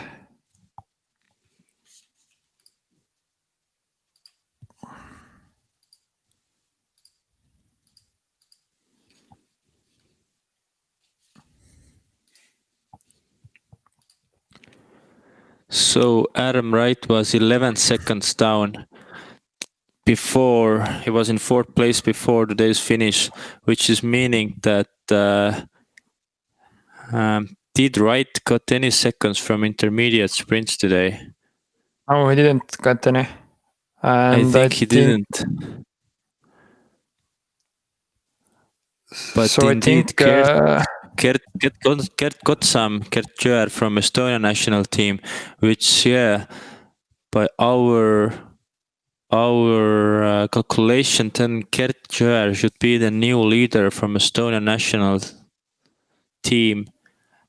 But also Bogdanovic Maris got many seconds today, so he's gonna be probably really close.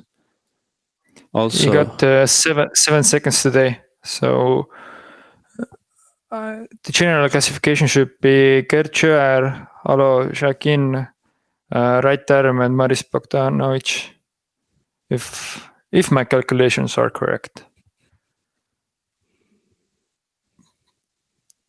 But it's still really close.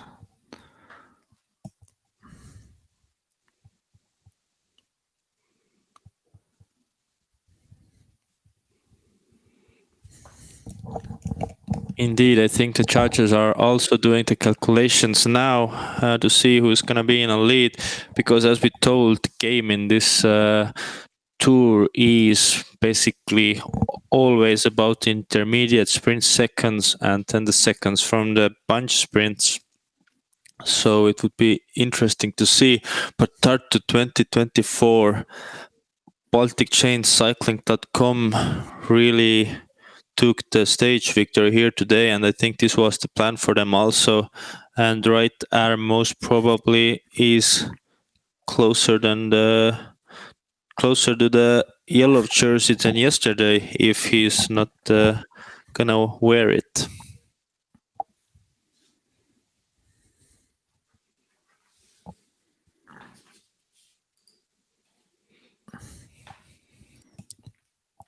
He should be 3 seconds down on Gerd Schör.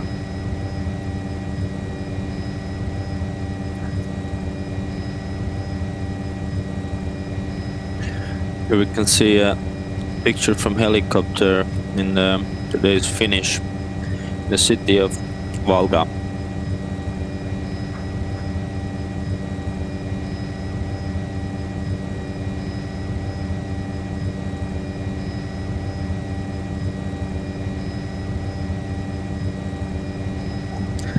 Beautiful weather, and it was quite interesting race also today, as you see. Long breakaway formed with 3 riders.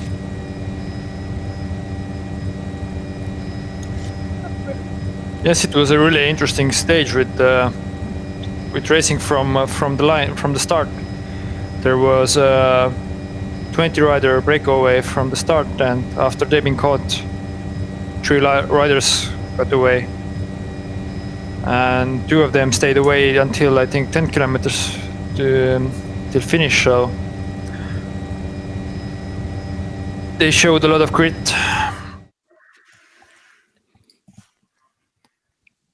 Indeed. So again, the results from today, where right arm took the victory.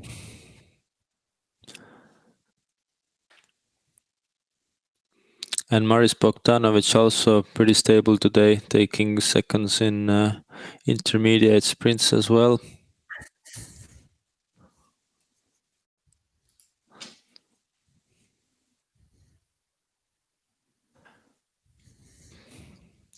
But I think that the results are gonna come pretty soon for us and for you also. But we're gonna end for today here from the studio. The live stream is gonna continue for some time, and you can wait for the results. We're gonna see you again tomorrow, where there is a last stage of Baltic Chain Tour 2020. See you tomorrow. See you. Bye. Bye.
who you are or what you ride, as long as you ride on.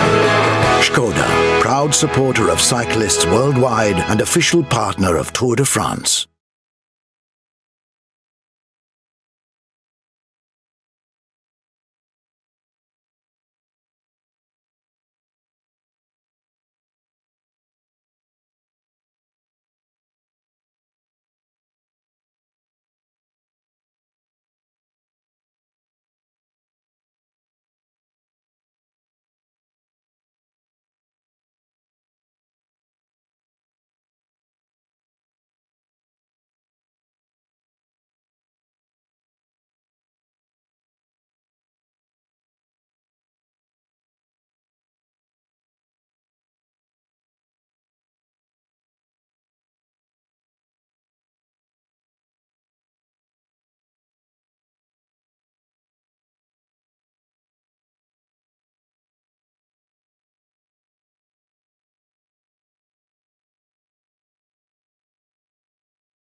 Tartu külje alt Ülenurmet Eesti Põllumajandusmuuseumi territooriumit läbi 3 vahefiniši, läbi Talvepealinna Otepää, läbi Lüllemäe, siia piirilinna, kaksiklinna Valga, Valkasse. Rõõm on teile teatada, et läbi ajaloo siis Eesti ratturid ei ole väga paljudel puhkudel võidutsenud Baltiketi velotuuril esimeselt aastat küll üldvõit Erki Pütsepale ja üldkokkuvõttes 3. koht Ivo Suurele. Oleme võidutsenud noorima ratturi arvestuses, MU vanuseklassi ratturite arvestuses Gert Jõeäärelt proloogivõit ühelt viimaselt Baltiketi velotuurilt, aga selliseid pikki etappe ega naljalt meil ei olegi siin võitu olnud. Oleme olnud siin pjedestaalil küll 3., 4., 5. positsioonil, aga tänavune tuur on alanud meile suurepäraselt. No tõsi, peame möönma, et võib-olla nii tihe pink ja nii tihe konkurents tänavusel tuuril ei ole kui mõnel varasemal tuuril, aga sellele vaatamata on Eesti ratturid.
Etapil oli pikkus 173,6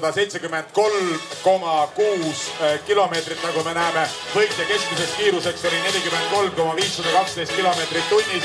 Ja daamid ja härrad, mul on hea meel kutsuda siia pjedestaalile ja selle kõrgemale astmele Eesti rattur, Tartu 2024 Baltic Cycling.com võistkonna esindaja, meie tulevikulootus Rait Härm!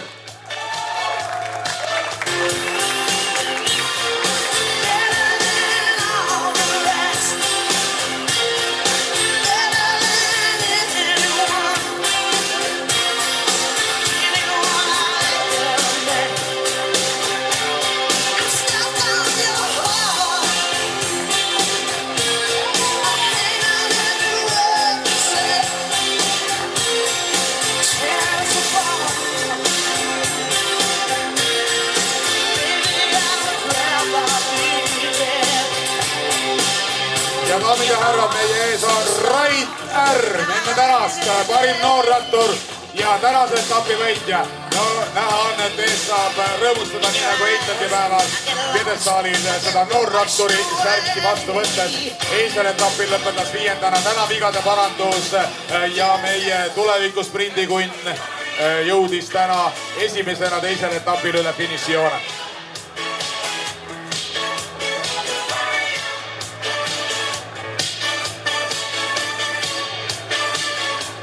Ja palume püüne peale ei kellegi muu kui Raidu uuesti, sest anname üle parima noorratturi valge särgi teist päeva järjest.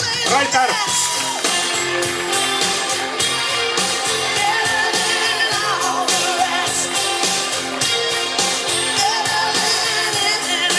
Ja Valga vallavanem Ester Karuse on seda särki üle andmas Raidule juba teist korda, nii nagu ka Tammepärja riputas Raidule kaela. Ja siin ta on meie ees, käesoleva aasta tuuri komeet, Tartu 2024 tiimi nooruke rattur, Euroopa meistrivõistluse pronksmedalist Rait Härm isiklikult.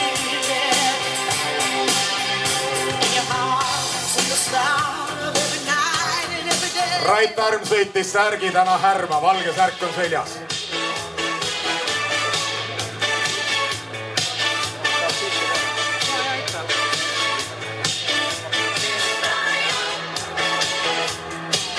ja järgmine kategooria, kellele anname auhinna täna üle, on aktiivsema ratturi roheline särk ja selle võidab Gert Jõer. Enne tänast jagas suuri liidri koos Rauvo Jaakiniga.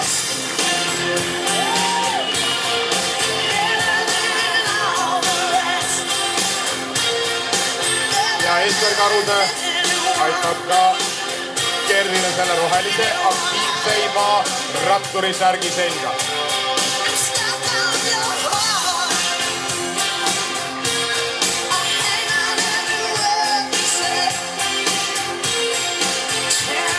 Ja järgmisena siis järgmine kategooria on võitluslikem Most Competitive Rider.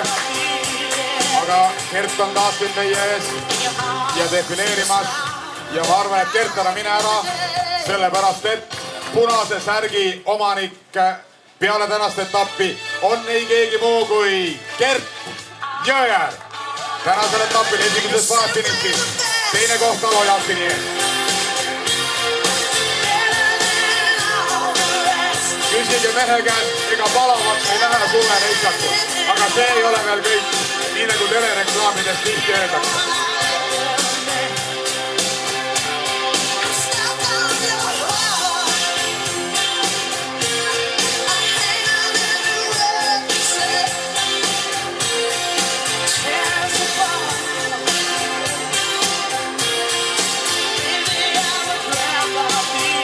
Gert võib täna õhtul koju Prosecco'dest minoteegi teha.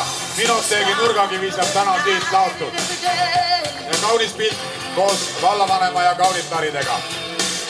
Aga mu daamid ja härrad, see ei ole veel kõik, nii nagu telereklaamides öeldakse, sest Balticeti velotuuril peale tänast teist etappi tõuseb velotuuri üldliidriks ei keegi muu kui Eesti rahvusmeeskonna liige Gert Jõer. Ja kolmas särk läheb sekka.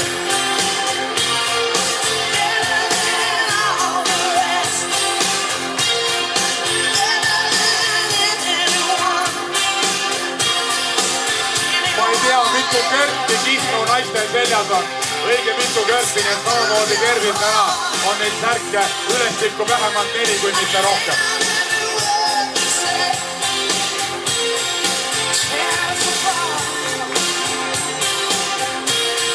Ai tütarlased täna õhtul hoidke all.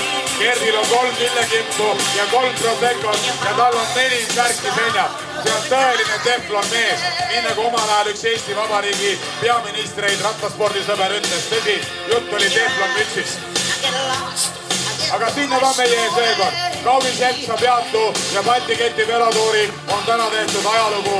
Pjedestaali kõrgemal askel on meil siis Gert Jõer ja Rait Tärg. Gerdil seljas 3 särki, kollane, roheline ja punane ja Raidul tänase etapivõiduga noorratturi parim särk. No homme tahtnud meil minna ja ma arvan, et Rait tahab vähemalt seda ühte särki, kollast särki endale saada. Kuidas homme läheb, seda kindlasti näeme, aga veel kord palju õnne tänase päeva kangelastele, tänastele võitjatele ja homme oleme jätkamas siis juba tuuri viimasel võistluspäeval 3. etapiga, milline on viimas ratturid siit piirilinnast Valga-Valkast läbi Sigulda ja siia tagasi toomas ning ma vaatan oma annaalidest järele, siin täna on nii palju juttu puhutud, et millal meil homne täpne siis stardikellaeg on.